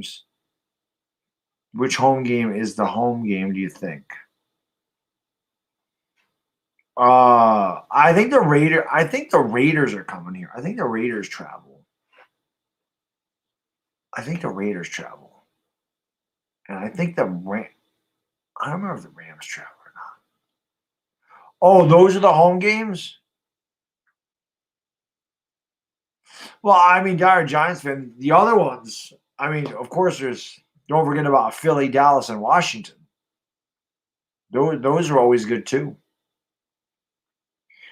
But I'm trying to think out of those teams. Oh, I was just gonna say where the hell did that comment just go? And then I realized he took it back. I'm getting loopy. No. I wonder what the last thing those 4 dead birds saw before dropping it. Philly loves so many unanswered questions. Yeah. Yes. But we always have Philly back. We always have Philly here, man. I know, man. I know. I don't remember. I don't know. I don't know where the Giants are playing these games. I just know who they're playing. I don't know if they've done that. Well, yeah, they did. They just don't have the weeks yet. Hurts is trash. Yes, I agree on that. Man. Hope the sun's starting to come. It's starting to get a little bit light. Not that there's any sun here. It's all freaking cloudy as always.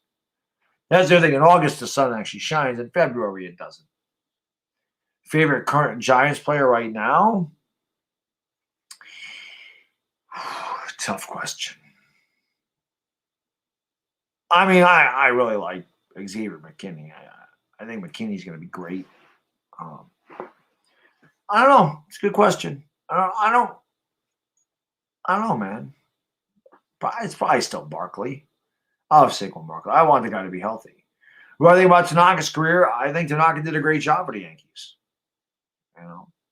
I think he did a great job. Me too, Afghanistan. I hope they suck. Bizzles, yes. I think the Netherlands are made up land where Peter Pan is from. There you go. I think that's never land. Maybe. Do I think Trevor Lawrence will succeed in Jacksonville? Yes. If he went to the Jets, no. It's freezing in the UK. It's freezing here too. No, Cornelius, you can't. My wife is my Valentine. Tanaka's done. Tanaka went back to Japan. Tanaka's done. Taysom Hill's worse than her. No, he's not. I think that Taysom Hill is better than Jalen Hurts. Maybe those birds. Maybe they were. Maybe that's a good point, Afghanistan. We should have asked them if they were eagles. For sure. Definitely. Should have asked them that.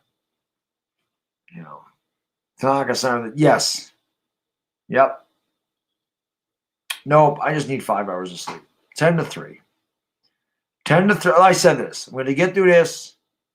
This is a really tough part of this whole thing is these last 4 hours. I got 3 hours and 19 minutes. I'm going to get through this like a trooper. I go upstairs. I sleep for 5 hours. I'm going to go out to dinner. I'm going to relax. I'm going to take a shower. I'm going to stream the Lakers later tonight, 9:45. And then I'm going to sleep until Tuesday morning. I'm going to sleep Monday away. Completely away. Explosion. Oh, I love this guy. He says, explosion stop before I go back to sleep. I'll leave you with some giant skulls that are real. You guys see this? This is what Philly 500 sends me. Oh, man. He's the best. I freaking love it. I love Philly 500, man. I don't know. I don't know how you can't. He is hilarious, man. He is so funny. -9 in Michigan. Yeah, it's cold in the central part. It's not that cold here. Like I said, 18 degrees here. That is normal. That is normal this time of year. Cracks me up, man. Why is somebody showing me a Miller Lite while they're in the car? What the hell? What I do for a living, I work for the state of New York. Border winter is brutal. Yeah. That's my phone, Gangry David. That's my text message. That's what the train is. It's my text. It's Philly 500 texted me. He said he heard explosions. He's like, I need to tell somebody. He goes, but I know you're awake. You're the only one I know that's awake. Yes. LA Lou is back. LA Lou. What is going on? What I'm hearing, I already read that. My laptop lost connection. I had to change laptop. Look at LA Lou. He's the man. He doesn't let anything get to him. He's just like, I'm just going to switch this out, man. Thumbs up the stream, man. Why not? Why not, man? I'm going for a walk. Oh my God, wearing sandals at 4-degree weather at 4 in the morning. That's not bad. I wish it was 40 here. I would kill for it to be 40 degrees here right now. I would kill for that. I would kill for that, man. Definitely, Dominic. Yeah, we'll all be here for the Lakers. The Laker dog. We got to see if we can get. We got to see if we can get. I think it's on NBA TV tonight. We got to see if we can get over 8,000 people in one of these streams. I think this game's on NBA TV, if I'm not mistaken. Let me check. Celtics at Wizards at 1. Boston. Well, they already had that. NBA G League basketball. NBA game time. Nope. Cleveland Cavs at the Clippers is the nationally televised game. So the Lakers will be on Spectrum Sports now. So that's your text tone too. No kidding, Bubba. That's pretty funny that your text is the same as mine, man. He's not the beard cool, but I do like Philly's a man, Lucas. Philly's awesome, man. You're passing out Dominic, man. Get some rest, buddy. I appreciate you hanging out the entire time, man. You know, like I said, my mods are the best in the business, and I trust my moderators a ton. So I don't decide the mods. I let my mods pick the mods, and they picked the great guy in you, Dominic. There's no doubt about it, man. That's why I trust my mods. But you're the man. Get some sleep, buddy. Listen, but Dominic, rest up, man. We got the Lakers tonight, right? So get your rest. Come on back at 9:45. You know where we'll all be. We're watching the Lakers beat the hell out of the Nuggets, right? So let's go. How to throw another log in a fire. It's all the way down. Yeah, Jay. Rub that in. Jay. Rub it in, man. Rub it in. Is there a penalty for being over the cap? I don't know. Dire Giants, man. I'm not sure what it is, man. Arthur, same thing, man. Listen, get some sleep, buddy. And like I said, hopefully you come by for the Lakers stream tonight. You know, I can't sit there and talk to everybody in the Lakers like I do here, but I always make sure to acknowledge everybody in there, and I definitely read some comments during the commercials, but it's tough. KP ain't a 60-minute man. No, he's out. He can't do it. The fact that these young guys can't stay up for 24 hours, and my old ass or old head or whatever they said, what the hell is little? What the hell was that thing? Oh, big ass head. Oh, little head ass boy. What the hell was that called? The one time? Little head ass. The fact that they can't stay awake for this long, and I can't. Come on, man. Come on. My first mod. It might have been Geomon. Geomon was one of my first mods. Goose was my first member. I remember that. I think the Giants will re-sign Leo. I don't think they're going to sign him for $20 million here. My dream, a first-round pick. I don't know if it's a dream, but I want Kyle Pitts. Don Perocchio, thank you for the super chat. Brilly, Don. I really appreciate a little fist bump. Fist bump as you're getting ready to enter hour number 21 of the stream. Now we're number 21. I never changed my background here. Let me change my background. I totally forgot about that. Where do I have to go here to change my background? I go here. No, that's not what I want. Where's my background? Is it settings? Oh yeah, let's see. Oh yeah, I did. I forgot to change my background.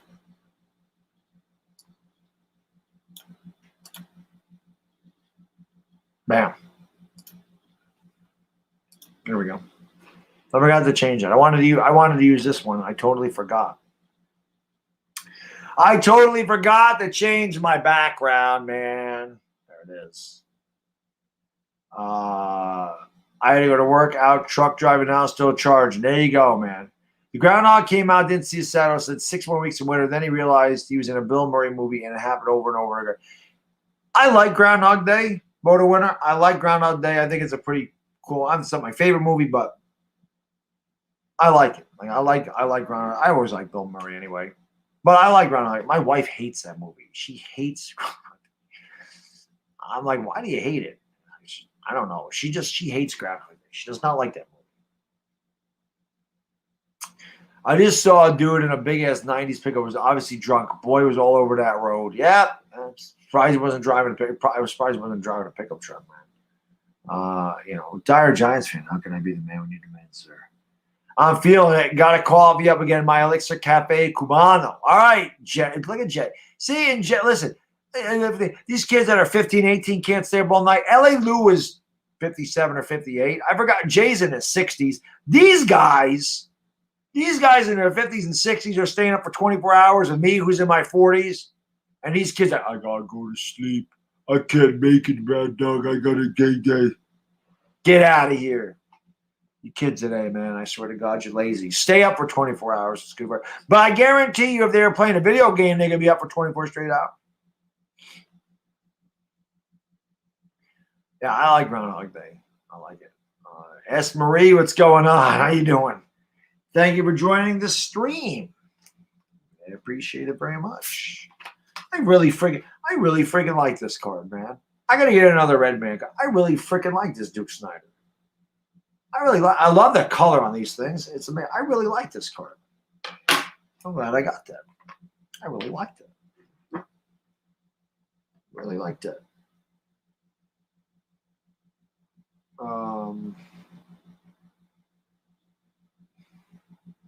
Well, if you're 11, I mean, you should be sleeping if you're 11. I'm not talking about somebody that's 11. I'm talking about guys that are like 19. Gangrene David, yeah, you should do a 24-hour stream. They're fun.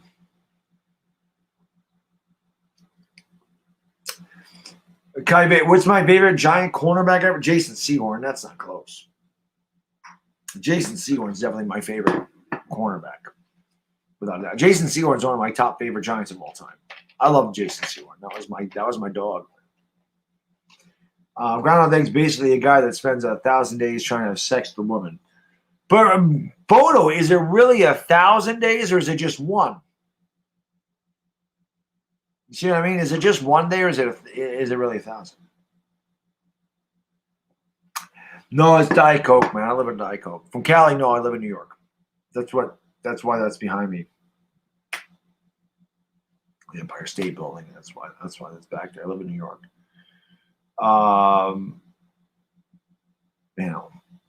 Corey Webster. Corey Webster was a good one.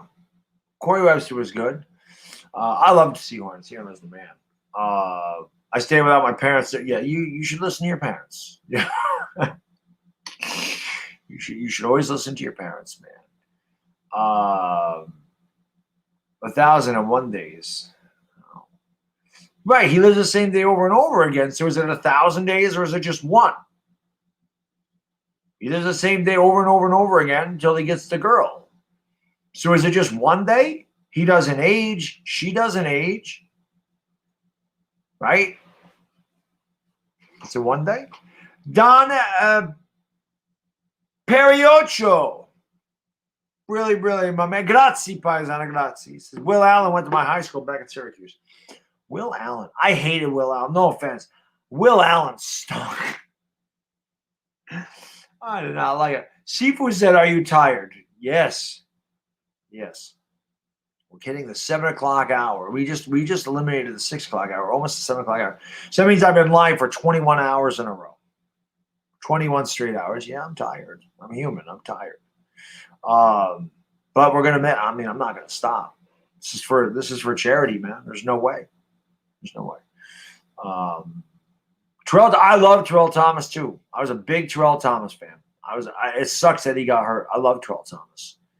He was really good, man. He was a really good cornerback. You don't age, Michelle? I'm just, women don't ever age. That's another thing. You young guys,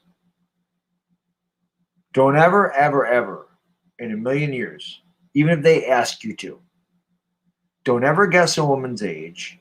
Don't ever guess her weight. Don't ever, ever do those things. I don't care if they ask you.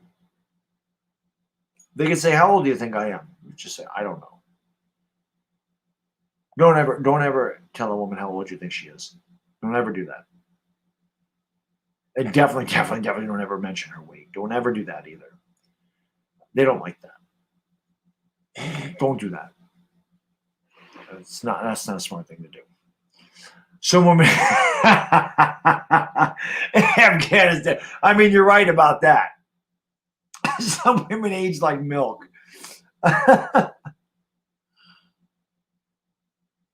Eli Apple, yeah. Side note, my boss went to high school with Kevin Hart. Yeah, that is crazy. That's insane, man. Don't say you're a fat pig either. No, probably not a good idea. Yeah, do I look fat in this dress? Yeah, don't ever answer that either, man. Oh, I will say this. If my wife asks me what I think of an outfit, I'll tell her. I'll be like, "Nope, don't wear that." Because my wife would get pissed at me if she wore something and I told her it looked good and it didn't. She would get mad. She's like, "Why didn't you just tell me?" I mean, after 20 years, together, almost 21 years, you're pretty much going to tell them. I'll be like, "No, I don't like that color on you. No, I don't like the way that fits. Nah, I don't like how that looks." So I don't know. Kyle Patrick, man, thanks so much for the super chat, brother. I really appreciate it. Really, my good man. Again, just so y'all know, maybe a couple more times, but I'm doing this 24-hour lives. Don't even listen to me talk. 24-hour live. We got 109 people in here at 6:55 in the morning. You guys are unbelievable, man. 109 people in here at 6:55 in the morning, 3:55 in the West Coast. But I do these 24-hour streams once every 6 months.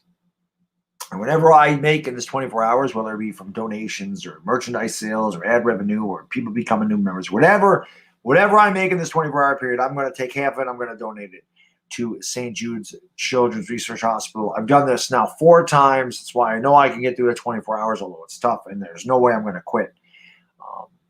So I do this, like I said, for charity. People have said to me a couple of years ago, "Why don't you do a 24-hour live stream, Bad Dog? You're always up." And I said, "Yeah, let me challenge. I like a challenge. Let me do it." When I decided I was going to stay up for 24 straight hours, I said, "You know what? If I'm going to do something like that, we ought to do it for a cause." So this is the 4th time I've done it. And, again, I just want to thank each and every one of you guys and girls who have been here with me the whole time.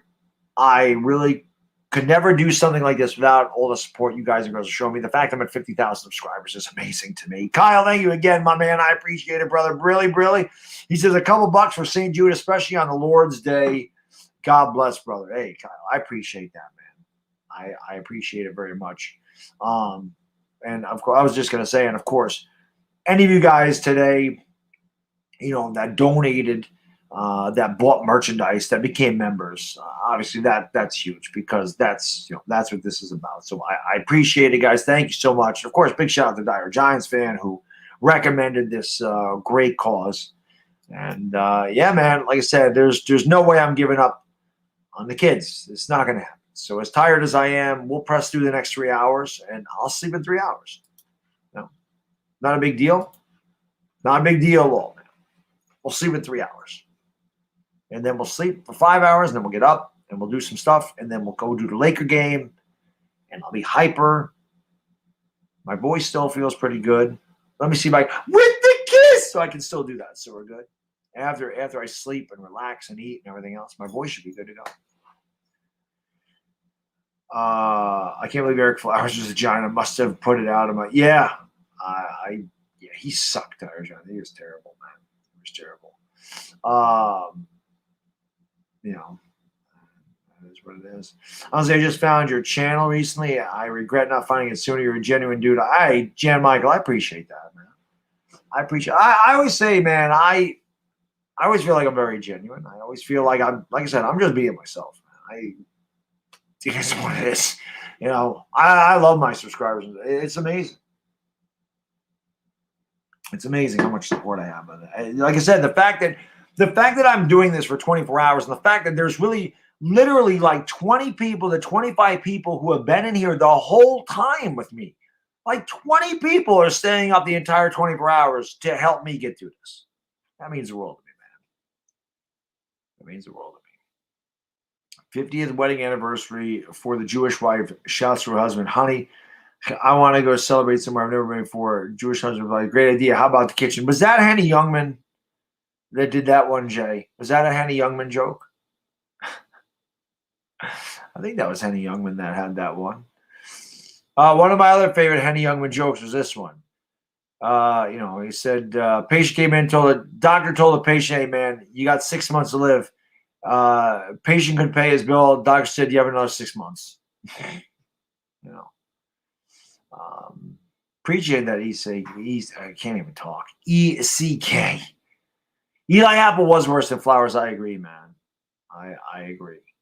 Your stepdad was in the same college. The mailman? That's awesome, man. That's awesome. I want to strangle sports pros. KP's sleeping, man. KP is sleeping. No, I'm not gonna do guests. I'll fall asleep. I have to keep talking, or I'm gonna zonk out. I did that one of the first times I ever did it. I had guys on like 4 or 5 in the morning, and I was gonna fall asleep. So I have to keep talking, or I'm tired. We are now at the 7 o'clock hour. We are 3 hours away. So we have streamed for 21 straight hours. We are through 87.5% of this thing. So let's continue, man. 7/8 of the way there. Andrew, people say it all the time, like, yo, man, I'd go 48 hours. Do it there.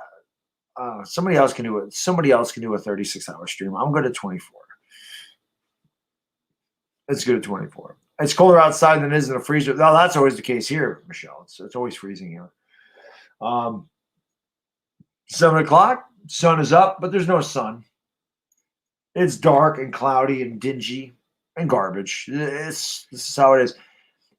Up here in New York, in upstate New York, if there's 150 days between the beginning of November and December, January, February, the beginning of April, there's 150 days, say, the sun might shine 20 of them, 25 of them. It does not shine. You may get 1 day of sun per week on average. It sucks. Pungam, that's what I used to do. I should have done it that way, but I don't go coming out and doing it. I should have done it that way, though. Next time I will. I should have done it that way. I should have done it that way, man. No, Mr. Mini Guy, you're right. Trust me. New York sucks. It's not. That's why I said that's why most of us are asses, because it's just a difficult place to live. KB sleeping without washing his face. LA Luz says if they're doing a 36-hour stream, they'll be doing it alone. Yeah, I'm not doing that. Somebody else can do that. I think the last time I did this, I was like, I went 24 hours and 2 minutes. Like I stayed an extra couple of minutes just to prove it. Punkum, I'm sure that's true. That rumor. I have no doubt about that. I went to high school. Shawn Michaels graduated the same year. He went to the Hall of Fame, and I went to the Hall of Fame. There you go, Boda winner. There you go. I think I told you guys about the Shawn Michaels story before. He was staying in he raised Ramon and Diesel at the time, Kevin Nash, whatever. They walked into a hotel that my friend's dad worked out. My friend and I were just there hanging out, and they walked in. And my friend's dad said, "We don't have any vacancies." And Shawn Michaels screamed at him, "You know who I am? You know who I am? I'm Shawn Michaels. You'll make a vacancy for me." I never forgot that. He was such a douchebag. This had to be like 1997, 1996, 95, somewhere in there. I'm like, what an ass. But I guess he found Jesus and stopped being a drug addict. Thank you, Mike. I appreciate you, buddy. How can I be the man when you're the man, sir? Get some sleep, bro. Get some sleep, man. No shame in sleeping. Watertown all the time is really nice. Watertown, Mass? Oh, the John Cena story when I met him, when I saw him at Pizzeria Uno, and the guy's like the biggest dude I've ever seen. Like, he wasn't human. John Cena's back was ridiculous. His hand, I have big hands. John Cena's hand swallowed my hand. That dude was huge, man. That was big. Benjamin says, removing KP's mod and timing him out made this the best 24-hour stream by far. He was. He was an ass. Yes. He was a complete ass. Yeah. 3 more to go, Andrew. Yes, sir. Everybody does. Dude's 52. That's insane, man. Dallas Cowboys over Dak and Ezekiel Elliott for Saquon Barkley and Daniel Jones. You accept it.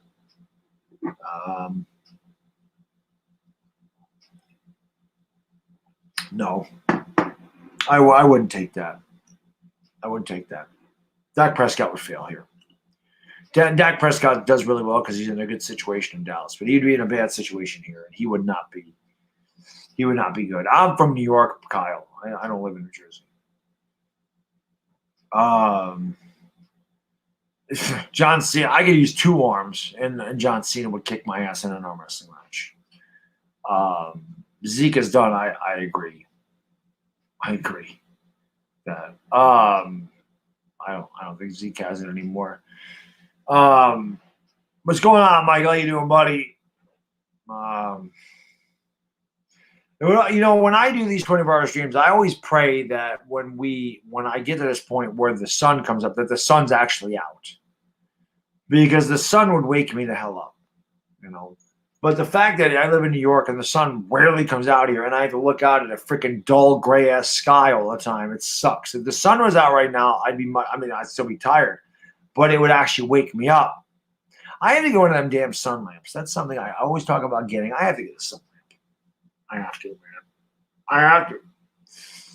I'm tired, Joel Fu. Yes, I've been streaming for 21 hours. I'm tired. I'm very tired, but ain't gonna stop me, man. Yep, no sun. No sun. You met Dave Bautista. That man has some huge hands. And Manny Fernandez. Wahoo McDaniel. Ivan Putski was my dad's favorite Boda winner. He loved the Polish power. Ivan Putski. Kyle Patrick says, I slept for 6 hours and I'm tired. Yes. Yes, I'm tired. BB Gun, you been here since the stream started? Nice, bro. See, my guy, you guys are hanging out. You guys are crazy. People saying give up 2 first rounders in a trade is a lot. Would you trade apples and flowers? Yes. Yes, I would, Lucas. But the thing is, you don't know who the draft picks are going to be. But yes, of course. Of course. There's no doubt about that, man. No doubt about that. We are all tired. Yes, we are. Yes, we are. Sleeping like Lou. Putski was enormous. He was short, but he was jacked. He was jacked. I'm not going to bash a Jags fan. Why would I do that? I only bash Eagles and Cowboys fans, man. Best WWE era for me, the Attitude Era, 97 to 2000 was the best. I love the golden era, 84 to 92 as well. Growing up, it was amazing, but the 97 to 2000 era with the Rock and Stone Cold was great. There is a bunch of lunatics. Somebody here, dire Giants fan, no doubt about that. Would you be impressed with somebody who's here for all 25 minutes? 25 minutes? No, that's not impressive. Got to be at least a 60-minute man. It's harder to keep the devices charged and stay awake. That's true, Lucas. I do this on a computer, so everything is plugged in and everything. But I told you the hardest part of this, staying awake is hard, but talking for this long is difficult too. Yeah, ruthless aggression was right after the Attitude Era. I started to fall off after like 2001. I started to fall off. I still watched it, but I fell off. Yeah, Cobb was here for a while. Cobb came up with the clutch. Cobb was here for like 3 or 4 hours. He was with me till 5 o'clock in the morning. I forgot when he came on exactly. I think it was like 1. So he was there for a long time. Get up and do some jumping jacks. I don't have the energy. The only thing I even have the energy to do, Moto, is get up and piss. Which we're still at 12. I haven't hit 13 yet. I know Dire Giants fans said 13 for the piss meter. But we'll see. Cheat day or no cheat day. If you do a cheat day, Chick-fil-A or well, I've said this, Kyle. There is no Chick-fil-A here. There's no Chick-fil-A. We don't have a Chick-fil-A. I've had the Popeyes chicken sandwich. I've not had the Chick-fil-A chicken sandwich. Come on. Desert Eagle, yes. Less than 3 hours, man. 2 hours and 51 minutes. Not that I'm counting. Yeah, Pizzle's awesome, man. Pizzle's awesome. You laughing for no reason? That happens, Sleeping Angels. That happens. Yeah, some of it's funny when you're like I mean obviously. Oh wait a minute, I forgot to do that. So when it was 6:20 of 4:20 to go, well, let me do it. Let me do it now. Remind me in 11 minutes. It's gonna be 4:20 on the West Coast, and I know we got a lot of West Coast people in here. I'm getting loopy now, so I kind of feel like I'm part of the 420 crew. But the funny thing is, you guys ever just laugh for no reason, like you just said, just like no reason. You just start laughing, or the dumbest thing makes you laugh so hard. Those are my favorite, when I don't even know what the hell I'm laughing at, and I laugh, man. Desert Eagle, I just can't do. You could if you put your mind to it, bro. Listen, let me ask you something, Desert Eagle. First of all, how can I be a legend when you're a legend, sir? I love Desert Eagle. Another great Eagle fan, by the way. Your dad, right? When your son was first born, he's a week old. How much did you sleep? I mean, I know when your kid naps, you nap, but legitimately. Your kid's a week old, 2 weeks old. How much did you sleep when he was 2 weeks old? How much sleep did you get at night? Right? Cheese Whiz, what's going on, man? Yes, I do think Leonard Williams is. I would not. Shaq's going to cost more than Leonard Williams. I'd rather have Leo than Shaq, but Shaq's going to cost more than Leonard Williams. So anybody that's had kids, in my opinion, knows what it is to go without sleep. So if you're a dad, you can definitely do it, I think. Because anybody that's had kids knows your kid will sleep during the middle of the day, but you don't sleep when you're supposed to. I mean, maybe you can't fall asleep at 3 o'clock. Although when you have a newborn, you can, because you're exhausted because they don't sleep through the night. I can tell you this. I always talk about it, but when I first brought my kid home, that was my oh shit moment. Well, we were in the hospital for a few days. Because he had to be circumcised, and the doctor couldn't do it till Monday.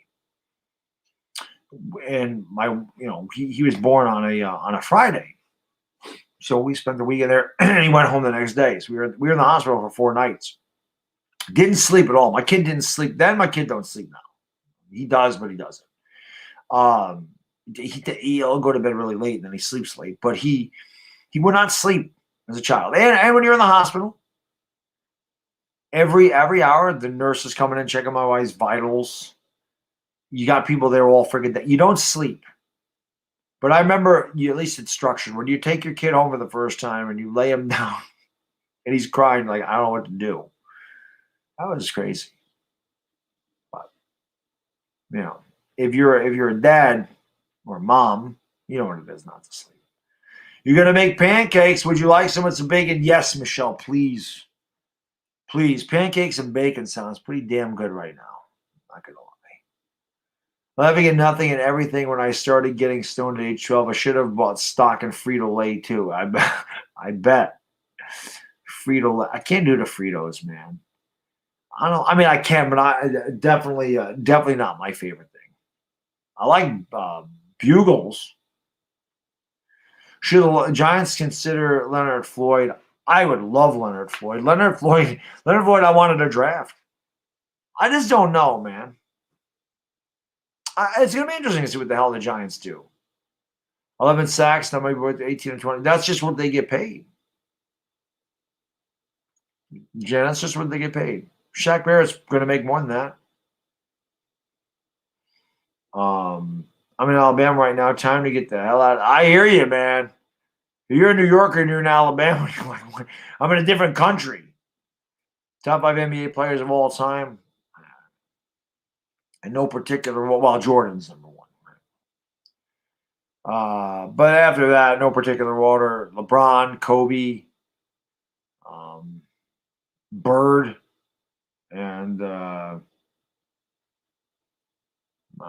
probably Bill Russell. Probably my top 5. Something like that. Mind-boggling what's going on, man. Yes, the snow is BS, man.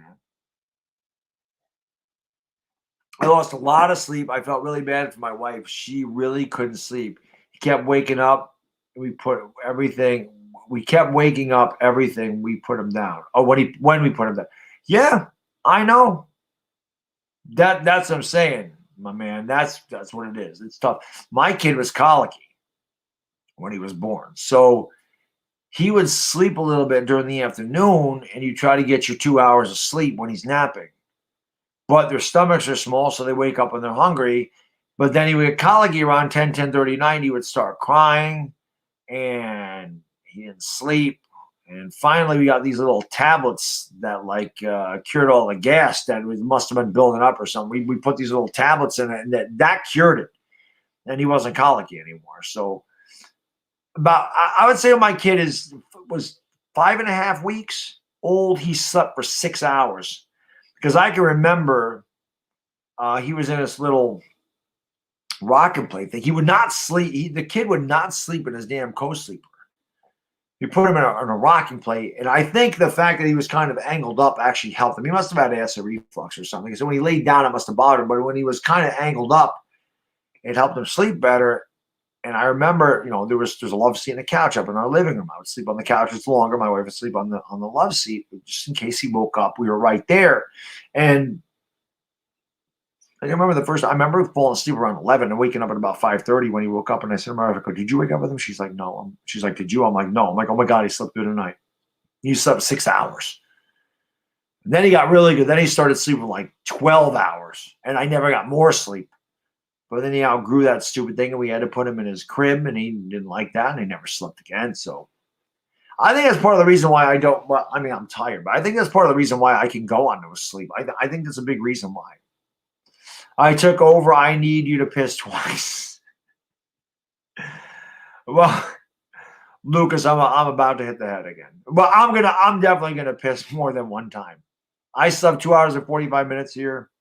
And I'm still drinking soda, and I'm gonna get in the head here very soon. Within the next 10 minutes, I'm sure.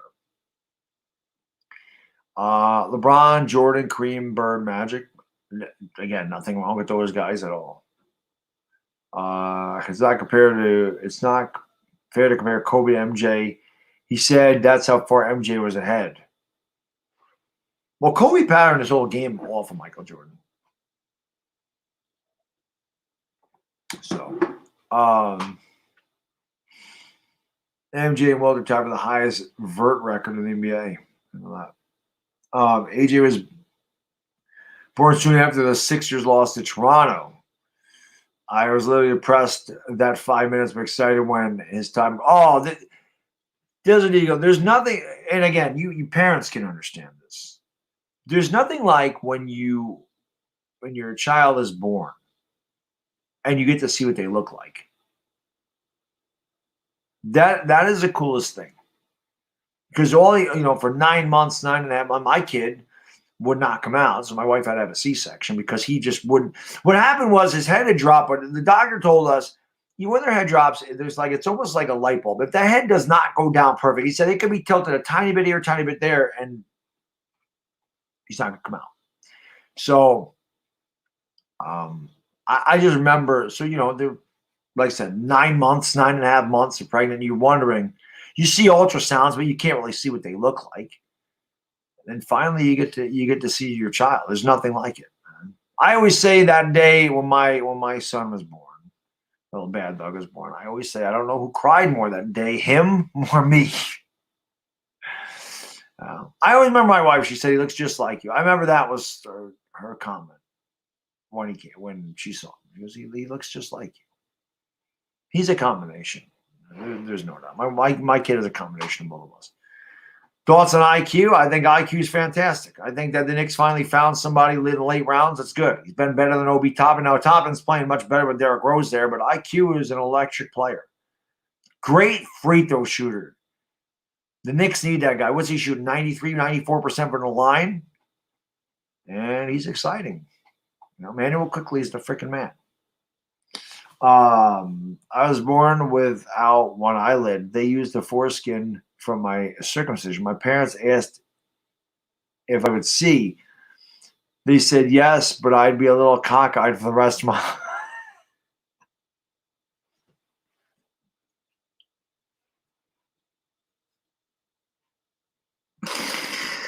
Oh man, that's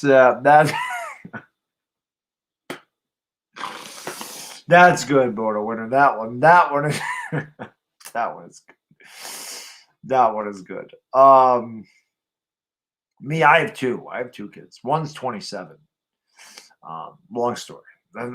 Long story. All I know is obviously I was 16 when I was 17 when he was born, but it's a long story. I'm not gonna get into it now. I'm too tired. Benjamin's out. Benjamin, where are you going? Disappointed in you, sir. Benjamin busted too many loads and now he's tired. Have a great night, buddy. We'll see you for the Lakers later on today, man. Yeah, Nick the Wick Quick is really good. He's only 21, yes. GD, thank you for the super chat. Really. The NFC East will be a good division next year. Dallas finished strong, winning 4-6. Getting Dak back in that offense is scary. The Giants are much improved. The Redskins' defense is scary. I agree. I think the NFC East gets better next year. I definitely do. Bodo writes all of his stories down, and when a 24-hour stream pops up, he tells one. Bodo was killing me last stream, man. Yeah, hanging tough, like the new kids on the block, right? I personally believe Dak will be a Redskin. That could happen. Washington, whatever their name, they're not going to be the Redskins, but whatever they're called next year. No doubt about that. But yeah, it's pretty crazy. All right. Well, I'm gonna make this number 13 as far as pissing goes. So if that was the over under, we're gonna see if I hit the over. We definitely hit the mark. So I'm gonna hit the head real quick. Of course, like and subscribe, all that good stuff. Hang around. I'll be right back. Gotta go use the bathroom. Part of streaming for 24 straight hours. But I'll be right back.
All righty then.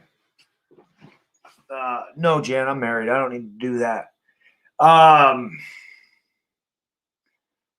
Never mind. Look at Benjamin. He's going to fight through. See, that's what I'm talking about. See that? You see that, KP? Benjamin's a trooper. I think somebody just told Benjamin when I was taking a leak.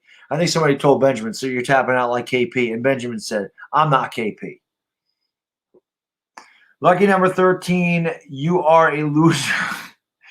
He'll go one more time. Oh, I'll go at least one more time. Yeah, I still have 2 hours and 37 minutes.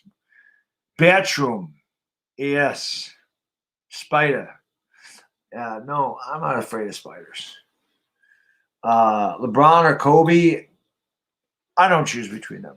They're two completely different ball players. Lou takes the time away. Oh, man. My legs, my back, starting to catch up with me now. How many wins for the Yankees this year? 99. Let's go Yankees. 99 wins. Sleeping in the cheek because they're always sleeping. KP has a little ball. Yes. Yes. There you go. Personally worried about the Yankees? I'm not. They'll be fine. They'll be fine. Spiders are friends. They are indeed. 80 or Giannis. I covered the Lakers, so you can give me AD. Can I do a hat flip? No. I can't do a hat flip. I can't do it. I've tried. I can't do that. Paul, what's going on, man? Kobe had that killer instinct most now. I understand 2004. He lost some to be desired. Yeah. That's tough, man. Like I said, Kobe and LeBron are two totally different players. So, but it's just I always say they're kind of like tied, man. It's tough. I mean, I think LeBron was a better overall player. Kobe Bryant's not leading the league in assists. I mean, I could tell you that. You know, but I loved Kobe. How do the Lakers have like the greatest players ever? I'm surprised Jordan wasn't a Laker. Think about it, man. They had freaking Wilt Chamberlain, Magic Johnson, Kobe Bryant, LeBron James. It's crazy. Kareem Abdul-Jabbar. How? They had like 5 of the top 10 greatest players in the history of basketball. You know? Severino is back this year, yeah. Sevi is back, yes. Dow Giants fan, hit the thumbs up. Let's go, man. You got lucky with Jordan. Jordan was God. I hated him though because he used to kill the Knicks, man. You know, it was rough. Elgin Baylor, Jerry West was another great Laker. No doubt. Big Game James is underrated. Who's Big Game James? LeBron's not underrated. Shaq, yeah, Shaq is another one. There you go. They all end up on the Lakers. It's insane. You know? I don't know. Philly left at 3. Tana left probably like 4:30. And then Pizzle left a little bit after 5. So that's what we got. Top 5 beers. God.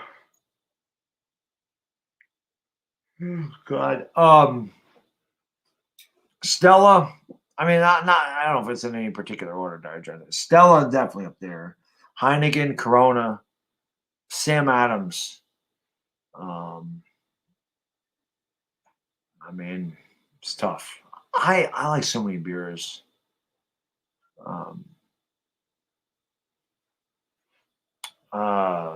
I mean, I don't know, maybe Allagash. I really like Allagash, but I really like Chimay Grand Reserve. I don't know, man. It's tough. Philly did make it hilarious, yes. No, I mentioned a moto. I mentioned Kareem like last. I took a period. I was like Kareem Abdul-Jabbar, but I did mention him. The Lakers have got the most ridiculous players, man. Stella's the best. Giants fan. He did. Anthony Davis. I wouldn't say he's like a. I mean, he is the Lakers. So yeah, they got. It's just crazy, man. Yes, he did. I need another coffee. I do, but I'll press through. We're not a Diet Coke though, man. That's a little boring. I love Sam. Yeah, Sam Adams is good, man.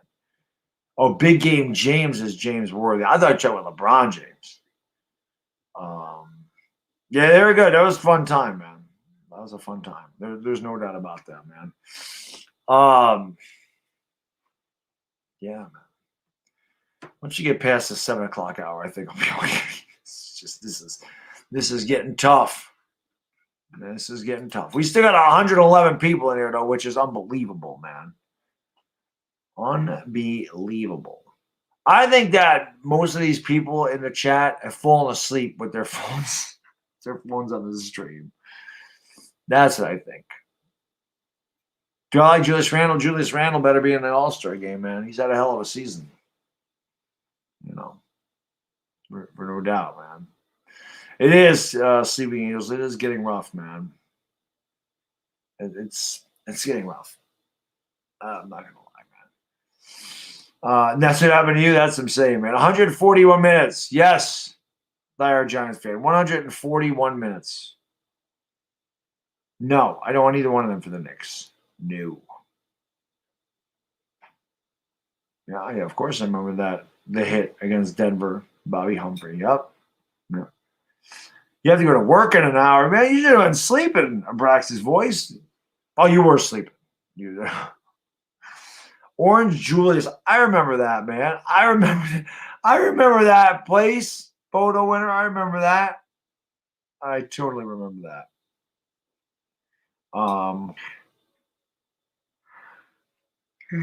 Yeah, times are gonna yawn now. You always on a laptop. I just know a lot of people watching the phone. So, Mike Nixon. No, I mean, if I started at 9, I would have been this tired at 6:30. It wouldn't have mattered. This just would have hit me an hour earlier. You know, but yeah, right now I wish it ended at 9. That'd be nice. I have done it before, Sabrina. I've done it 3 times. Like I said, I will get through it. It is this particular time in the stream that I am like, I want to tap out, but I just will not. It is always that 3 hours before the last hour. When we get to the last hour, like I said, we can count it down. I get my second wind. I'm like, I'm going to do this. It's only an hour away. But this stretch, which is where I normally sleep, these 4 hours, is the most difficult part of this stream.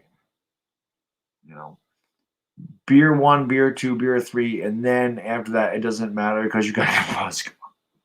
Right.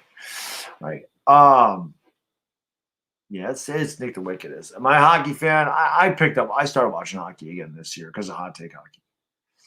Yes.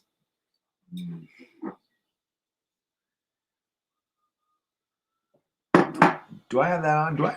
I don't think I have the original Friday the 13th thing. And I'm telling you, it's cold down here, man. Oh, the heat. I think the heat must be programmed or something. It's cold down here. I'm gonna have to go turn the thermostat up just to kick this stupid thing on. I have Halloween, Psycho, Creep Show, which I was just watching.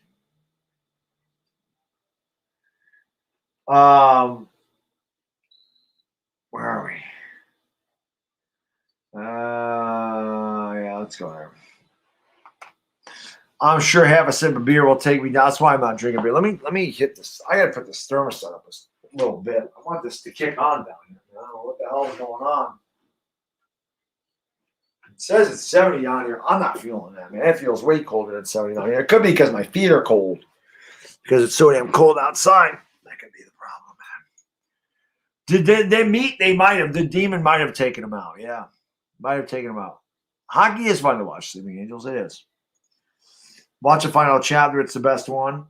Yeah, the great thing about that is they're all the same. I don't have Friday the 13th. It was just like a commercial because I must have been taping it during like Halloween or something. When I was taping Creep Show, I saw a commercial for Friday the 13th. I'm like, I don't have it taped. You think 4 was the best? 4 was good. I'm trying to think. I like 3 and 7. A lot of them. I think 7, 3. I think part 3 and part 7 were my favorite. I do have socks on, but again, I'm on a concrete slab floor with a carpet over it. So when it's 15 degrees out, it's cold down here. It's cold. You guys didn't remind me, man. 420. It's 420 on the Pacific Coast. 420 in Los Angeles. 420 crew on the West Coast. You know what to do? Smoke them because you got them. 420 to go. Or 420 in the whatever I'm trying to say. Meat, it's a 13. The piss count is a 13. There you go, Darja. The 420 crew. Let's go. What's on ESPN tonight? No, people keep asking. You can't collab with basketball. You can't collab. Basketball does not work with a collab. It's too fast-paced. I don't think ESPN has a game. I don't think that ESPN and NBA TV have games on at the same time. I don't think that happens. I could be wrong. Let's see.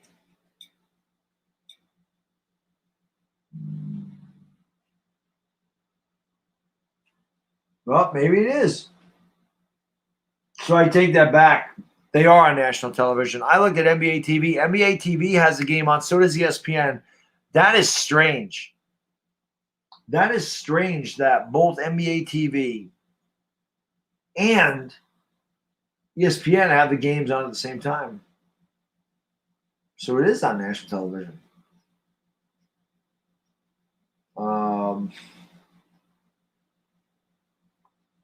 That's weird. Cavs and Clippers are on NBA TV, but that's crazy.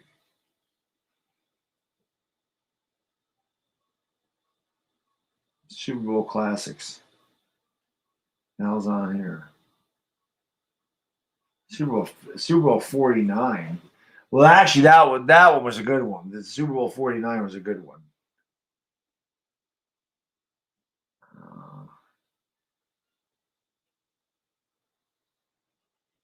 All right, I'll leave Super Bowl 49 on over here. I'm sure did forget working and smoking. Yeah, I can't watch it on Spectrum because when they're not on national television, Lou, I don't get it on Spectrum Sports now or NBA League Pass. Otherwise, I'd watch that. I'd much rather watch it on that than ESPN. Just like soccer, where the piss breaks don't count, so we get mysterious overtimes. We're not going to get any mysterious overtime here, Moto. I can tell you that. You might get a minute or something. That's true, Mr. Miniguy. If you're a Seahawks fan, it was not a good one at all. I bought Scream, Ghostface, NECA figure today. I don't like that series at all, though. The Scream guy is cool, though, man. The Joker's playing right now, and it's tied 1 set apiece. Who's the Joker? On a scale of 1 to 10, how tired am I? A 12, probably. Thoughts on Jeff McNeil with a Met guy? He's good. Oh, my back. So grateful Wilson passed the number 1. Wilson. Russell Wilson. Oh, man.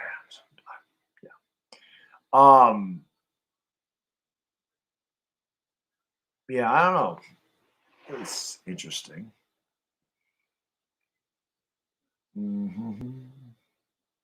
Yeah, it'll be good, man. You're watching the Australian Open. I'm surprised that Sports Expert's not streaming that. He was streaming tennis for a while.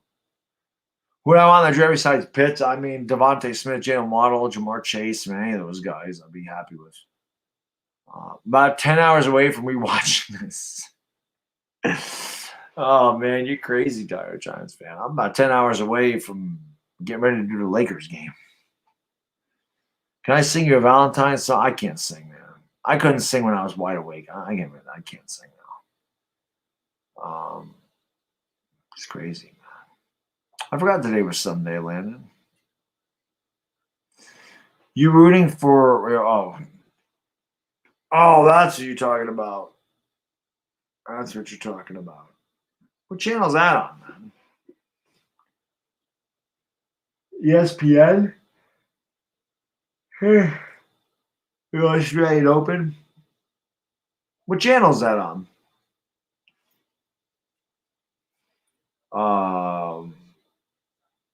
Russell Wilson or Deshaun Watson? Oh, ESPN 2. Give me Deshaun Watson. He's younger. I'll take Deshaun Watson. Where is ESPN 2 here?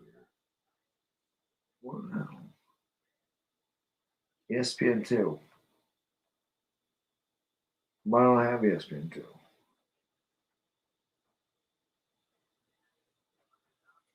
Oh, Cornhole Championship is on. Anybody watching Cornhole?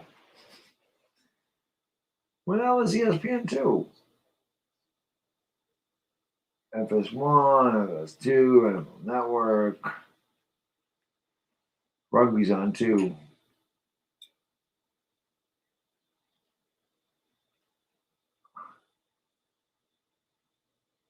Why is the ACC network right there? I don't know if I have ESPN 2 anymore, man. I can't find that anywhere on here. ESPN D, which one that is? I don't have ESPN 2 anymore. What the hell, man? What the hell? The cornhole sounds wrong, yeah. I don't have ESPN 2. Oh, wait a minute. Yes, I do. What the hell am I talking about? I'm watching it right now. I don't even know what the hell is going on. A golf stream this summer? Well, I usually do. The problem, I always do the Masters, but it always ends up on the weekend of my kid and my wife. But yeah, I mean, I'll probably do the Masters one of the days. I always like doing the Masters. I think that's fun. But why not? Die-hard Giants fan. We'll see what we can do, man. This is the second time in the stream. That's right. The Slob Olympics are going to have cornhole. That is correct. ESPN 7. Yes. Where we go. Yeah. What's easy, Afghanistan? I don't know who we're going to draft at 11. I honestly don't know. I honestly don't know. I was watching cornhole, but then I got banned from the company channel and ended up I was watching the wrong cornhole. As a Giants fan, when I give the Seahawks nothing. Giants can't afford to give up draft capital for a 31-year-old quarterback that's making a fortune. I don't know, Pungam. I watch the Masters and the U.S. Open. Like, I watch those two big ones, but that's it. I don't watch it. I mean, the Masters is like the Super Bowl of golf, so I will watch the Masters because that's a big deal. But the rest of it, I really don't. I don't pay much attention to. Hey, Duke of Flatbush, man. He said he had clubfoot. That was pretty funny. Yes. Clubfoot was good, man. Clubfoot was good. That's pretty funny, man. Chesol 40-yard dash. I got to see that one for sure. Keepy was going off in our chat right after losing his mod, being a look bitch. I kept giving it back to him. He should know better. Do I play golf? No. I do not play golf. Do not. Golf is an elitist sport. I use golf to drink, Punkum. That's usually why I go golfing. Just to have a few beverages. You know, there's no doubt about it, man. I don't like to golf. You know. Check my Twitter. Man, what the hell's on my Twitter?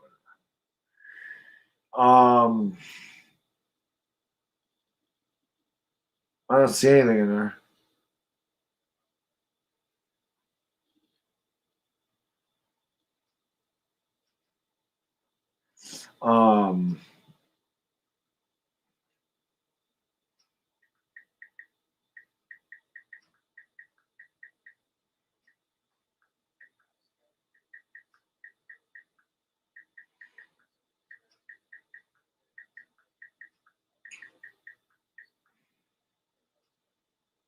Yeah. God, Online Big Blue just sent me. I got that. He says I sent out all the replica rings after the contest, and I have one left. If you can help raise money for St. Jude, I will gladly donate it. You're the man. But I said you don't. I appreciate it. You don't. I don't have any. I don't have anything in my thing here, Nick.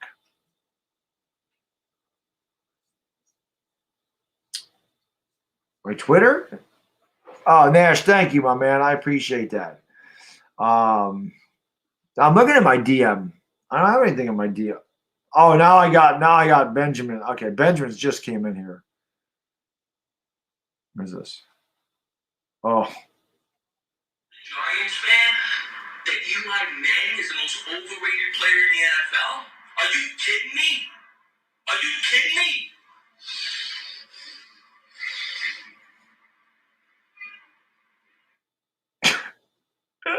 Is that what you wanted me to see? Was it Chris? The old entertainer? Oh man. Let me follow some of these people back on Twitters and the Instagrams and everything else, man. Now, what happened there? Stupid phone. Thumbs up this stream. Let's go. You just watched the Masters. Yeah, I don't blame you. The Masters is, like I said, the Masters is good.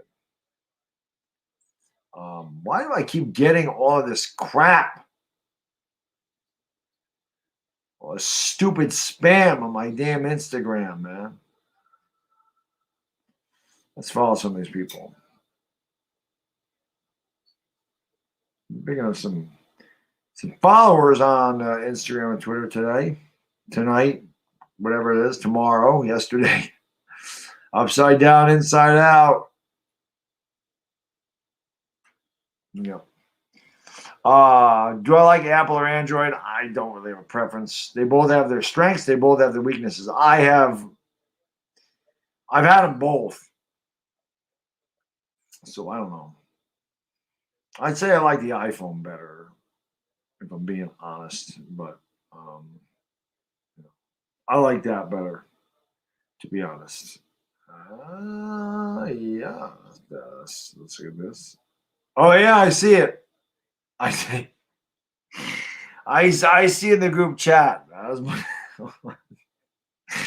I saw it in the group chat, Benjamin. He was not happy. He was not happy. The 29. He's just got 2,900. Just got 2,900 followers. Both Twitter and Instagram are getting close to 3,000, man. That was pretty funny. I don't like Androids because I think they're eventually going to take us over. Yes, that's true, Bodo. That is true. I don't know. Do you some shit, but that was about it in a video or two. Oh, I don't know. You're asking an Italian if he puts pineapple on a pizza. Who the hell? We talked about this already. No, you don't put pineapple on a pizza. Pineapple don't belong on a pizza. At all. Pineapple don't belong there. I can put up a lot of things on pizza. Pineapple's not one of them. I was on the phone and my check ended the calls all the time when somebody else's stupid phone. Well, I use speaker. They all have, like I said, Michelle, they all have their faults. You know, they are all insane, man. They're crazy. Androids are fresh. I guess. I don't know, man. Oh, man. I don't know. Can't wait for baseball season. Me neither. Yankees better do something this year, man. I'm sick and tired of them losing in the damn playoffs. It's gotta go. Yeah, thank you for following me, TJR. I appreciate it, man. Hey, Yokish is on 2-1, I see. Take some. I don't have any pre-workout. I've used it all. And that won't wake me up anyway, man. When you've been up for 23 straight hours, you're going to be tired no matter what the hell you put in your body. It really doesn't matter. You know. No, I can sleep, sugar. It doesn't matter. I can sleep with anything. So I'll drink a pot of coffee before I go to sleep, and I would sleep. I get up every half an hour pissed, but I can fall asleep without a problem, man. Yeah, it seems like that, meat. It seems like that, man. Well, okay. Like I said, man, that's for the kids. You know, it's a 24-hour stream for charity. I'm not giving up on that. I got 2 more damn hours. Once it's 8 o'clock. I got 2 hours and 12 minutes right now. I mean, that's true, man. That is true. That is true. There's no doubt about that. Yo, Sports Fury. What is Josh? You're the man. Thank you so much, brother. I really appreciate it, man. Thank you. Really? He says, "Yo, Bad Dog, how you feeling?" I'm freaking tired. Congratulations on 50K, bro. St. Jude's is a great charity too. Cheers. Hey, man. I gotta say this, and I mentioned you guys at the beginning of the stream, but I'm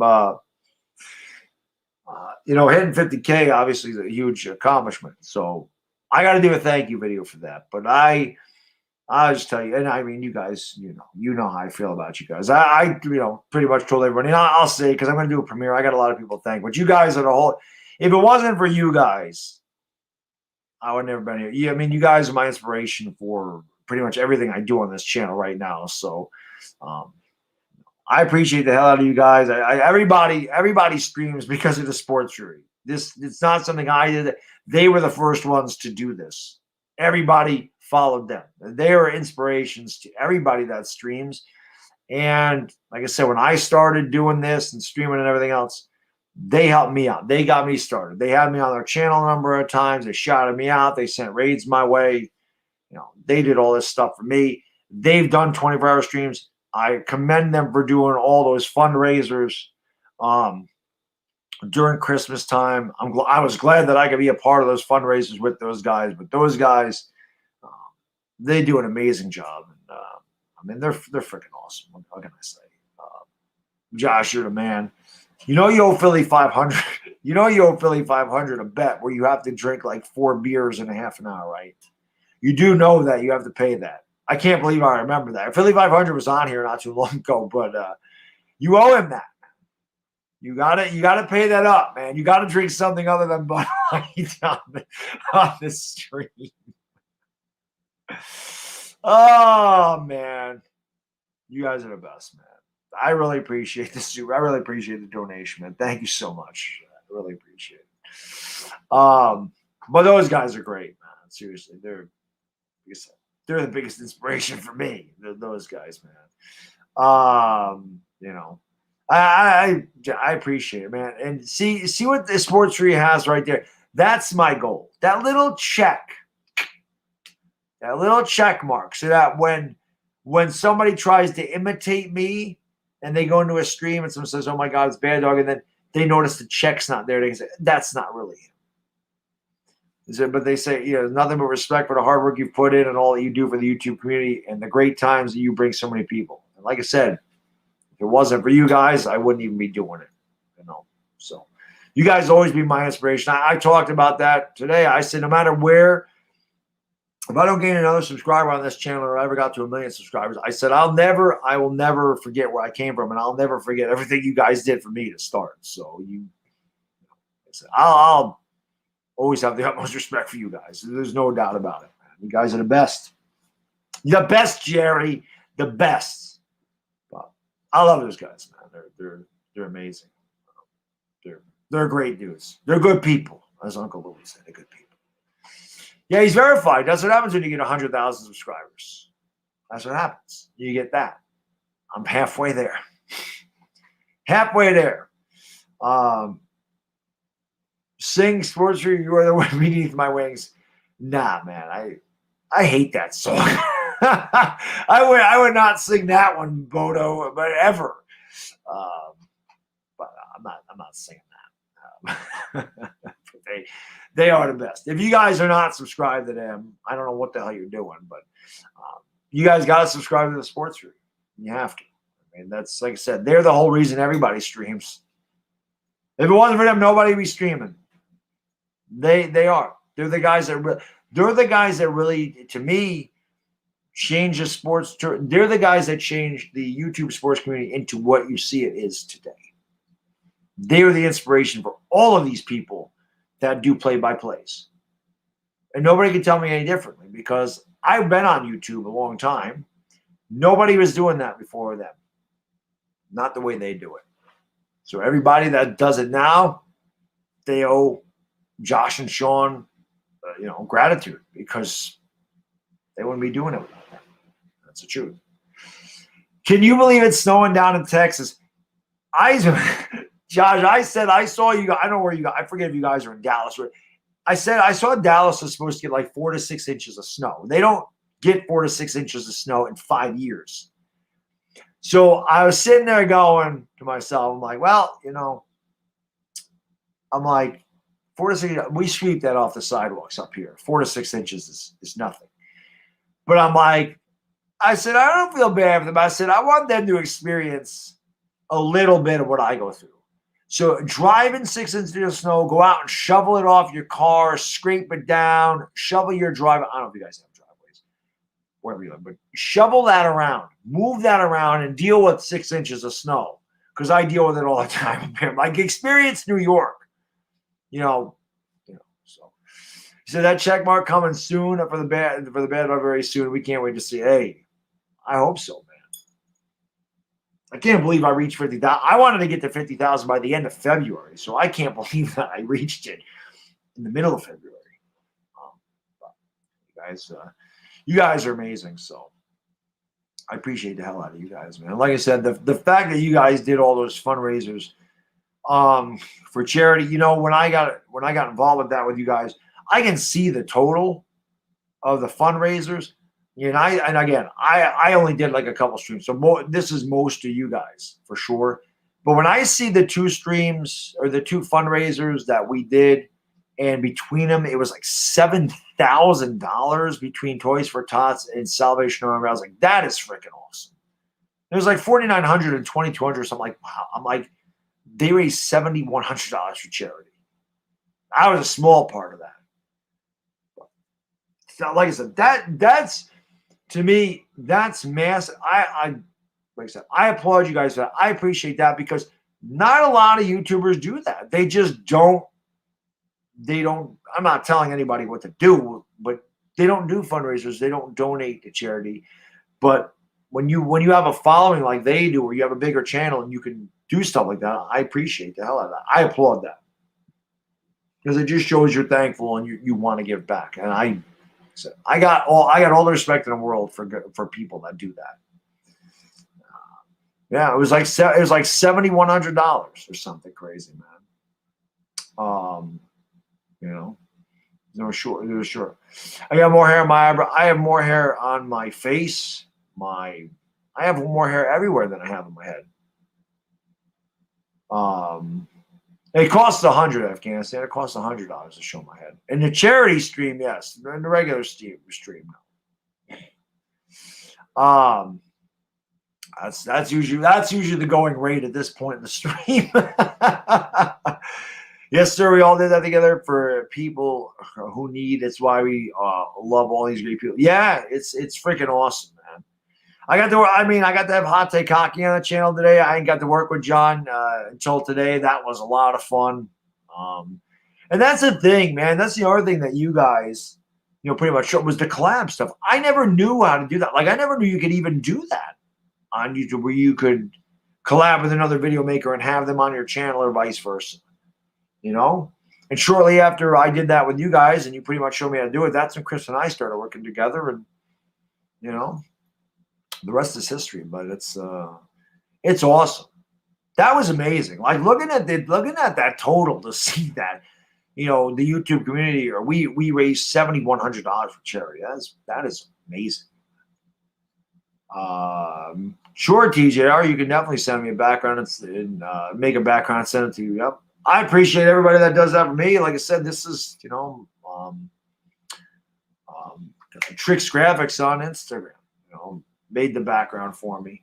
And made all the backgrounds you saw from me today in these 3 streams. Benjamin says, HGH raid. Johnny is sleeping right now. I don't blame him. I do not blame him. Oh, no, there he is. He's right there. HDH. I don't think he slept. I don't think John slept. I think I think Hot Take Hockey's been here the whole time. He's too hyper. He don't sleep either. He's like me. He don't sleep. So I just saw him. I just scrolled up and saw him out there. I'm going to be seeing ghosts like Philly 500 in a second. I'm going to have a demon drag me across the floor like Philly does. Oh, man. It's pretty funny. It's pretty funny, man. It's good stuff. Good morning, Isles fan. Good morning. Josh, you do the conspiracy theory stuff with Philly 500. So you get a whole thing of it. But you're like I like to bring him on late at night because I'm tired. So the stuff he says is even funnier. But that thing about the demon pulling him across the bed, that just makes me laugh. And the 4 dead birds ending up on his whatever he said, on the side of his house. I think that 4 dead birds, it symbolizes the 4 New York Giants Lombardies that the Eagles will never see. That's what I think. Leontre Graham, how can I be the real GOAT when you're the real GOAT, sir? Yeah. You woke up to this. Yes, you did. 2 more hours, Mike. Yes, sir. I can get it done. We've done this before. This hour is long. 7 to 8 is going to be long. 8 to 9 is long. When we get to 9 o'clock and I know I only got an hour to go, I get my second win because I'm like, I see it, man. I see it. Scotty, how can I be the man? Sabrina, thank you for dropping the link to Sports through his channel, my lady. I appreciate it very much. And I appreciate the fact that there is really like 20 people in here that have been here the entire time, which is insane. It's like 20 people that have been here for 22 hours with me, man. You guys are crazy. Yes, and always drop the link to Hot Take Hockey, man. That was awesome getting to work with him. And always good to see Rocha in the house. Yeah, today was fun, man.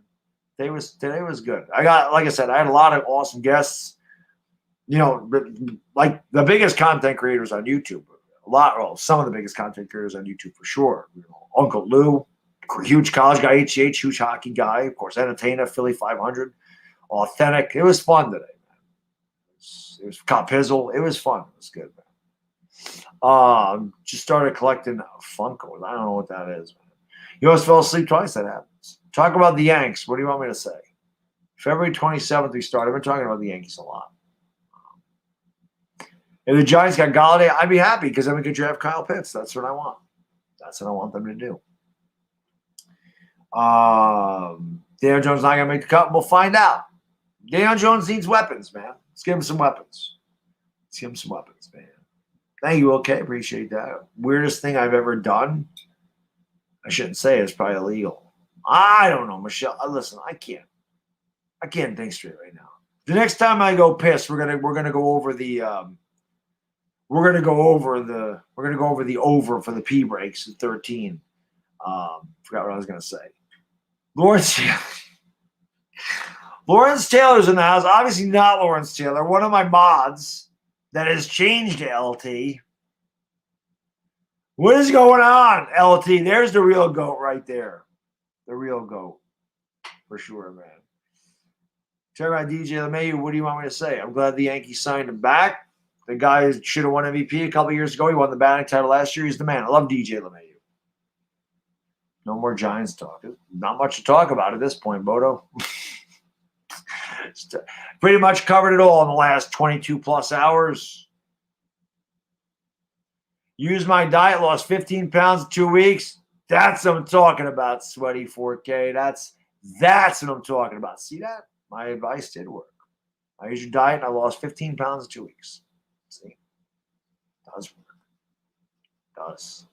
The GOAT is in the house. The GOAT. No. When I cry over LeMahieu left, no. I don't cry over stuff anymore. Not like that. All right, Michelle. Hey, my lady. Michelle was here right away, too, today. Appreciate you being here. She's going to make me some pancakes and bacon. She'll see you later, guys. I got to charge my phone and make some food. I don't blame you. I do not blame you. Yeah, Johnny, we got this, man. Stella! There's no doubt about it.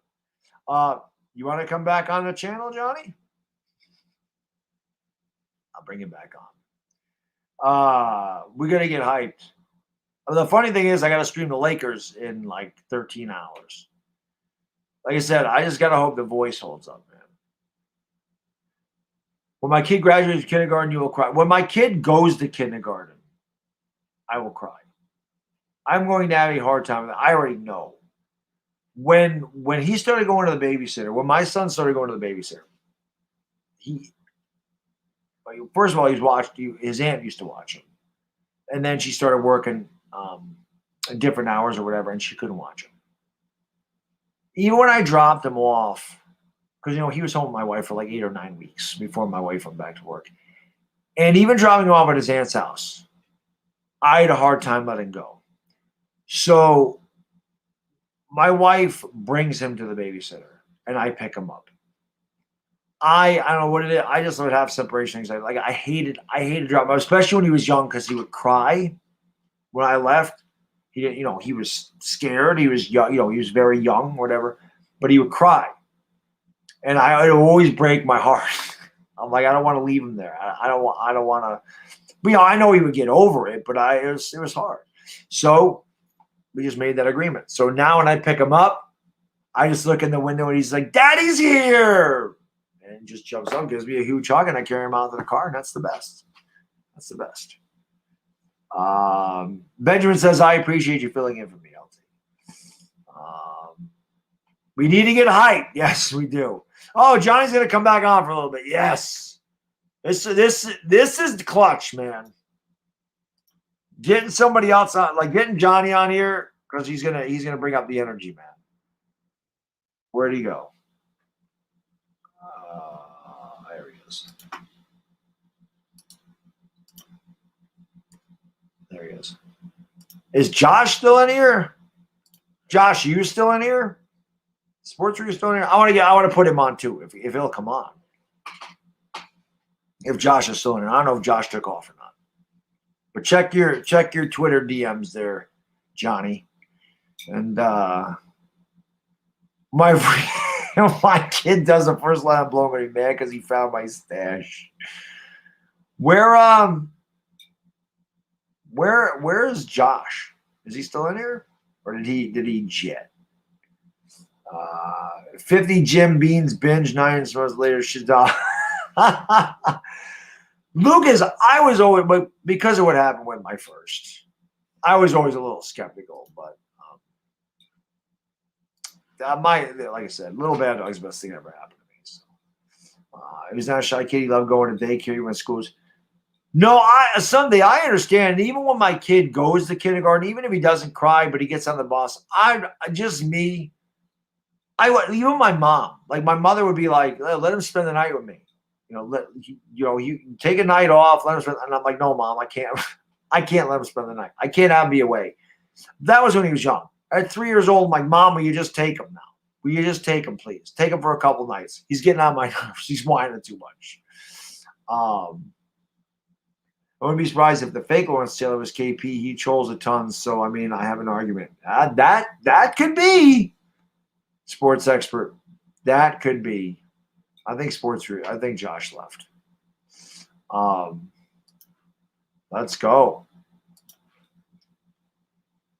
He did. He pulled the ninja vanish. It's gone. I don't open packs. LA Sports. I don't open packs. I just collect cards. The only packs of cards that I open. I never ever open hockey. I've never opened hockey cards in my life. I opened hockey cards this year, hoping to get Alexei Lafreniere, and what do I pull? Bam! I pulled an Alexei Lafreniere card. Now it's too bad that Laf only has a goal, but I got that. Oh, Josh, do you want to jump on here for a little bit? I can send you the StreamYard link. I can DM you the StreamYard link in Twitter. All you got, I don't know if you use StreamYard or not. I don't remember, but all you got to do is click on it. It'll bring you into the studio. So it's up to you, buddy. But if you, I would love to have you on here for the stretch run for a little bit. You're talking about big content creators. You don't get any bigger than them. You know. Still waiting for Johnny to click the Twitter. The Twitters. The Twitters. You can follow me on the Twitters. Got an hour and 52 minutes. No, I see that. That's what I'm saying. If Josh wants to come on, man, I'll DM him on Twitter. We'll get him on. If Ganderson's tired, he typed the Jash is here. Oh, man. Yeah, let me fire up the computer. Yeah, that's what I'm talking about. Now I'm getting hyped. Now I'm getting hyped. Now we're gonna get a hot take hockey on here and the sports review, man. That's what I'm talking about. Let's go. Where are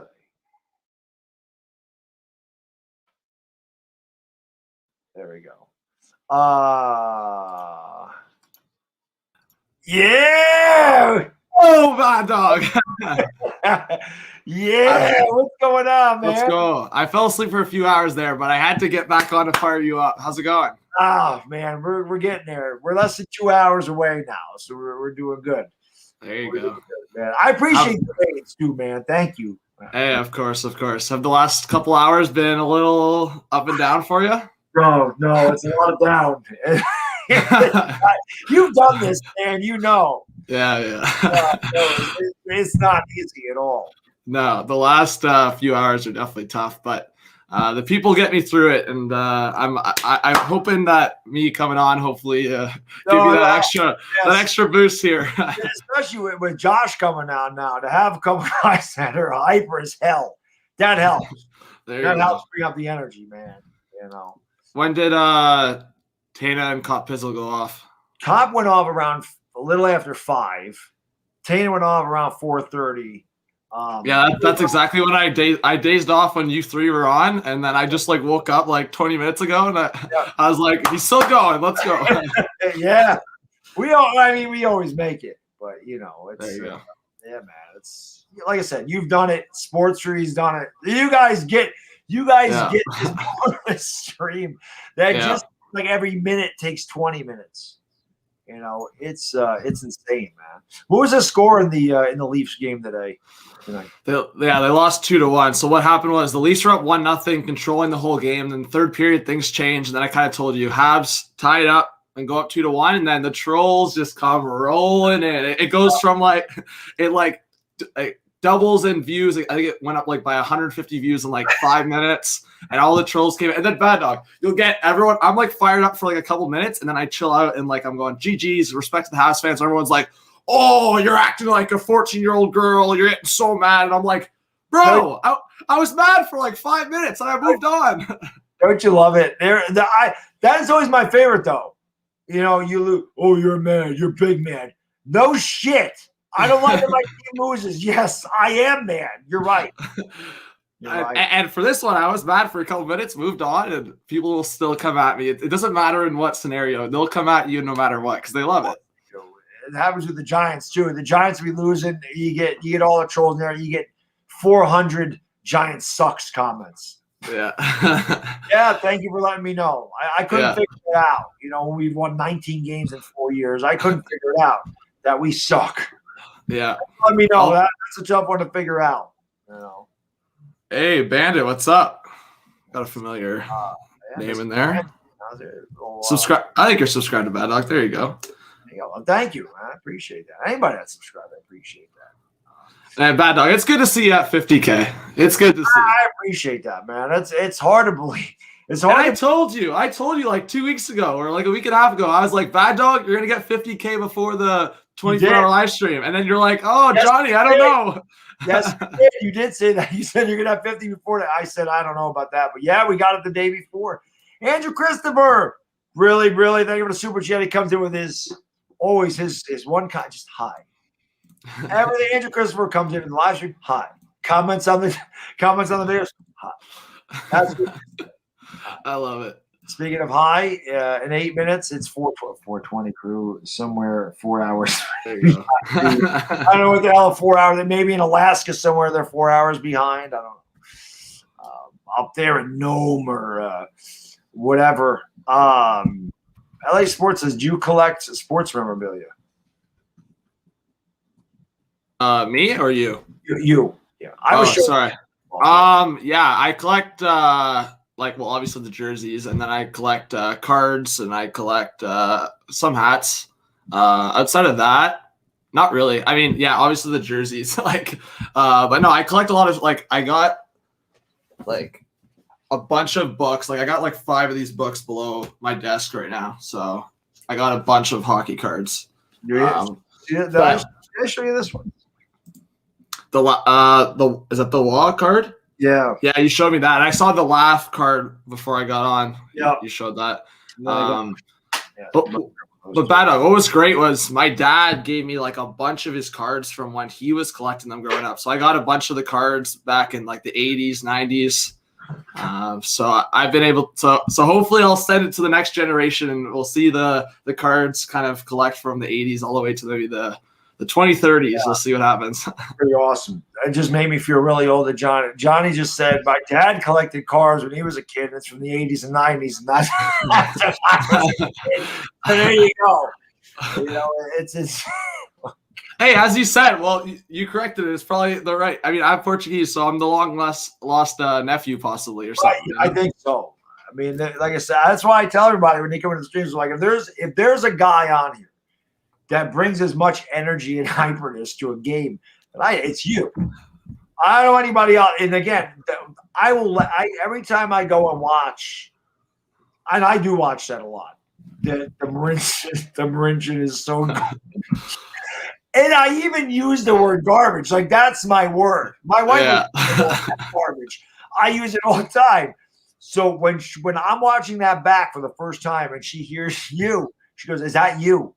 To me. She's like, "Is that you? Is that you?" I'm like, "No, that's Hot Take." I go, "That's why I love that guy." Because he's like me, man.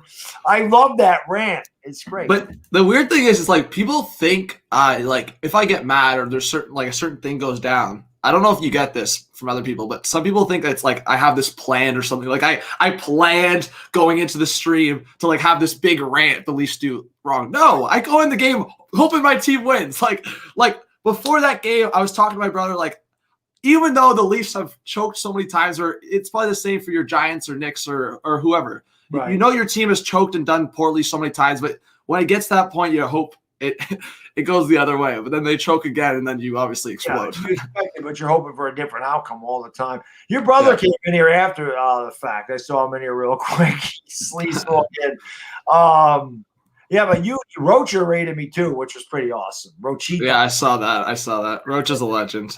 And no, you said it perfectly, man. My brother, he's obviously, grown up with me. So he knows. He is very, I mean, my parents know it. He and I some people say we look the same, but outside of that, we're so different. Outside of our love for sports, he is just so when shit happens, he's just pissed, but he's a silent pissed. Right. You won't know he's pissed. He just sits there and is just so angry. He just sits there and is just what is going on? But me, I can't keep it in. I just explode. I'm a ticking time bomb. I just explode when it happens. I'm the same way, but like I said, just him just not reacting to you going off, getting up, screaming, throwing the towel, and he's just sitting there. He's just does not flinch. No, it's funny. I'm sitting there going, how is he not laughing right now? Because I'm I'm laughing my ass off. Yo, look at this guy. What a legend. Let's go. What's up, boys? Josh, what's up, buddy? Look at this. Yo. Dub Bears. Bad Dog. Come on, man. Yo, it's good. Long time. It's been a long time since we've collabed together, bro. Yeah, it's been a while, man. What, probably a season or two? Yeah. At least? Yeah. Going back to last season? Yes, had to be last season. Yeah. Hell yeah, man. Thanks for inviting me on, bro. Yeah, no, thanks for coming on, man. I appreciate it. Hell yeah. Well, listen, I told Philly 500, I said, I'm going to tell Josh, because I said Josh usually pops in at the end of these things. Mm-hmm. So you owe him a beer bet. Look, I told him, I texted him a long time ago after I lost that bet. I said, when do you want me to do this? Whatever beers you want, when you want them, you got to tell me. He's like, all right, I know exactly when I want to do it. I was like, okay, he's got something up his sleeves. Yeah. Just wait on him. No, I know. Well, I because I keep asking him. Because I'm like, when are you going to make Josh pay the bet? He's like, I keep forgetting. Listen, Philly 500. You've done conspiracies theory. Oh yeah. So you know about demons dragging him off the bed, and dead birds flying into his house, and the giants and the black-eyed children. And, Oh yeah. the moon is fake and everything else, and gravity don't exist. And the gravity thing. That's the one that really gets us going. Just debating nonstop. For years, it's been this way with Philly. Me and him just going back and forth with all these things. That's why I like to have him on late at night when I'm a little loopy. Even better. Bodo, you're the man. I really appreciate it. Thank you for the super chat. Really, buddy says here's a little love for the kiddos. There you go. Bodo with the 50. 50 bomb. Big bomb. And yeah, Josh, you missed it. Philly was riling up Bad Dog's chat with a bunch of conspiracies. Oh, yeah? He was causing a bunch of question marks in the chat. It went from, what did it go from, Bad Dog? It went from giants to if the earth is. Giant. And then Bad Dog was like, can we really, or no, he was like, I think Philly was like, can we really prove that the earth is not flat? He's like, I think it's round, but can we prove it? Oh, yeah. Right. He won't say that the earth is flat, but he has flat earth tendencies. Yeah. Something like that. Yeah. Yeah, he's like, you can't prove that it's round. How come you don't see a picture of the earth? Why don't you see a picture of the earth? A real picture of the earth. You know what? Elon Musk, this past week, you know how he runs SpaceX and stuff like that? He's talking about in the next like 5 to 10 years that they're going to be sending people to the moon, just like in a plane like thing, and they're going to go out to the moon and come right back. And I always told him, if they ever do something like that within our lifetime, me and him are going to the moon, and we're going to look back and we're going to see how round this earth is.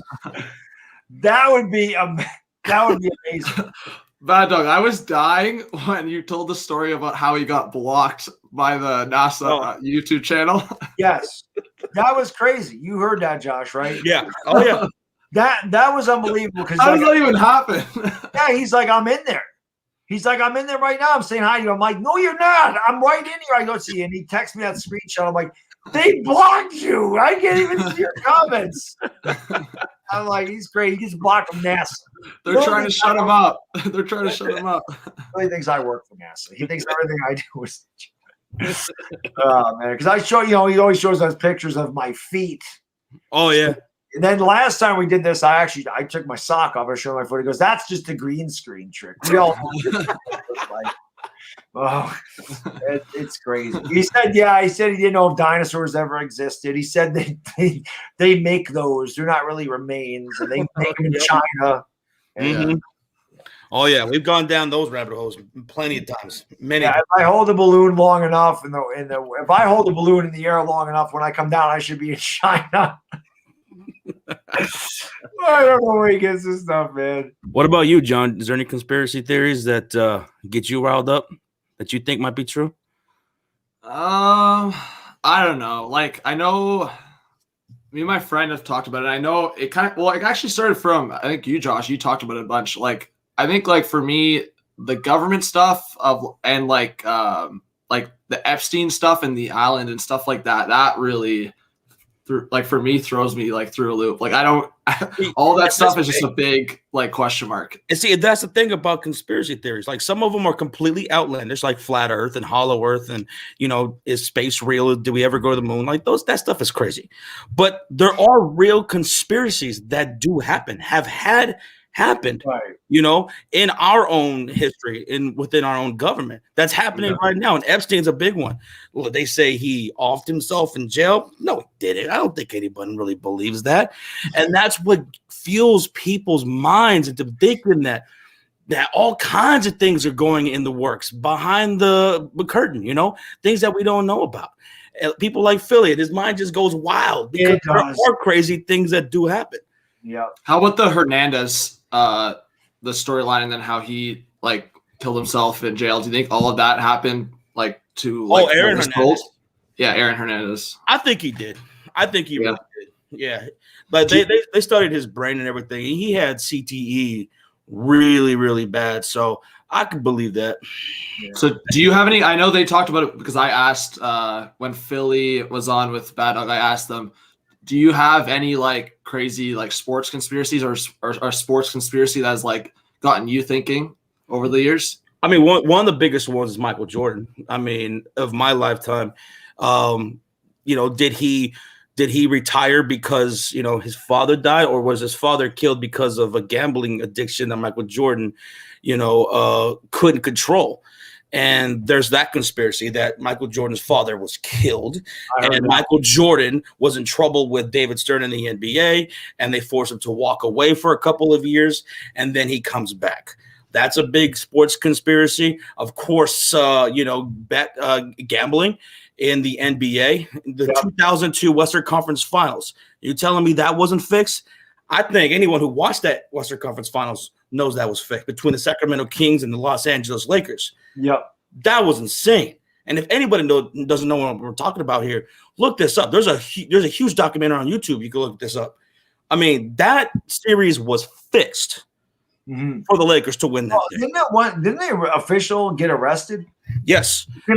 I forget the guy's name. That was I think it was Bill Donovan or something like that. Years later, he got arrested, and he was part of that officiating crew of the Western Conference Finals in 2002. And he spilled the beans. He was saying that he's not the only one who's been doing this stuff, and it's been going on for years. I mean, going back to college basketball. College basketball back in the 1980s with the Mafia, they used to throw games all the time. Henry Hill would do that. Yeah. They had people taking a dive. Mm-hmm. Yep. I say I don't think sports are fixed, but I definitely think that the point shaving stuff. Things have happened. How about in the documentary, Josh? It talked about how they tried to. They did give food poisoning to a bunch of the guys, right? You're talking about the Chicago Bulls? Yeah. That was to Michael Jordan during the NBA Finals in the 90s against the Utah Jazz. He ordered pizza apparently, and the conspiracy is that he didn't have the flu, or he didn't just get sick. He was food poisoned in order to be sick for that game, and we all know what happened. He still went out there and put on one of the best performances of all time. Yeah. Was there any other times like that where a team tried someone tried to sabotage a team like that? I'm sure there is. Donaghy, that's right, L.A. Lewis. It was Donaghy. Donaghy, there you go. Okay, that's insane. If that actually happened, if someone went out, if they actually went out of their way to sabotage, and try to poison Michael Jordan, and he still went on. When I was watching that documentary, I was I didn't know it was to that full extent. This guy was actually sick and still went out there. I thought it was just one of those things. He wasn't 100%. Went out there. He was full out sick. He was full out food poisoned. And went out there. Yeah, that's insane, bro. MJ, I wish I was able to watch him. Don't. Yeah, you're young, Joe. Enjoy. I remember all those games. I lived through all 6 championships. Yeah. I lived through him getting drafted. That's right. So there you go. Olajuwon, Sam Bowie, Michael Jordan. The 84 draft is a huge thing. But I lived through Jordan's dunk contests against Dominique Wilkins. I was talking about Dominique Wilkins earlier, but I lived through all that stuff. The Air Jordan stuff, the commercial in Chicago, the Chicago Bulls and New York Knicks rivalries back in the day.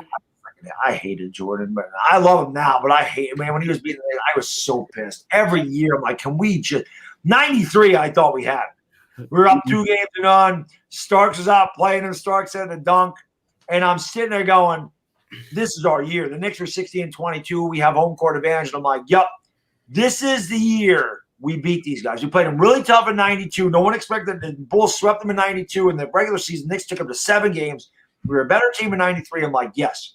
The difference in that series was we had soft-ass Charles Smith and not Xavier McDaniel. And I think if the Knicks had a McDaniel in that series, it's different. But even so, Game 3 was the changer. The Knicks got overconfident. The Bulls kicked the snot out of the Knicks in Game 3, and they never recovered. Then, of course, in Game 4, Jordan had the 54 points. Game 5, Charles Smith misses 16 layups, gets blocked by Pippen 3 times, gets blocked by the bottom of the backboard a couple times. The Knicks lose that game. And they never, ever, ever won in Chicago except for Game 1 in 92. They never won there in the playoffs. At House of Madison. Yeah, I remember all this stuff. Not that I'm bitter about it. Growing up, the player that I hated the most, even long after he was gone, was Starks. I hated John Starks. My favorite player of all time. I love Starks, man. I couldn't stand him. No, you shouldn't. He was. I mean, he might not. He was a little. He played a lot of hard, but he was Yeah, a he did. trash talker. He would get in your face. He would foul the shit. He would foul you hard. He didn't care. He wanted to fight everybody too. He didn't care. So I loved him. I'm like, that's just a New York. Starks had that attitude, but that was the Knicks. As strong as they were physically, Yep. that was a mentally weak team. And when they got beat like they did in Game 3, I'm like, they just fell apart. They fell apart. They could not do anything. And in Game 3, Starks got thrown out of the game because he and Jordan got into it in that game. And that's when Jordan had the 54 in Game 4. Freaking Bulls. That's crazy. Bulls. That's bullshit. There's that. And then the Heat. I actually hated the Heat more, I think, in the late 90s. Lonzo Mourning, Tim Hardaway Jr. Lonzo Mourning. I hated P.J. Brown. I couldn't stand Tim Hardaway. And I always said, Ewing beat Mourning every damn time he played him except for 97 when David Stern suspended our entire team for the fight with P.J. Brown and Charlie Ward. But Ewing beat him in 93 when he was with Charlotte. Yep. Then beat him in 98, 99, and 2000 in every one of those series. And I'm like, Ewing was a million years older than Mourning, and he still kicked Mourning's ass. All the time. All the time. Jay Berman, really appreciate it. He says, did Sonny take a dive? Was Ali's Phantom Punch media BS? People who are there are still arguing about it. I think that, that could definitely be mafia related. We all know the mafia got into boxing. Man, you want to talk about a corrupt sport? Yeah. Boxing. Yep. Even as of recent, John. I mean, you want to know about conspiracies. A big one was didn't Pacquiao fight some big fight? I think it was here in Dallas, even where that fight there's a conspiracy that fight was fixed. I think Pacquiao he won that fight, but they gave it to the other. I forgot who the other guy was. It was a completely lopsided fight. But boxing, like this is the one that was like you're saying like a month ago or a few months ago. No. This was years ago. It was years ago. Was it Mayweather? No. It wasn't Mayweather. If anybody knows in the chat, say so. Oh man, who was that? I forgot what it was. No, but all right, you guys are gonna have to hold down the fort for a second. So, guys, this is trip number 14 to the bathroom. So we went over the 13. We went over the 13. Was it Keith Thurman, Josh? Keith Thurman? No, it was Bradley. It was Bradley. The Pacquiao-Bradley fight. Okay. That went down. That was like 2012. I remember that being very controversial in that fight. But boxing, though, John, for many years, people think boxing is fake. Guys, hold it down for a second. It's bathroom trip number 14. So okay, there you go. 14 over 1. Not too bad. How about Josh? We were talking about it last night. Did you? I guess you probably heard about it, but I guess Dwayne Wade was doing an interview. He talked about him and LeBron, like them when it was like D Rose the year before he got his MVP season, and before he went to Miami, that maybe they were going to go to Chicago. Did you hear about that? I did not hear about that. Dwayne Wade heard that recently in an interview. Yeah, like last week, Dwayne Wade said in an interview that him and LeBron, before LeBron came to Miami and then Bosh joined him, that LeBron was talking to Wade about possibly going to Chicago with D Rose. But then apparently, I guess D Wade was maybe talking some sense in LeBron, and then both of them talked about it and said, I mean, how are we going to get the ball around all three of us? Like there's too much ball for all three of us. No, that is a good point because Derrick Rose was a ball. He needed the ball. So having him and Dwayne Wade in the same backcourt, I don't know if that would have meshed very well. That would have very much hindered Derrick Rose, and he definitely wouldn't have gotten that MVP. On paper, that would have been crazy. I don't know what would have happened, but all right, there you go, Bat. I was going to fill in for your LA Lou again, but you're back. So there you go. Lou, really. Liston may have taken a dive, but he couldn't have beaten Ali. He was scared of Ali. He thought Ali was crazy. I think that's why Michael Spinks lost to Tyson in 90 seconds because of this. I think he was scared of Tyson. Oh, man. So many people were. Josh, obviously you know basketball very well. What do you think about the Nets? The Brooklyn Nets, man. I picked them to go to the NBA Finals against the Lakers prior to the season. And now, what I'm really impressed about, because one thing I was curious was how well the backcourt is going to be handled with Kyrie Irving and James Harden. These are two guys who in the past haven't been too comfortable about giving up the main ball handling position. But last night, the other night, it was last night that we were doing the Nets game, and Kyrie Irving looked over to James Harden. He told him, hey, look, man, you run the point and I'll be the shooting guard. And it was simple like that. And James Harden, ever since he's been to Brooklyn, man, this dude is putting up numbers, especially with the assists. He's dishing them, man. He's leading the league right now in assists. I think he's averaging 11 assists per game. Kevin Durant, this team is rolling. They're one of the top scoring offenses in the NBA. Their defense is getting even a little bit better week by week. But, I mean, how do you stop this offense? See, what do you think? What do you think, Josh? Sorry, you go, bad dog. Go ahead, Johnny. I'm looking for this damn. No, the only thing I was gonna say is, again, the only thing that concerns me is I was actually watching I didn't watch the game as much last night, so maybe things changed. But the last game I watched of the Nets was against the Pistons, and obviously they didn't have KD. But I was watching again, I think there was something wrong with Kyrie's finger, but I was watching Kyrie and Harden try to figure it out in the backcourt, and that was an absolute mess. And I'm just thinking, okay, no LeVert, no Allen, no Dinwiddie here. If Harden and Kyrie are going to have problems in the backcourt, then they're going to have issues. Especially, it seemed like KD right now is the glue to that team. I don't know. KD played last night, right? Yes. And he didn't do all that well. No? I mean, he got blocked several times early in that game by Wiggins. Well, maybe KD causes a diversion for, I don't know. Maybe he's just he does. Yeah, I don't know. So, and out of all three of them, Kevin Durant would be the guy who has a personality to take that backseat, who doesn't really mind so, as opposed to Harden and Kyrie, especially Kyrie Irving. But last night, I loved how they meshed together, especially Harden and Kyrie. I think that's really big. But you know, it's one thing to win games like that in the regular season, to put up a whole bunch of points, because that's your best defense if you're the Brooklyn Nets. Outscore your opponent. But once they get into the playoffs, then it gets to the grind of half-court offense. The defenses really take a step up. Offense takes a little bit more of a step back, and you're playing half-court sets. And when you're going up against a team like Milwaukee or a team that has a good front court, and let's say they make it to the NBA Finals, they go up against the Los Angeles Lakers. They pose all kinds of problems with the Brooklyn Nets. I think the front court and with the depth. The Sixers, yeah. And I'm not confident in the Nets. Sixers I'm not confident in the Nets' depth right now. They lost. I mean, obviously with the moves, they lost a lot of depth and no Dinwiddie. I don't know. I don't know if they have enough.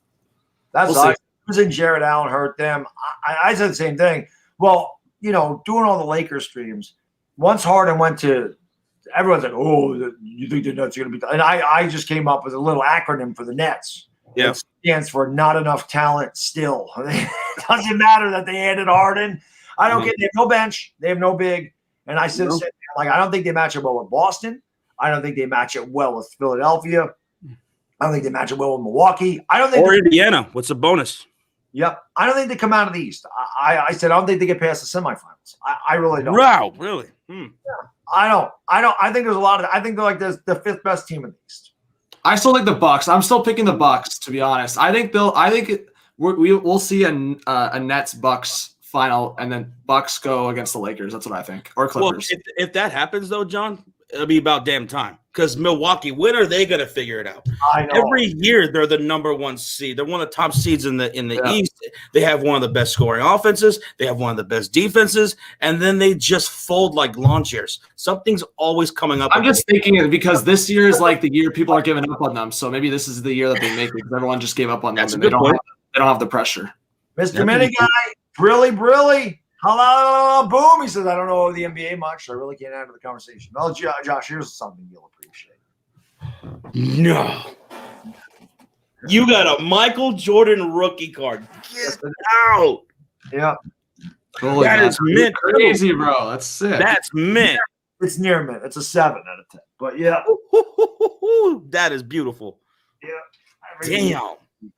But yeah. I love these cards. I was showing them off a little bit. Where's the other one? Oh, man, I kind of mixed all these damn things up earlier. Did you ever keep cards, John? Yeah, I was talking about that a little bit. My dad gave me a bunch of his hockey cards growing up, so I've been collecting hockey cards growing up. So I have a bunch of books, but not so much like other. Like I have a few NBA cards, but not too much. But yeah, I mean, I liked collecting growing up. How about you? Oh yeah, for sure, man. I collected basketball cards. That was my thing. So when Bad Dog showed that, I was just like, whoo, that was the holy grail right there for me. That was a good one. Jerry West. Yeah, that's his rookie too. Yeah, I mean, I've been collecting cards forever. Where the hell is So Bad Dog, have some of them added like serious value over has there been a few cards where it's like you got a couple years ago and they've added serious value now? all of them? The card market is stupid. I bought that Kobe Bryant rookie that I showed earlier for $191 last year. Now they're selling for $1,500. Yeah, bro, it's insane. I was watching something on YouTube, and like even for the hockey cards, like just over the last couple of years, they've like doubled, tripled. Like it's just watching it insane. This is $4,000. I paid $175 for this 2 years ago. $4,000 for that. That's insane. That makes me want to get back into it because, yeah, card collecting is back. Yeah, sorry, Bad Dog or Josh. Sorry, what were you gonna say? Card collecting is back, man. And back in the day when I was a kid and I was collecting cards, every single month when the new Beckett would come out, I take out all my cards and I track the value. Are they going up? Are they going down? Like it was stock, like it was a stock market or something. I used to do it all the time. I don't even know if they still do Beckett's, but Beckett was just a guide. But yeah, I would always have the up arrows and the down arrows. Nowadays, all you do is you look at eBay completed sales, and that's how you know the market. Mm-hmm. Here's another good one. Larry Bird, Dr. J. And that Magic Johnson, yeah. So that's a Bird Magic rookie.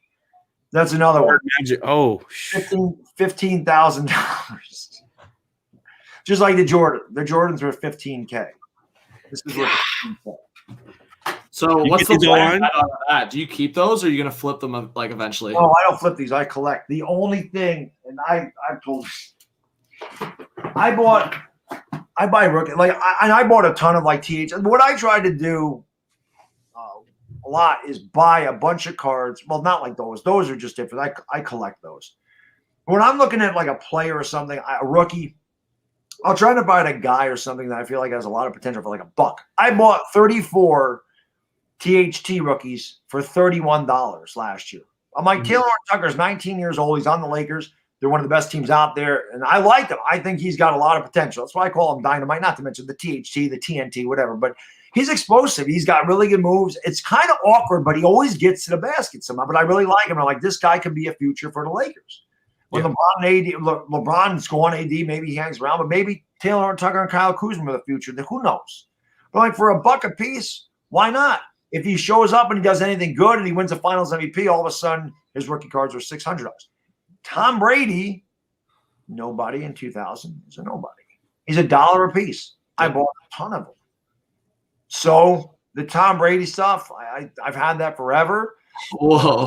Like this is I've contacted auction houses. I think I'm going to sell them in the spring. I don't think they can go much higher than they are. And although I hate selling them, what am I going to do? I paid like 80. I think I have 62 Brady rookies. I probably paid like $80 for all of them. I got some out of packs too, but that's insane. That was insane. The Brady stuff is the most insane thing. That's a big part of my time.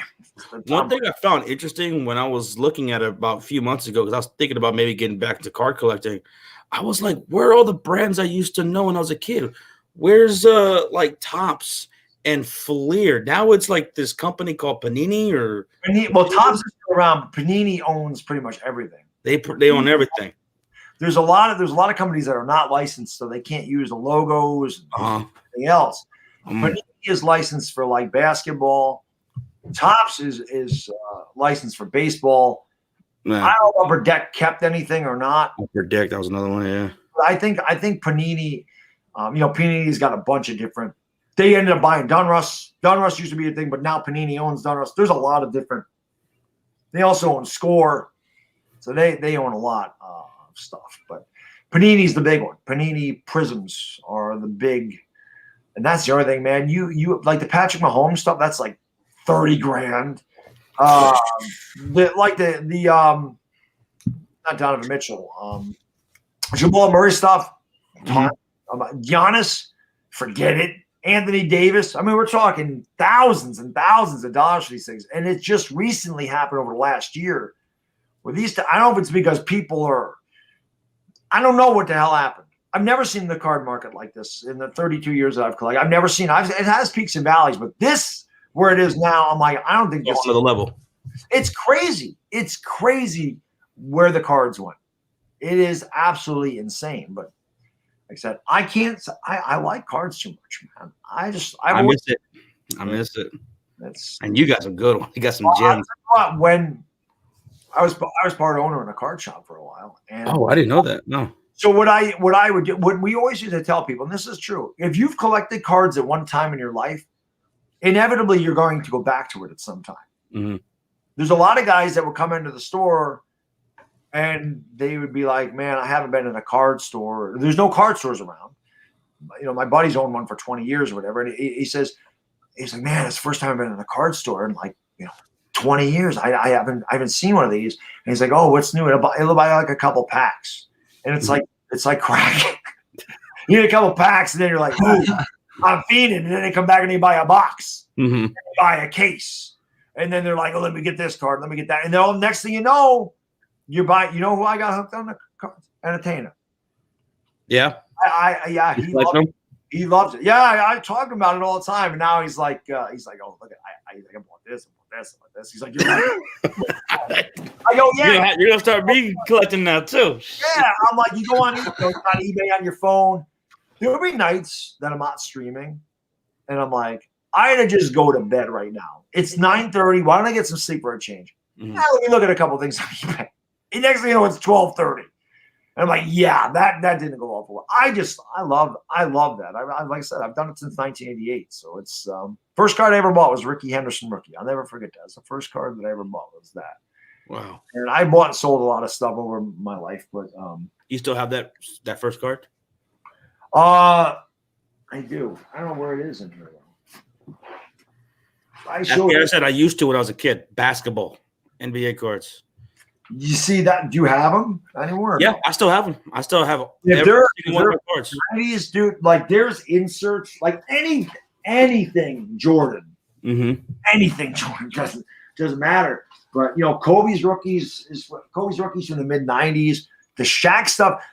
I never thought in my life that a 1992 Upper Deck Shaq would be $450. I got the Shaq cards Shaqs for a quarter. Oh, here's another. It's a Dwayne Wade. Oh, that's nice. Yeah. I don't know where that Ricky Henderson is. Oh, here's the Shaq. The old Shaq-aroo. The Orlando. Yeah. So I don't know where that Ricky Henderson is, but there's a David Robinson. Admiral. Hell yeah. Yeah, I really started collecting basketball like when we had the shutdown everywhere. And I was at home and I was like, basketball cards are like, they're cheap. I remember saying like, why are these so underrated? And, you know, I bought that Curry years ago or like a couple of years ago because I'm like, I just wanted to buy something for my buddy. I'm like, I haven't bought a card. I'm like, give me the Steph Curry one. He's going to go to Hall of Fame. And I never imagined it'd be what it is, you know, today. Basketball cards. Yeah. Especially those middle line. If you have inserts from like 96 through 2000. Oh, Jesus. I got to look up my stuff. I want to see what I got back there. Seriously, man, you could have thousands and thousands of dollars sitting there. Mm-hmm. But don't look at the Beckett. Like I said, you go to eBay, you type in the card, you click the little thing that says completed sales. Okay. That will tell you what those things are worth. Don't look at what somebody's, you know. For instance, I bought this card. I just got this little 52 Redman tobacco Duke Snyder. Mm-hmm. I paid like $60 for this. Okay. So I'm guessing that's pretty much the market. There's not a lot of these, but I paid $60. So you go to a completed sale, it's $60. To me, that's what the going rate is. Somebody could list that card for $400, and we would always have people that would come in the store like, "Oh, I saw this on eBay. It's $400." Mm-hmm. Like, no. You could list a dollar card for $1 million. That don't mean it's worth $1 million. Exactly. Look at what it sold for. That will tell you what the market value Beckett was always behind anyway, but back in the 80s and 90s, we didn't have eBay. We didn't have the internet. We didn't have all this stuff. So that was how you knew your prices. That was, it's crazy, man. Mr. Mini Guy, I have a massive collection of stuff. Most of it's a deposit box, and that's where this pile is going too. But do you have how many Rangers cards do you have? One Lafreniere. Lafreniere, there you go. Well, that might be worth it. I mean, somebody said that to me, like, why don't you buy? I'm like, who am I going to buy on the Rangers? Brian Leach. I looked up Leach. He was like $250. I don't want to buy Brian. I wonder how rare a Gretzky Rangers card is, because he was on the Rangers. The Gretzky card you want is 79. Well, 79 OPG is the best. I mean, it's his rookie card would be there. I always regret not buying. I always want, even when before I got back into hockey and started collecting the hockey cards, because I always wanted a Messier and I always wanted a Gretzky, and I just Messier didn't pull the trigger, and now they're out of my price range. How about maybe a rookie King Henrik, if you could find that? Yeah, that probably. I bet you I could look for one of those. But the thing is, when I collect cards, I don't just collect my team. I collect players. I don't really collect team. I don't have one Knicks card. I would like a Patrick Ewing rookie, but other than that, I buy the players. I buy Jordan, I buy Bird, I buy Dr. J. Like I have a Dr. J rookie in there that I showed her. Like, I have all that type of stuff because those are players that I absolutely love. The Rangers, although they're my favorite team, they didn't have great players. You know what I mean? I want the great players. So, Mike Nixon, thank you for the super chat. Brilly. This is 1 hour, 14 minutes, Mad Dog. Shout out to HTH and Sports Tree for helping you through this. I have a mint condition Jerry Rice rookie card that my dad gave me. Well, if it's graded a 10, it's worth probably $80,000 in a 10. 8s are about $750. That was another one. They were $250. I'm like, I should buy one of these. I didn't. Now they're selling for $750. That's how quick this stuff jumps. A 9 Jerry Rice is probably $6,000 or $7,000, maybe more. 86 tops are tough, but everything should be graded. That way, you know what condition is. That way, you know what's up. Then, like I said, I can do a whole thing. I see people on YouTube talking about sports cards, and I'm like, you don't know what the hell you're talking about. You don't know what you're talking about. I do. This is my stock market. You know what I mean? I don't know the first thing about stocks, but I know a lot about cards, and I always have a good feeling about what's going to start trending upward. All right, so if I get back into card collecting, let's say I get a card, right? And I think it might be really worth something. Who do I go to get that looked at? You know how you have those cards and they're graded? PSA. Who do you go to for that? PSA. Always PSA? Yeah, Professional Sports Authority. They are the end-all, be-all of, like, graded cards. Uh-huh. And same thing with autographs. They are the best in the business. BGS is also pretty good. That's a Beckett grading site, and SGC. Those are the three. But you should always go PSA. PSA is premium on all sports cards and memorabilia.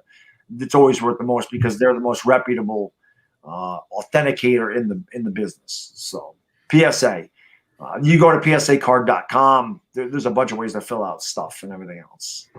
It's not cheap though, man. It costs money to get these things graded. So oh shit. There you go. Drew says your Gretzky OPG 10 rookie sold for $1.4 million.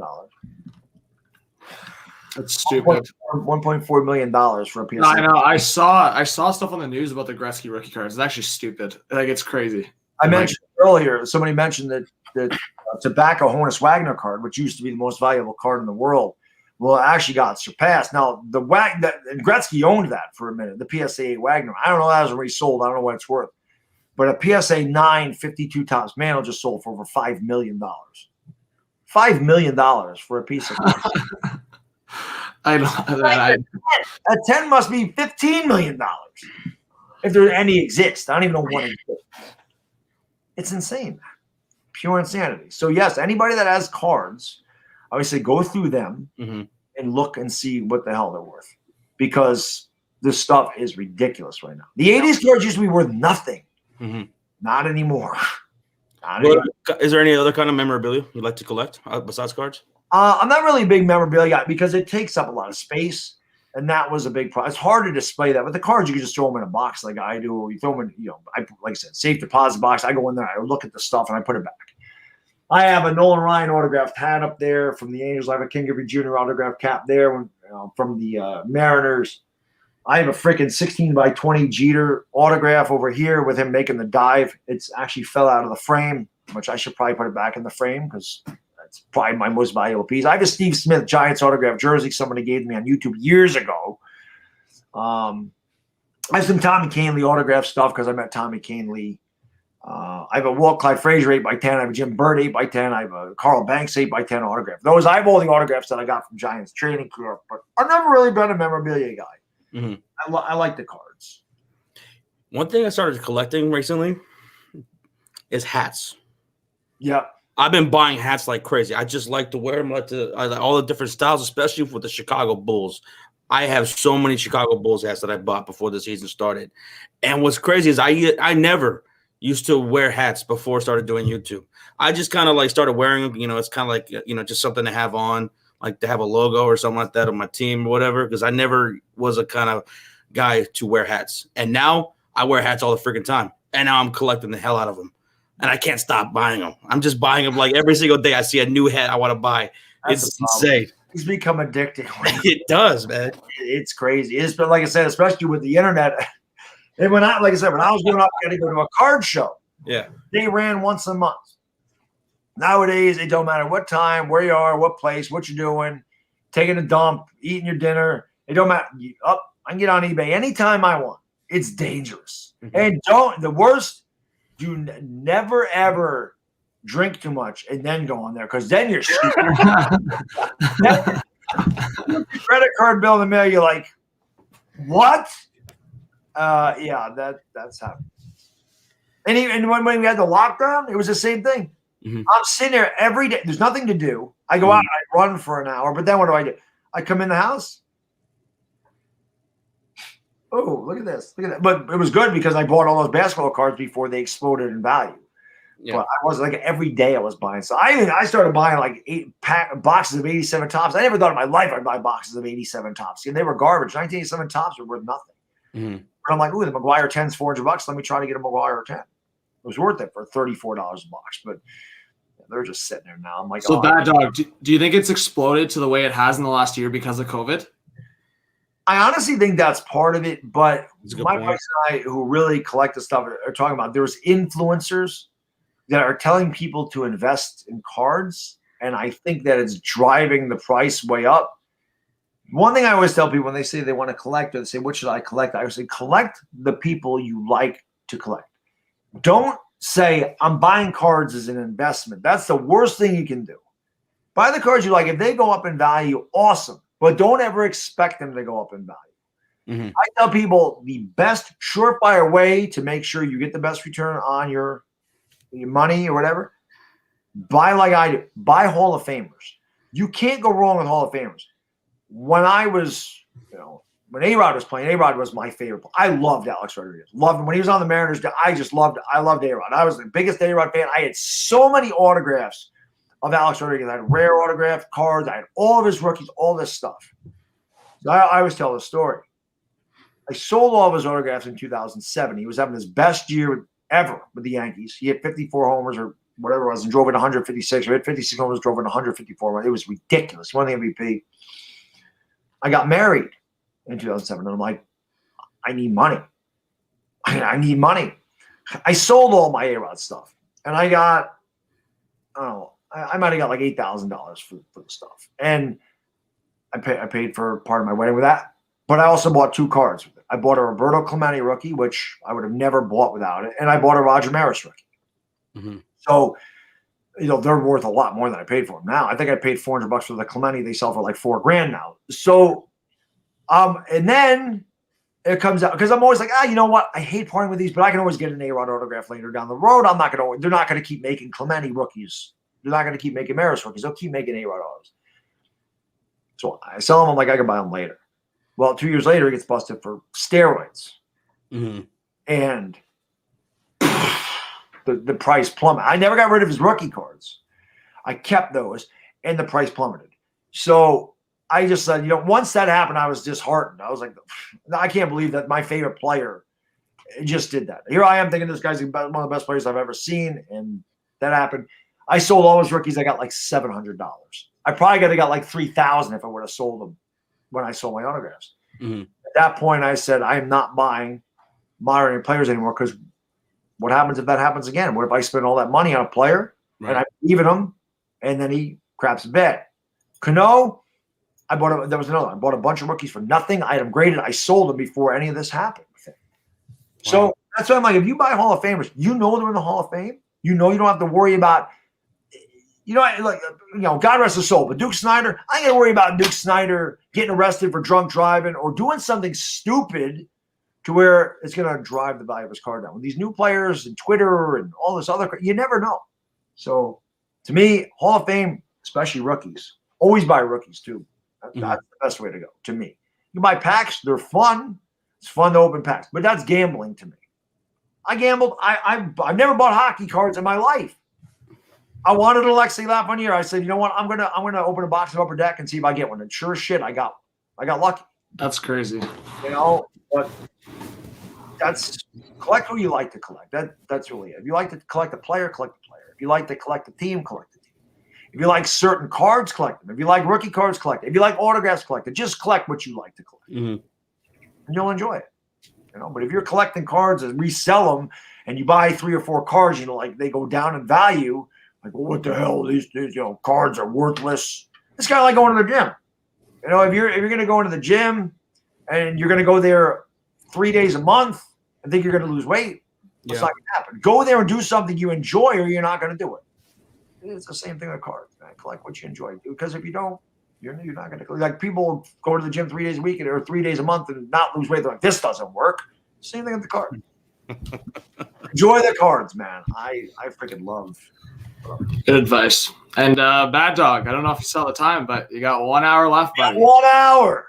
1 hour left. 3 freaking minutes, and I can go to sleep for a little bit, and go out for Valentine's Day, and then do the Lakers later tonight. Man, you're crazy. Oh, you got it.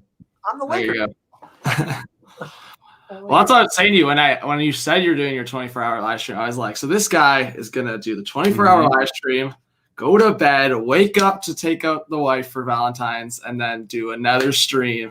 So you're probably gonna. How long are you gonna be asleep for? Like 15 hours after that? I also streamed the Lakers Friday night. Well, that's the other crazy part. Then you got up to start at 10. Yeah. And I wasn't going to do this. The game was originally 7:30. They moved it back to 10. I'm like, well, I can do the 10. I'm going to sleep for 5 hours. I usually I go to sleep. My wife wake me up at like 3. No, I mean like after tonight's Lakers game. I'll wake up on Tuesday. I don't know. Usually 9 o'clock. That's fine.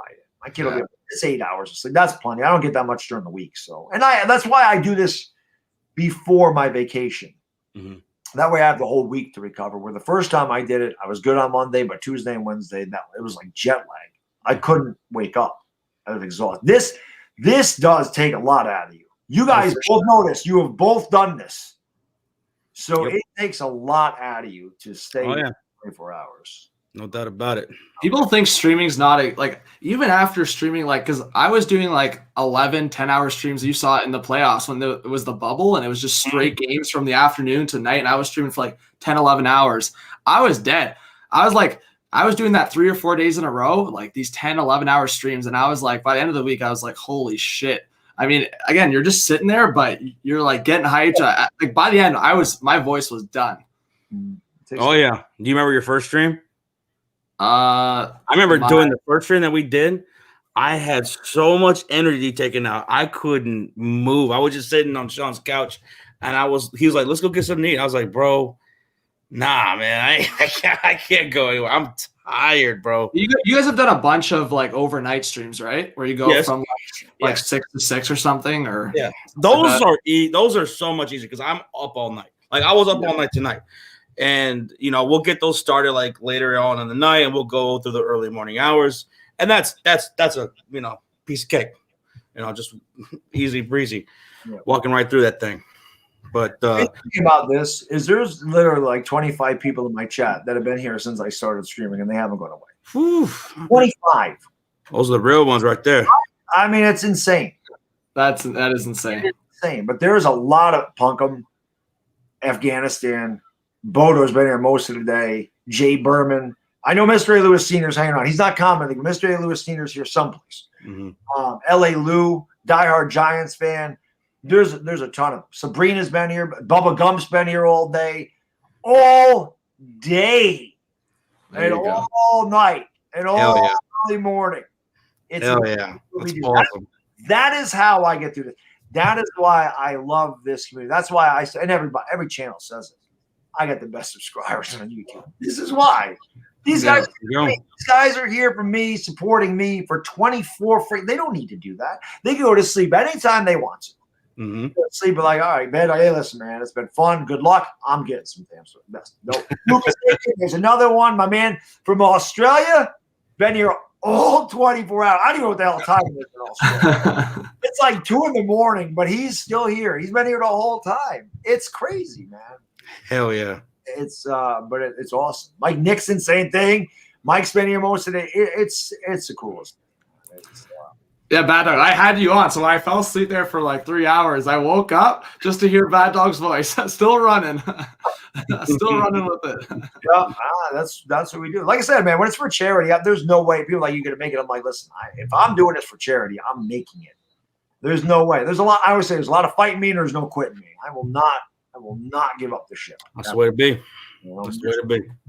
People think, like you said, John, people think streaming's easy. They see guys like Josh and Sean do it. They see guys like you do it. They see guys like me do it or entertain it. They see, oh, a Philly 500, Mark Holmes, and they see big numbers. Oh, Sports Review's got 6,000 people in there. Yeah, Bad Dog's got 6,000 people there. HG's got 2,500 people. I can do this. This is easy. Look at these guys. I'm going to get those numbers. They don't work like that. You got to put in the work. You have to build that audience, and you have to want to keep them coming. You have to genuinely love it too. Yeah. You say that all the time. You can see it on the street. Josh, me and Bad Dog were talking about that a lot. And what's the saying again? The expect nothing, appreciate everything. Appreciate everything, expect nothing.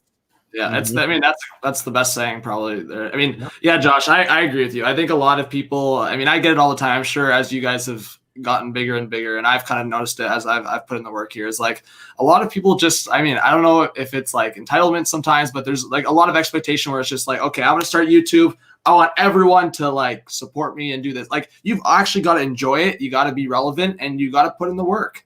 Yeah. Like, so, I mean, I've noticed that a lot, that, I mean, you have like this great community, but then obviously there's the other side of. And time will tell if whether or not you actually love it, because there's going to be hard times. There's going to be times where YouTube makes you just want to pull your hair out. Oh, yeah. That's what happened. That happened. Yep. I don't know. Yeah. Just in this past, couple of weeks, like, YouTube just, I don't know what's going on with YouTube right now, and them messing up our live chat right now. And it's always something. Every once in a while, it's always something. Yep, that happens to me too. Yep. And it's not, it's not like that. YouTube's like deliberately going after people and whatever. Usually, it's happening when they're going through an algorithm change, or they're changing different settings or whatever. And some people's YouTube channels will get messed with.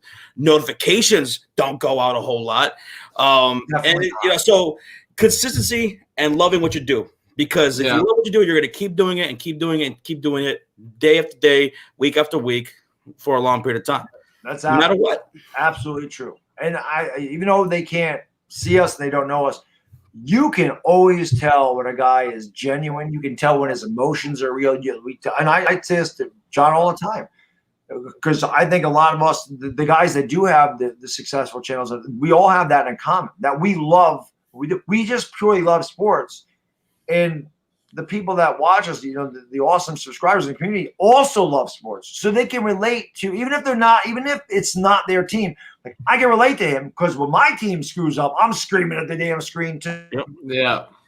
Michael Sachs, really, he says, Bad Dog, you have to remind Josh of the Philly 500. I did remind him. And Josh said he's just waiting for Philly. Whenever he wants it, I'll do it. I'll do it. No, you're the man. Really. He says streaming is easy. All you have to do is turn on your damn camera. The hard thing is keeping people interested more than 5 minutes. Well, that's true. Yeah, that's true. Absolutely. And if you're good at what you do, eventually it's going to happen. Eventually you're going to gain traction. You're going to gain an audience, and people are going to want to tune in. They can't wait for your next video. They can't wait for your next live stream. No. I remember when we first collabed with Tom Grossi, he had like a couple of thousand subscribers, and we were looking for a Packers person to stream. I think it was that same year that we collabed for the first time. Yeah, it was. And I remember coming across his channel, watching some of his videos. I'm like, this guy's a genius. This guy knows exactly what he's doing. He's going to blow up. Yep. And so we reached out to him. We had him on. He was so cool, nice of a guy. And now look at him. Dude, that's insane. Blew up in the last couple of years. I know. He's a genius, man, at what he does. No, he's really smart with what he does. And then Josh, me and Bad Dog were talking about it the other day. I know, well, you guys, I know you get the credit, but you don't get enough credit, I think, because you guys, like I said, you guys started it, you and Sean, you're like the pioneers for this shit. So all these people that are streaming now, it started somewhere. And Josh and Sean were one of the first, if not the first, to do it. So kudos to you guys. And we love it, man. We love seeing so many people who are doing this because, like, the most important thing for us is getting this concept out there. You know, the last several years, people need to know that they don't have to just watch television or listen to the radio for a broadcasting team. They can go choose their own broadcasters online. There's a whole bunch of them, and it's just so awesome to see this phenomenon just keep blowing up, and it's doing that because, you know, with guys like us, Bad Dog, John, and Atena, Philly 500, Tom Grossi, all these guys do amazing live streams. There's so many others too, and it's just going to keep growing and growing. We're just barely scratching the surface with this thing. Yeah, and that's what's cool. Exhorter, you're the man, brother. Thank you so much for the super chat. Bitty Bomb, Exhorter. Yeah, I really appreciate it. He says, Bad Dog, you're the man, Exhorter. And I know Exhorter will be back for that Lakers stream tonight.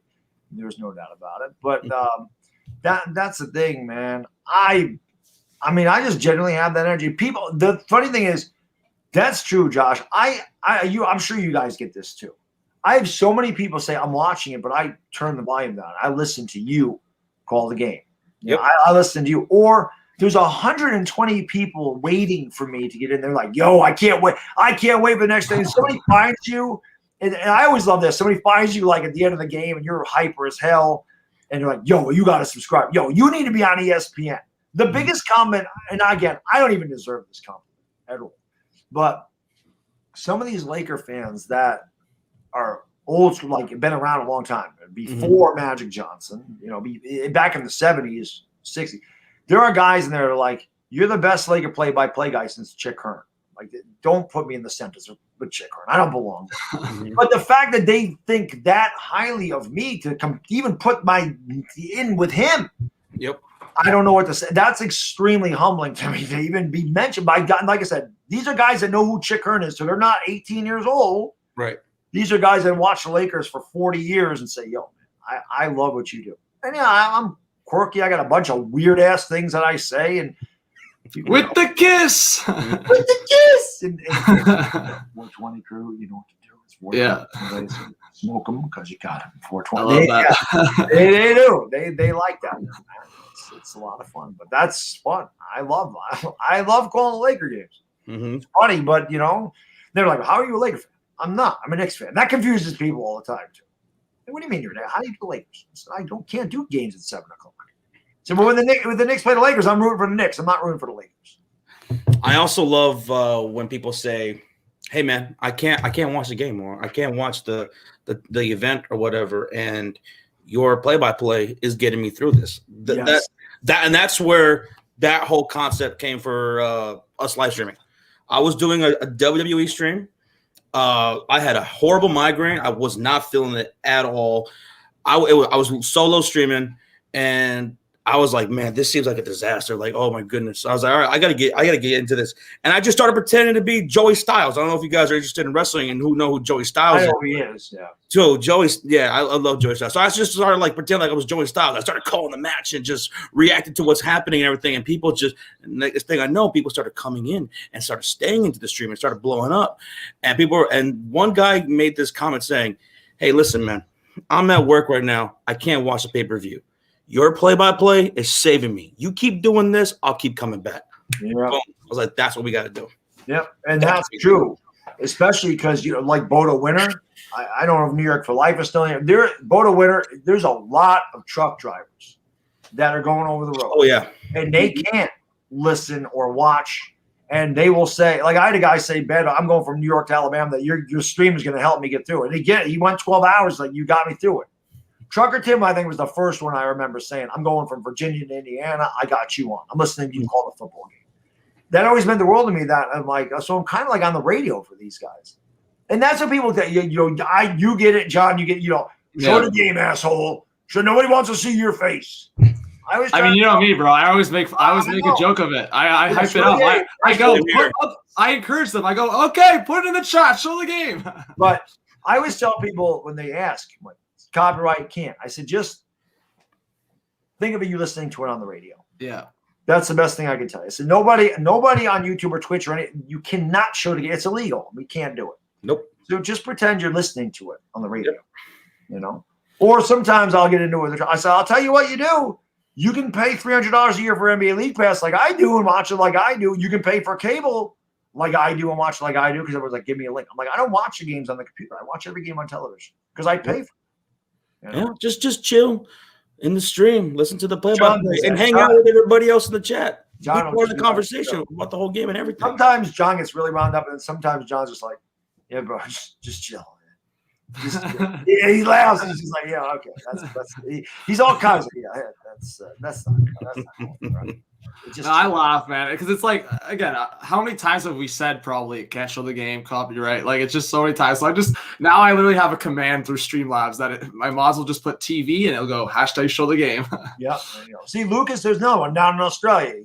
He says that's how I started. I listened to you and Tana while I was working driving trucks.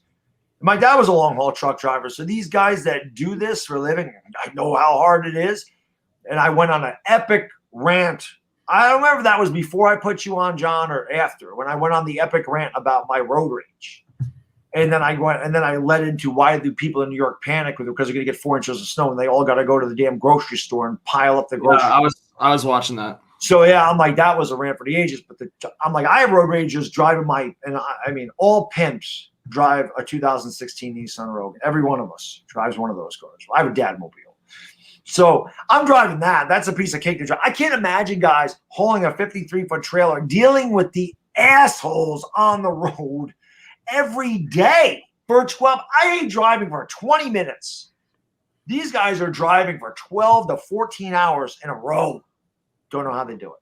Huge shout out to those guys. Yeah, I don't know how people drive in the city every day. I get so triggered. And yeah, Josh, that was the other thing me and Bad Dog were talking about because even the Leafs lost last night, and it's just a season game, but it's like all these people in the chat that are always trying to tell you how to be a fan or shitting on you for reacting a certain way. Like, I know you know that firsthand. Bad Dog, Josh always gets so much shit, and like for me, I remember I was in there one day. I would get like. I'm in the chat watching. I get so mad because like I know it happens to me, and I'm like, why don't you like sit in your place and know that okay, you do you. Yeah, you're not me. You are not me. I'll be the fan that I want to be. Right, dude. One time we did a Bears game, and I said to myself, I didn't even tell Sean. I was like, I'm not gonna react to shit. I'm just gonna sit there, chill as fuck. I'm not gonna get mad. I'm not gonna get happy. I'm gonna sit there and I'm just gonna watch the game. And I'm like, watch, people are still gonna find something to bitch about, to complain about, like a face or like a little about. And they did. They did. And I'm like, I'm literally just sitting here, man. Yeah. I'm just Josh, that's what I literally did last night. I sat there so guys, I should just chill. We're watching freaking croquet right now. I should just sit here for a couple minutes and chill here. And this is like, it's hockey, but let's just chill. Like, bro, they'll look for anything. It could be a little facial expression. They're like, oh, this guy's really mad right now, man. Yeah. Look at this guy. And I'm just like, what kind of sports fan are you? You don't get passionate about your team? You don't jump out of your chair? Good or bad? Yeah. I remember I was there. A lot of times I watch you guys, I just don't comment, but I remember the guy's like, yo, you need to chill out or something. And I remember Josh the guy's like, he goes, what kind of fan are you if you don't get emotional? Don't tell me how to be a fan. If you want to be chill and just, I don't care, then go. To me, that's not a fan anyway. I think you said that you're not a fan if you don't react to it. What are you rooting for then? Exactly. If you don't get upset. Yeah, when someone tells a sports YouTuber to chill, like, are you not a sports fan? Like, what about sports is chill? Like, why should we be chill? Like, our team's shit in the bed, so what? We're supposed to be happy? Let's go. Like, that's why Bad Dog laughs at me because I sarcastically clap all the time. I love that because it's like, okay, good job. Let's cheer for them sucking. Like, Or when they think that you're faking it. Yeah. Oh, I can't. Oh, man, the like when you get all real hype, you get angry, you get really happy, and they're like, "Oh, he's faking it. He's faking his reaction." Yeah, no, like this is how the fuck I watch games. Yeah, off stream. That's really how I am too. It doesn't matter if I'm stream or off stream. I get pissed either way. Well, you guys can ask my wife. Well, long before YouTube, I'm screaming at the damn TV because I always make that joke. My wife's like, "Why yelling at the TV? They can't hear you." Yeah. Always. I always get, they can't hear you. Oh, you know what else I love? I love this one. You're streaming a game. Someone comes in and just goes, "Shut up." Yeah. Or you're ugly spelled wrong. Yeah, you're stupid. No, that's my favorite. You're stupid. Y-O-U-R. Stupid. I'm like, yes, the irony of you're stupid. It is funny how, and I always say, like, we go to troll. Most of the time, I ignore it. My mods are fantastic. Yeah. We have big streams. All of us have really. We're very fortunate that we have the amount of people that come in and watch our stream. The mods do such a great job weeding this crap out, so I don't even see it. But once in a while, I usually ignore the trolls. I don't pay attention because that's what they want. But once in a while, I'll just tell somebody, I'm just like, you know what? That guy comes in, he's like, "You're ugly." I'm like, well, number one, I'm not, and I know that. I'm like, don't be jealous because you don't look like me. That's not. I would be like, you know what? It's not my. I'm like, that guy's not mad at me. It's not my fault that he's mad at himself. He's mad at his own life decisions. This got nothing to do with me. He's projecting what he feels about himself onto me. There's nothing you can do about that. So exactly right. You just enjoy, man. I don't know what to say. I'm like, oh, that's that sounds like a YP, buddy, not an MP. It's not my problem. That's your problem. You have this, not me. That's a big thing on the internet. Like, I mean, Beto, we were talking about it. They're looking for some kind of attention. They're not getting it in their own house, so they're coming into the live chat and just looking for a sliver of something to give them like some kind of hope for themselves. And it's unfortunate. Obviously, it's sad. I say it like it's just like obviously you try to be a good guy, but like some of these guys, they don't care, man. They just look for hate. They just look. You guys for ever get this where you're streaming a game between two teams that are not your teams at all? And people every night, Josh, bias towards a particular team. Every night, 100%. The Lakers, they're not my team. or Josh, I remember there was fans that were convinced that you were cheering for the Clippers in the Clippers Nuggets series. I mean, of course, I'm sure you guys. Part of you wanted an LA series. Everyone wanted an LA series. It was crazy. Like I'll call a place and for one team and like something really big happens and I'm like, oh, look at that, what a dunk, whatever. Oh, you're clearly cheering for them. And then on the other end there'll be another great play from the other team, and then I'll call that really exciting. And they're like, oh, you're cheering obviously for that. That happens all the time. Some people are insane, man. It's crazy. New York for Life, they go to Super Chat. Really, says, or when you say your title is misleading, but they can't cover that. Not to mention, you have a big disclaimer in your description. Game will not be shown. I love those comments. It seems like it's happening less and less. Let me ask you if you guys get these comments, because I get these ones. I'm sure you do. Doing a Lakers stream. Guy will come in. The NBA sucks. Why are you here? Why do you come into an NBA stream to say it sucks? Yep. I get that a lot. Josh, the NBA sucks. Or John, do you ever get? Oh yeah, hockey sucks. I'll literally get a hockey sucks comment. And I'm just like, you're literally in a hockey stream. What are you doing? Hey, why do you go in there? People will say, man, screw NBA, man. It's all about the NFL. And like the NFL season's over. I'm like, what are you talking about? It's over. How about when the game's not going well for their team and they call it scripted? That always happens. That's everything in life. You don't like there's all that script. Josh and Sean literally came up with a script. Was that Josh and Sean? Was that based on mocking that idea, or how did that come up? Yep. Yeah. Just wrote out a whole live stream script saying this is exactly how it's supposed to go. Who did? Oh man, I got you that. Hey, little bad dog. Yeah, little bad dog's down here. Little bad dog looks like he grew. Hi, buddy. Hi. What are you doing? But Josh, man, some of the comments we get, That- I don't know sometimes. You like Trip that? me out, man. People Yeah. are funny, dude. It's so funny. Caught up Wait, in their Daddy's emotions. almost done, buddy. We got 38 more minutes. Oh, 38 more minutes. Wilkie, thank you for the super chat. Really says, way to finish strong. It's the only way to finish, baby. It's the only way to finish. yes, The sir. only way to finish. How many Always 24-hour streams is this for you now? Four. Four? Is this one feeling a little easier, or is it kind of just? It's definitely having you guys on here. Huge clutch. You No, guys. honestly, man, when I saw it, I was like, "Oh, this guy's still trekking." And when you said, "Hey, come on if you want," I was like, "Hey, let's go." I Let's was get him dragging. I was like, these two guys are going to get me fired up. It's these two guys. So let's get them out of here. Because I did this the first time, and this first time I used StreamYard, and it's just so much easier. I would use OBS. And the first year, I remember taking Skype calls. Maybe it was the first, maybe it was the second stream I did. But I had somebody calling it at like 4 a.m, and I'm just listening, and I'm getting really tired because I'm like, if I'm not talking, if I'm not keeping myself, I'm going to fall asleep. So I'm like, I can't do that anymore. I can't have people calling in overnight. But when I can look at them, it's much different. And when I have guys with the amount of energy that you guys have all the time, I'm like, well, this will be easy, Yeah. There you go. So absolutely, it's great. I like this. I like this. This is StreamYard. Yeah. This is nice. I like that you can have a background behind all the screens of ours. Yeah. You can't do that on Zoom. That's what I've used. You can't do that on Zoom, so that's pretty cool. I like that. There's a lot of things you can do. You bought the full version, right, Bad Dog? Yes. I mean, like I can do this, which I just figured out. I was telling people, this is why I'm doing the 24-hour stream. It's because, I'm donating half of what I make for St. Jude's and everything else. So I just figured out how to put other screens, because I would see streamers do this. I'm like, how do they do that? How do they get that over there? Usually it's their merchandise, but I'm like, how do they get that screen over there? And I finally figured it out. But you can put like a banner underneath. So if you want a scoreboard, you can put your own scoreboard, whatever. There's a lot of things you can do. But the easiest thing is just being able to add people. Because with Skype, I could only do one at a time. Here with the version 9, I think I can put 10 at a time or something. I don't know. I like it a lot. StreamYard's cool. I think I have like the second level. I don't have like the top level.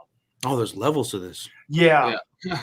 I wouldn't get the 10. I would never have 10 people on it. That's too many. You'd be talking over each other all the time with 10 people. That's just too much. But I don't know. We're 35 minutes away. That much I do know. 35 minutes. Yeah, that's crazy. Yeah. Does it feel like it's been 24 hours? Oh, yeah. Yeah. Oh, yeah. It does. Like I said, I figured I would say the staying awake is difficult. The talking, I love the talk. 24 hours of talking is rough.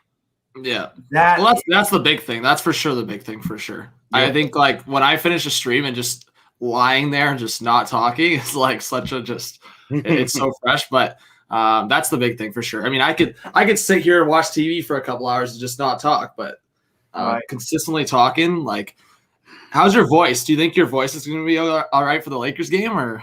Yeah, as long as I can go with the kiss, we're good. Yeah, there you go. Or if I can go into the Shaq voice, make sure you guys check out Blue Chips. As long as I can do that stuff, okay. Hey, you're sounding good right now, so. Yeah. So yeah, I was what I was most concerned about, but I'll if I can do the with the kiss and the Shaq voice, we're good. Because those are the toughest things there. One night, this guy, I don't really see, I remember his name was Michael Yap, but he started calling me Bad Doc Rivers. One night when the Lakers were playing somebody, somebody threw down a dunk, and I said two-handed boom shot, and my voice went. I threw my voice out.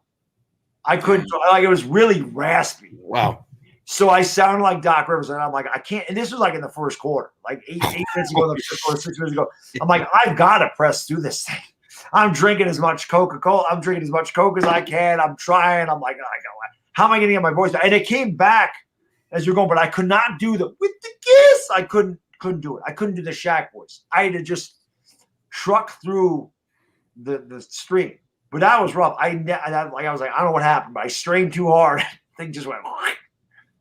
And by the end of the stream, it was okay. but He's good. I did. I lost it for like 2.5 quarters. The guy called. I don't remember why I remember his name because there's so many people there. But Michael Yap said, "That bad Doc Rivers." Bad. It is. So it sounds like Doc Rivers. Man, you got some good NBA sayings. I gotta say, like Kyle Kuzma. Oh yeah, Kyle. Kuzma. There you go. I don't even know where the hell this stuff. I don't know where it comes from. I have no idea where I come up with some of this. The 420 thing is the funniest because I don't do it. Mm-hmm. For what I don't know why I said that, but everybody loves that damn 420. That's why I have 420 merchandise coming out because why not? That one's gonna be a big seller. There you go. But it is. It's a lot of crazy dumb things that I said. The Shaq voice is another one that people love. The Shaq voice. People love Ivana Alawi. It's just crazy. Yeah, how did that one get started? I'm curious. So last year when the Lakers started, KCP was terrible. Mm-hmm. Here's Marc Gasol is this year. So we always make fun of Marc Gasol on the street. So we always were making fun of KCP. And I said, I was about 10 games in, 11 games into the stream or the end of the season. I said, you know what would be funny if I put KCP next to me. So I put him next to me, and people were like, "Oh, Casey." I'm like, "Yeah, he's sitting next to me now. He sucks. We're not putting him in the game. He's just gonna sit here." So I started saying, "Well, you know what? This is Lakers. This is Showtime." I started putting like celebrities in my chat, Laker fans, Ice Cube, Jack Nicholson, Snoop Dogg, Drew Barrymore, Snoop Dogg, everybody. So I would start putting in my community notes, vote on who you want me to have on there. I had Magic Johnson, I had Jeannie Buss, well, obviously a lot of my following for the Lakers is in the Philippines. And they said, you need to look at Ivana Alawi. I didn't know who that was. So I looked at it, I'm like, oh yeah, she's easy to look at. So I brought her in, and obviously she's she's very famous over there. Someone's like, and people come in and like, you got Ivana Alawi there, So I'm like, yeah. I'm always like, she's my co-host. She's good luck. So she just became more of a regular thing. Mm-hmm. And when the playoffs started, I started doing the voting it. Well, we had Snoop the first game against the Blazers. They lost. Nobody else came back. It was Ivana the whole time. So Ivana's there a lot. So I always say Ivana deserves a ring. Now, we've added a Gail Godot on weekends because people love Gail Godot. Like, you got to bring a Gail Godot. So one night I was like, Ivana needs a night off too. She can't be with me every time. So we brought in Gail Godot. Now I just have them, but only on weekends. So Gail's only here on weekends. I saw you bring on Selena Gomez. I liked that night. Selena Gomez. I got Selena Gomez, Rihanna. I had a bunch of them. Exhorter, you are the man. Thanks so much for the super chat, brother. Brilly. This is my flat of someone now. He says, thanks, dog. You're a real pro. You don't need it. Exhorter. You don't ever. I always tell everybody too. You don't ever need to thank me. I thank you. I don't do this without you. So I thank you. Because 30 to go. 30 to go, Bad Dog. 30 minutes. 30 minutes. Yeah. Last half hour. Right at the end of the time.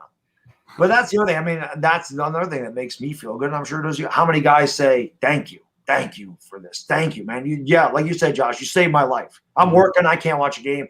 You saving me. I'm figuring out what's going on. It's truly because humbling. when I first started streaming, I just reacted. To the job. But then I watched you and Sean, and I'm like, that's a great idea. Why am I not doing it? I've always wanted to be a play-by-play guy. My wife always used to tell me, you missed your calling, because I would say something, the next thing out of their mouth is yeah. Price. There you go. And I'm like, yeah, and people are like, you belong on ESPN. I'm like, I couldn't do that on ESPN. I'd be censored. I don't have to be censored here. We say the same thing too. Whatever I want. I can root for wherever I want. I can say whatever I want. And I don't know about you guys. And maybe Philly's a conspiracy guy. Mm-hmm. Maybe I am too. I think I was talking to you, John, about this, or I was talking to somebody that they watch. The media watches, the players watch. There have been things that I have done on my stream that all of a sudden I saw the players doing. And this one is the one I go back to. Okay. Last year at the beginning of the year, whenever somebody would have a nice – LeBron would throw a behind-the-back pass, you'd split defenders, throw a great pass or an alley-oop, I would always take my fingers and just go, good look, LeBron! Mm-hmm. Well, about 15 games later, well, actually it was later in the season because J.R. Smith was on the team. Don't you know when there's a really nice pass in the paint or something, they started doing this. I said, come on.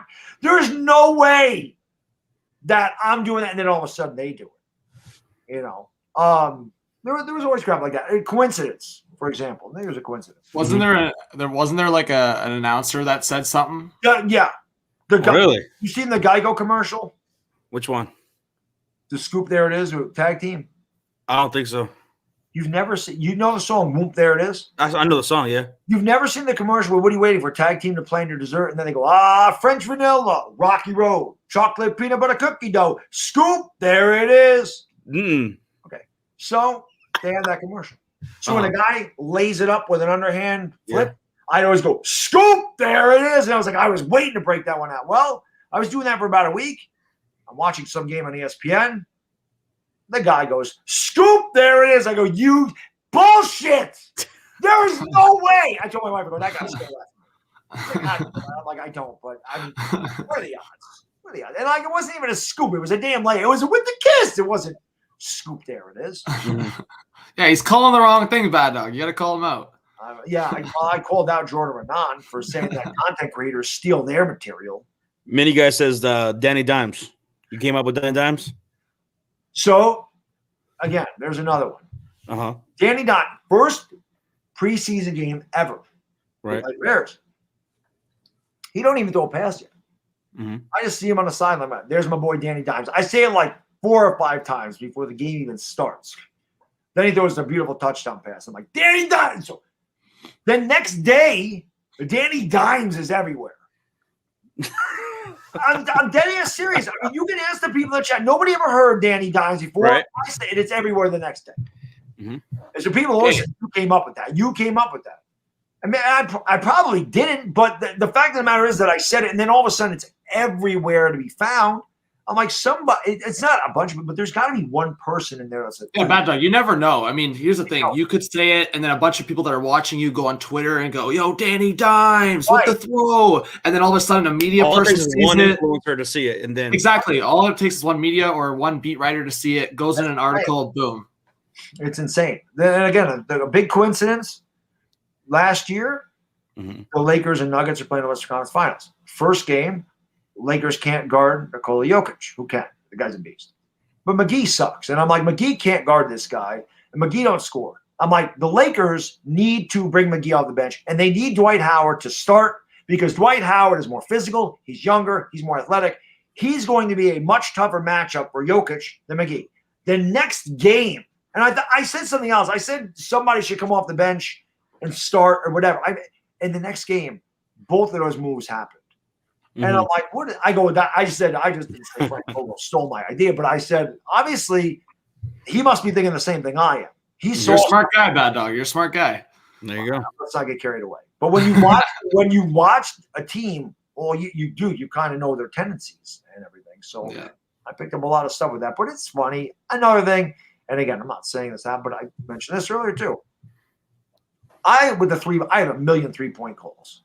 But one I do is I'll be like, yo, LeBron dials long distance, and they pick up on the other, and they go, you'll get 3 for that, LeBron. Well, the Knicks this year, when they hit a 3, are doing it. Of course, the Knicks never hit many threes, but now that I use on the team, they're hitting 3s all the time. So the Knicks aren't bad this year. The Knicks are actually fun to watch. Knicks are a pretty good team, man. Best defensive team in the league right now. They just smacked the Rockets. The difference the coach makes, man. Big difference. Thibodeau there. And the Derrick Rose. People test me with the Knicks, too.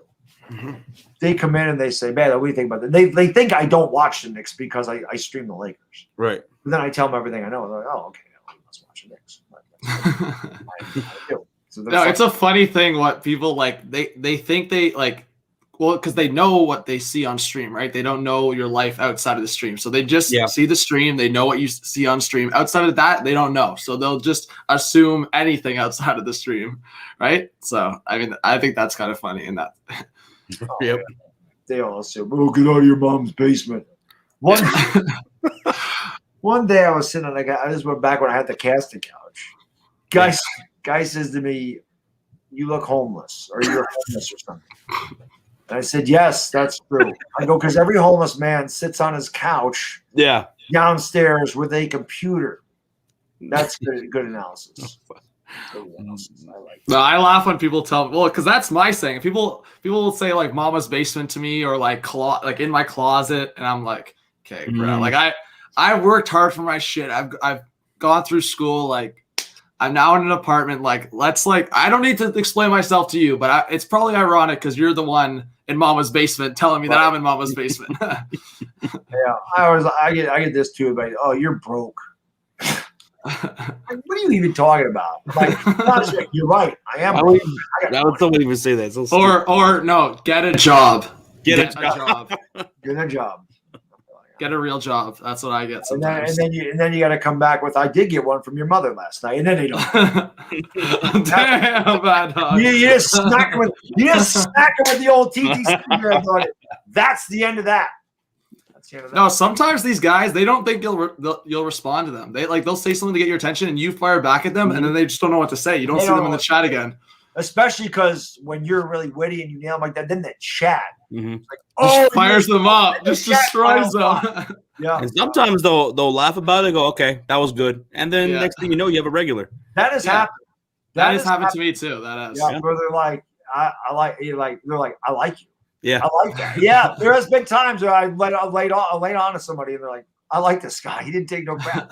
Mm-hmm. Sometimes maybe they just want to test you to see if you're soft. I don't know. Jay, they have a super chat. Really, Billy says Philly 500's demons sent us James Dolan. Better call Ghostbusters. Well, at least I think Dolan's kind of staying out of the way because the Knicks are doing it the right way. And if they trade for Bradley Beal, which I don't think they're going to, I'll be heated because that'll be, like I said, that'll be Carmelo Anthony all over again. Just Philly talking about conspiracies. Philly's the best. Bro, I love Philly, man. Philly's because Josh, I think Josh, like when you're explaining your conspiracies, like you'll like actually like I think I'm not gonna say like you like try to come down to my level because I'm not saying I'm stupid. I'm a smart guy, but I think you like try to maybe like change the lens, like make it into a different perspective. I think Philly still like will make it crazy outlandish, make it sound so crazy, but like be so confident about it. Like won't sway away from it at all. Nope. Here we go. So exactly right. That's Philly. That's 6:26 in the morning, 3:26 Philly's time. He texts me. He says, dude, I'm trying to sleep. I got explosions going on outside all around my house. This is the third time. What? The house is shaking. I'm going to try to record it. He says, sorry, I had to tell you, but you're the only. He says, sorry, I had to tell you, but you're the only one I know that's up. And then I just put LOL. He said, it's crazy shit. My wife told me to lower the TV. It's not even on. Then I just put you're cursed. I meant to put you're haunted. He's haunted. It's crazy. The police tried to find these things last week and couldn't. Maybe NASA is digging. And then I said I'll put in a call because he always tells me I work for NASA. And he says, dude, it's crazy. I thought China was invading for a second. I told my wife, oh my God, kids and head for the hills. And then he says, explosion stopped. Before I go to sleep, I want to leave you with some giant skulls that are real. So he was talking about the 14-foot giants and their 6 fingers and 6 toes, and he sent me those. How do you not love the guy? Yeah, he sold on that giant thing. Exactly why that skull is like that. And he'll go, nope, aliens. Okay. All right. He's too much, man. It's that's what I mean, and that, dude, that's what's the coolest thing about changing my channel the way I did, because in my day when I was a TTC guy, I had to hate Philly 500. I had to make fun of Philly 500. I had to just mess with them all the time. They were Eagle fans. I couldn't be buddies with them. But that's what happens when you just become sports fans. You find the coolest guys are your arch enemies, if you will. Yep. There's people like, well, how could you stream with an Eagles fan? I said, because I don't like the Eagles. That has nothing to do with me. Right. Philly 500. But two of my best friends, one of them was an Eagles fan, one's a Red Sox fan. What am I going to you like them? I don't like you. What are you, 12? Mm-hmm. Yeah. Exactly right. That's how me and Tom are. Grossi. People think that sometimes we hate each other, especially when our teams play against each other. Yeah. No. Yeah, everyone assumes fun with it. Yeah, fun with it. Yeah. There's no doubt about it. There's no doubt about that, man. 18 minutes. That's crazy. Actually, I'm going to make 18 minutes. You're going to make it. You're going to make it that night. When was the last time you ate? 6:30 maybe. Okay. I haven't eaten a lot today. Okay. I forgot to eat breakfast. Didn't. I ate like half a protein bar at like 3 o'clock. Then like 6:30, I wanted to get pizza. Mhm. And I was like, let me get pizza. And I go to DoorDash, and it ends up being $25. I'm like, I am not buying a pizza for $25. I'm not buying a 14-inch pizza for $25. No. Well, my man Exhorter, who just took me up again, I appreciate you, brother. Exhorter, you are the freaking man. Thank you so much, brother. Really, really, he says, I'm out. She needs me again with the kiss. Exhorter sends me $40 super chat, says, bad though, just get yourself the damn pizza. You know, so I did. I only had 2 slices of that, and then I had 2 bananas. I really didn't eat much today, which probably isn't a good thing. You gonna eat something before you go back to sleep, or what? Or go to sleep, I guess. I'll eat this. There you go. Yes, My NASA food. Philly 500 said this was NASA food. that's Because I turn the camera off because I don't like to eat on camera. I hate eating on camera. Drink on camera all day. Hate eating on camera. So I can turn the camera off and just talk. Mhm. So Philly 500 hears me pulling around. He's like, yeah, Bad Dog's just eating NASA food. He's sucking all the volume out of the thing, and he's doing whatever he's doing. Philly's crazy. As soon as I eat something, I'll eat in 17 minutes, man. 17, and then I'm gonna go pass out. There you go. You know that about. But So, Josh, how about I think you've talked about it a little bit, but how about Deshaun Watson? Bad Dog and the guys are talking about the price. Would you cough up 3 first-round picks? I'd give up 2 first and a player. I'd go 2 first and a player for Deshaun Watson. that I would do. Who's Yeah. the player, though? That's the thing. They probably want Raquan Smith or probably Kyle Fuller if I was them. Yeah. And would you do that? Yeah, I think so. Because, see, the thing about the Chicago Bears, the greatest it ever got at quarterback was Jay Cutler. We've never figured it out. We don't develop quarterbacks. We don't draft them very well at all. So, yeah, I would do that to get Deshaun Watson at his age, about to be in his prime. Yeah, I'd do it. So what do you think? To finally get a franchise quarterback for the Chicago Bears, a guy we know is going to be great. You should have just drafted him. Yeah. Yeah, exactly. Exactly. do you I think- want to live with that every year. Do you think the Wentz stuff is real, or because is it I thought it was the going to Bears? happen. Yeah, are the Bears holding off on Wentz because of Watson, or is it the Eagles holding off on Wentz for a different It's offer? because the Eagles want too much. True. They want the sun and the moon for Carson Wentz. And Ryan Pace said, we're not doing it. The Colts said, we're not doing it. So they got to come down their price if anyone's going to trade for them. Someone said, I think Philly was saying they were offering 2 seconds. They're offering 2 seconds. Yeah, because Carson Wentz's contract is an albatross. Yeah. And it makes sense when we go to the Colts. He's going to Frank Reich. But Yeah. I don't know how he would do with the Bears. Bears just need to stay away from Eagles quarterbacks. Exactly. And we're going to have Carson Wentz and Nick Foles. Yeah, exactly. Well, isn't the rumor that Foles would go back to the Eagles in that Yes, deal? it was. Yeah. Bro, yeah. And I thought it was going to happen. I thought we were close to a deal. I thought it was going to happen early this past week, but nothing came You're through. better off without him. This St. Louis Senior, thank you for the super chat. Really, my man. Great 24-hour stream, Bad Dog. A good thing you have someone with you. This is true. He says, you have more spark at the end of this stream. Yeah, I did. These guys picked me up huge. He said, I wish I had a song rhyme for you. That's right. Mr. Lewis Senior, every halftime, he would always come up with a nursery rhyme that had something to do with my stream, which was freaking awesome. And there were some really good ones, man. I always love that. I'm like, man, some of these guys are really creative with their comments. Man. I always got a kick out of his nursery rhymes that had to do with my streams. Something had to do with the 420 crew. I do remember that one. 420 crew. The 420 crew. As always. But, yeah, man, I don't know. Deshaun Watson, I don't know what to do. I think he's just going to stay in Houston. I don't know anybody that's going to give up that kind of. And then he's going to start making $45 million a year on top of it. Yep. You're going to give up all your draft picks, and you're not going to be able to sign any free agents. That's true. Where the hell is he going? Oh, no. I mean, maybe it ends up being the Westbrook thing where he just ends up signing the big contract and then still ends up getting traded. That's exactly what happened with Westbrook and OKC because we thought he was going to get moved and then he signed the contract and then still got moved. If I had to make a guess, I'd probably be Miami. Miami's got a lot of draft picks. Don't win a Super Bowl. I think so because they're already Man, close. Man, that would be the quickest turnaround ever. It could be. Waterfly. Thank you for the super sticker, my man. Brilly. Whee! There you go. Uh, And 13 minutes, over 150 people. That's legendary right that's there. incredible. Hell Well, yeah. we had over 100 people the entire overnight, which is it's insane, man. These guys look out. They're way too good to me, man. It is amazing. And again, I'm sure you guys get this too. That people go out of their way to send me things. Mhm. That like, I mean, all the Mr. Ray Lewis Sr., L.A. Lou. Cher is diehard Giants fan, so I'm not spinning around in the hard. Cher, all my Lakers jerseys, diehard Giants fan. This, diehard Giants fan.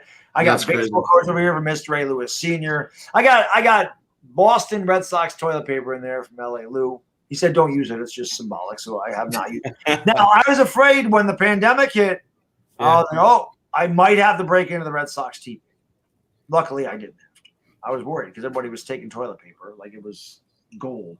Yeah, that was crazy. My man Meat Tarian sent me a bunch of patches. Like I'm always blown away that people go out of the way to do that. And so That's awesome. I say, man, these guys they're way too good to me. I always feel like I don't deserve everything they do for me. It's just because I always feel like I'm just a regular guy, just like everybody else. It just happens to show my reactions and just give my take on what's happening on the court or on the field or whatever. But I love it. It's so much fun, man. I need a trophy. Well, I don't need a trophy. I don't need a medal either. All I need are you guys in the chat, my guys right here that inspire me all the time. That's it. This community is fantastic. It really is. It's something special. 100%. It's a big family, man. It really is. Because I think some people I always looked at this the wrong way, like, oh, this is a competition. I got to beat this guy. I got to beat that guy. But the best way to grow your channel is by doing it together. 100%. That was the big thing with Chris and I. Like, I remember at one point he passed me in subscribers before this Lakers stuff took off because the Lakers stuff was crazy. But they're like, "Oh, you mad at him?" I'm like, "Why would I be mad at him at all?" I'm like, "He earned that. Right. He didn't cheat or anything." I'm like, "Why would I be mad at him? Good for him." Mm-hmm. I care about what I do and trying to do my thing. I'm not going to worry about what somebody else does at all. Exactly. Exactly, man. 100%. I hate when people do that. Oh, why are you doing this?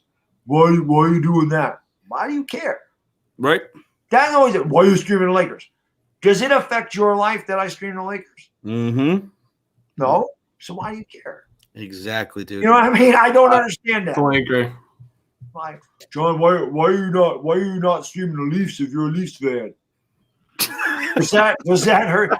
Does that do something to you? Why do you care? Yeah. Josh, you're a Bears fan. Why are you not doing the Bears game? Every week. Why do you care? Mm-hmm. Why do I have to do what you tell me to do? Exactly. If you want to do the Bears game, Mm-hmm. you cam up, put the game on, and do it. Bad Dog, you know what cracks me up is I've noticed some of the same people will tell me, why am I not doing the Leaf game? But then when I'm doing the Leaf game, they're like, oh, you're doing a Leaf game again. And it's like, like, okay, so what makes you happy here? Nothing. What makes them Nothing happy makes is me happy. bitching about something. Yeah. Exactly. They're only happy when they're upset. Yes. And then, a few people asked me, I'm a Seahawks fan for you guys that were asking. China the Turtle. Thank you for the super chat. Really, Stella! You did it, Bad Dog. Philly loves you, buddy. Hey, I love you, Johnny. I'm not going to say I love Philly. Philly stinks. I hate the Eagles. I hate the stinking Eagles. I hated seeing Josh heartbroken about the damn double doink and losing his Trubisky jersey to Philly 500. Yeah, that one pissed me off too. That one really pissed me off. I was so mad. I can remember when they called a timeout. I remember saying to Cody Park, "Don't kick that ball. Don't kick it." And he kicked it. And I'm like, he's gonna miss, man. I know he's gonna miss this. Rip my whole soul out. Yep. I just remember your reaction. I'm like, oh my god. I'm like, at that moment, I'm a Bears fan because I freaking hate the Eagles. Speaking of which, because of that, Philly 500 still has my damn Trubisky jersey. He keeps saying, I'm going to send it back to you. I'm like, I never asked for it back, but okay, I'm going to send it back to you. Okay. Billy's got my memory. He says things that just totally spaces. He had that bet with you 9 months ago. And every time I see him, like, I'm like, I got to see Josh drink that beer. I got to see Josh drink something besides Bud Light. I'm like, I don't care how many he drinks. I just want to see him take the first sip of that beer to see his face. That's all I want to see. I'm ready. He don't need to finish. He don't need to. I just want to see him taste it and just to see his reaction. That's all I need to see is this. I'm ready for it. I know it's going to be weird, man. I know it's going to be weird. But I think I was drinking Switchback Ale one night and I was showing it and Josh like, where the hell do you find this stuff? I don't know where you get this stuff from. It's ridiculous. Where the hell do you find this shit? 7 minutes, says Jay. That's crazy. 7 minutes. Yeah, we freaking made it. Yeah, you know what? You could tell them to keep that. Trubisky's not going to be the quarterback anymore anyway. Nope. And I'm so glad that he's going to be gone and then I don't have to argue with Bears fans. I've been arguing with Bears fans since the night we drafted him. I told him this guy's not going to work out. And I keep telling him he's not going to work out. He's not going to work out all the way up until the last game he played. Yeah. I no longer have to do that anymore. Thank God. Get out of here. Well, it's the attachment, right? I mean, you drafted him, so it's like there's a bunch of fans obviously that feel like, okay, we drafted this guy, we want him till the end, kind of and thing. you know, I want him to succeed. I rooted for him because he's a Bear. He's putting on the jersey. I want him to win because I want to win. But I'm gonna keep it real, and some people just don't understand that. Like, they don't understand that you can still be a fan of your team, but criticize the decisions made by the front office, by the coach, and the quarterback, some of the players. And they just can't distinguish that. Like, you either are all in or you're not a real fan. God. When I criticize one of the star players, it's like the end of the world for some people. If it's their little star, oh, God forbid. Yeah, that's like Daniel Jones. You know, you're a clown for having that take. How do you think it's not Daniel Jones' fault? You know, this and that, and it's Jason Garrett's fault. What I got to tell these people is, so if you're going to make an excuse that Daniel Jones has no weapons. They got no separation. They got no receivers that get separation. They don't have a number one receiver. They don't have Saquon Barkley. They don't have a great offensive line. What is Jason Garrett supposed to call? Jason Garrett has the same players that Daniel Jones has. Mm-hmm. What do you expect from Jason Garrett? That was always my contention. I'm not saying Jason Garrett is the greatest, but you can't say Daniel Jones don't have this, but that's Jason Garrett's fault, because it's not Jason Garrett's fault. Get Daniel Jones some weapons, and let's see what he can do. Mm-hmm. If that's your contention. My contention is never that, I don't think Daniel Jones can play physically. It's me. I think it takes him too long to process. And that's not a good thing. I don't think that can be coached. That's what scares me about him. He's late. When you see where the ball goes, the defender's already on it. But you see before the camera gets there how Sterling Shepard had a step and Daniel Jones should have thrown it when he made his cut so that the ball's there when Sterling Shepard turns around. Instead of Sterling Shepard turning around and then he delivers it, and by then the corners jumped around. Mm-hmm. There's little things like that I see that I'm just like, that's what worries me. He processes or he pats the ball and stares down a receiver. That's not good either. It's a bad habit. So there's a lot, you know. But again, I'm not allowed to criticize. I'm not a real fan. You are just a Daniel Jones hater, Mad Dog. Yep. You're a hater. 4 minutes. The countdown in the chat. What are you guys streaming today? You guys got to be streaming something. We were going to stream tonight, but because of the winter storm that just hit, Sean's not going to be able to drive over here or anything, and me and my girlfriend, she wants to go do some stuff. So yeah, so we're just gonna take the night off and be back tomorrow. Gotcha. What about you, John? Yeah, no, I'm actually going home to see my family because I'm getting all 4 of my wisdom teeth out on Tuesday. So that's going to be tough. So I'm going to be with my family for the week. So no streaming for me. Probably just a couple of videos or something. Gotcha. Well, I'll hold it down. I'll go. Yeah, there you go. Hey, I'll be in the stream. I'll go. I'm good. Yeah, put me in. I'm okay. I got more minutes, Coach. But like I said, I won't wait until Tuesday when I go on Uncle Lou's morning show. That's going to be it. I will sleep. I will enjoy Monday off. That is and it's a holiday, so my wife's home, so I ain't gonna. There you go. Do a little cleaning. That's probably what I'm doing. Thanks, John. Like this freaking mess that I got down here, Mm-hmm. I gotta freaking clean up, man. Yeah, Bad Dog. Everyone wants my brother to film me when I'm loopy after the surgery. Oh, that You should do that. You should definitely do that. I know, because apparently, I'm gonna be just out to lunch. Because I mean, all four. I'm gonna imagine like the day after, it's gonna hurt. It's probably gonna hurt a lot. Yeah. Oh yeah, I've had them all taken out before. The next day, you'll be very sore. Yeah. My wife had them all taken. It was a Super Bowl. This is how great I am. My wife, we weren't married yet, but the Super Bowl, her teeth were killing her. Like they were pinning like pinches. She had to get Super Bowl Sunday. She had to go to the dentist and get these things removed. I said, I'm going to watch a Super Bowl. So that's not my That's fault. cold. Yeah. But she still married me, so. But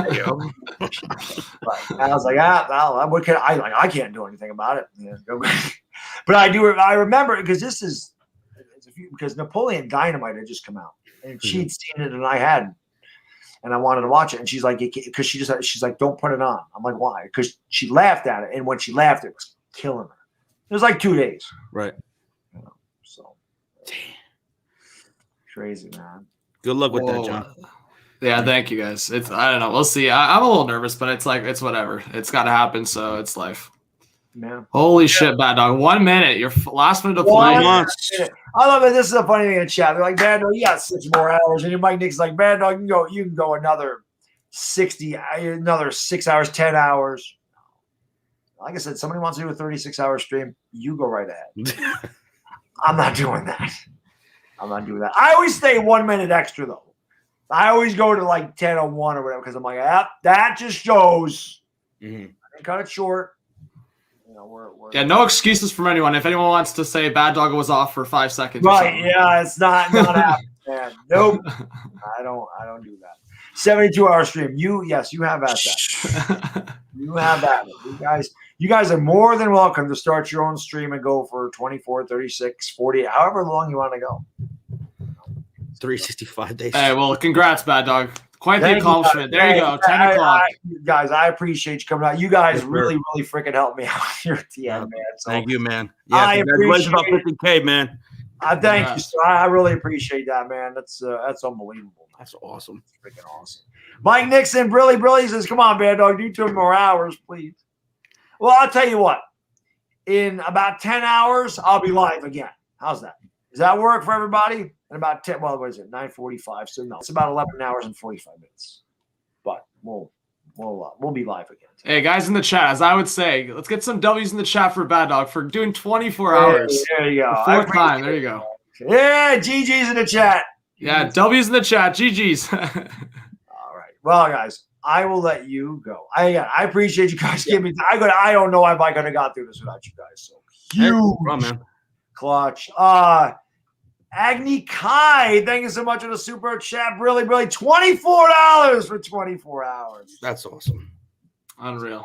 Yes. So, guys, I'm gonna let you go. Okay. Yep. Sunday, thank you so much for the super. I really appreciate it, my lady. Brilly, a little $20 super chat there. So, all right. Now I'll see you later, Bad Dog. Congrats, Right. man. Good Bad job. Dog, Bad Dog. Get some rest, Hey, buddy. thanks, guys. Peace, Thank you. man. Yep. Later. You just have to exit out. There you go. All right. You guys are the best. We did it again. 24 hours and 1 minute. Yo, man, Currency, brother. Thank you, man. Thank you. Thank you so much, my man. Brilly. Says congrats on 24 hours. A hundo bomb. You guys are unbelievable, man. Thank you all so much. Like I said, I could have never got through this. There's so many of you that stayed here the entire 24 hours. You are as crazy as I am. But listen, we did it again. We'll do it again in August. I love doing these streams. It's always for a good cause.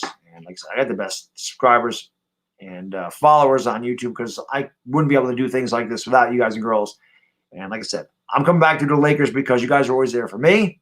So I have to be there for you as well. So I really appreciate all the support on this. It was amazing. And like I said, I have a lot of fun. We'll do it again in August. And you guys are with me the whole time. Please go get some sleep because that's what I'm going to do. And like I said, I'll see you guys tonight for the Lakers at 9:45. So another 24-hour stream in the books. Thank you all so much. I really appreciate it. And I'll see you in about 11 hours and 45 minutes. Watch the Lakers and the Nuggets. Until next time, guys, it's your boy, the Bear Diggity Dizzle, and I am gone. Peace!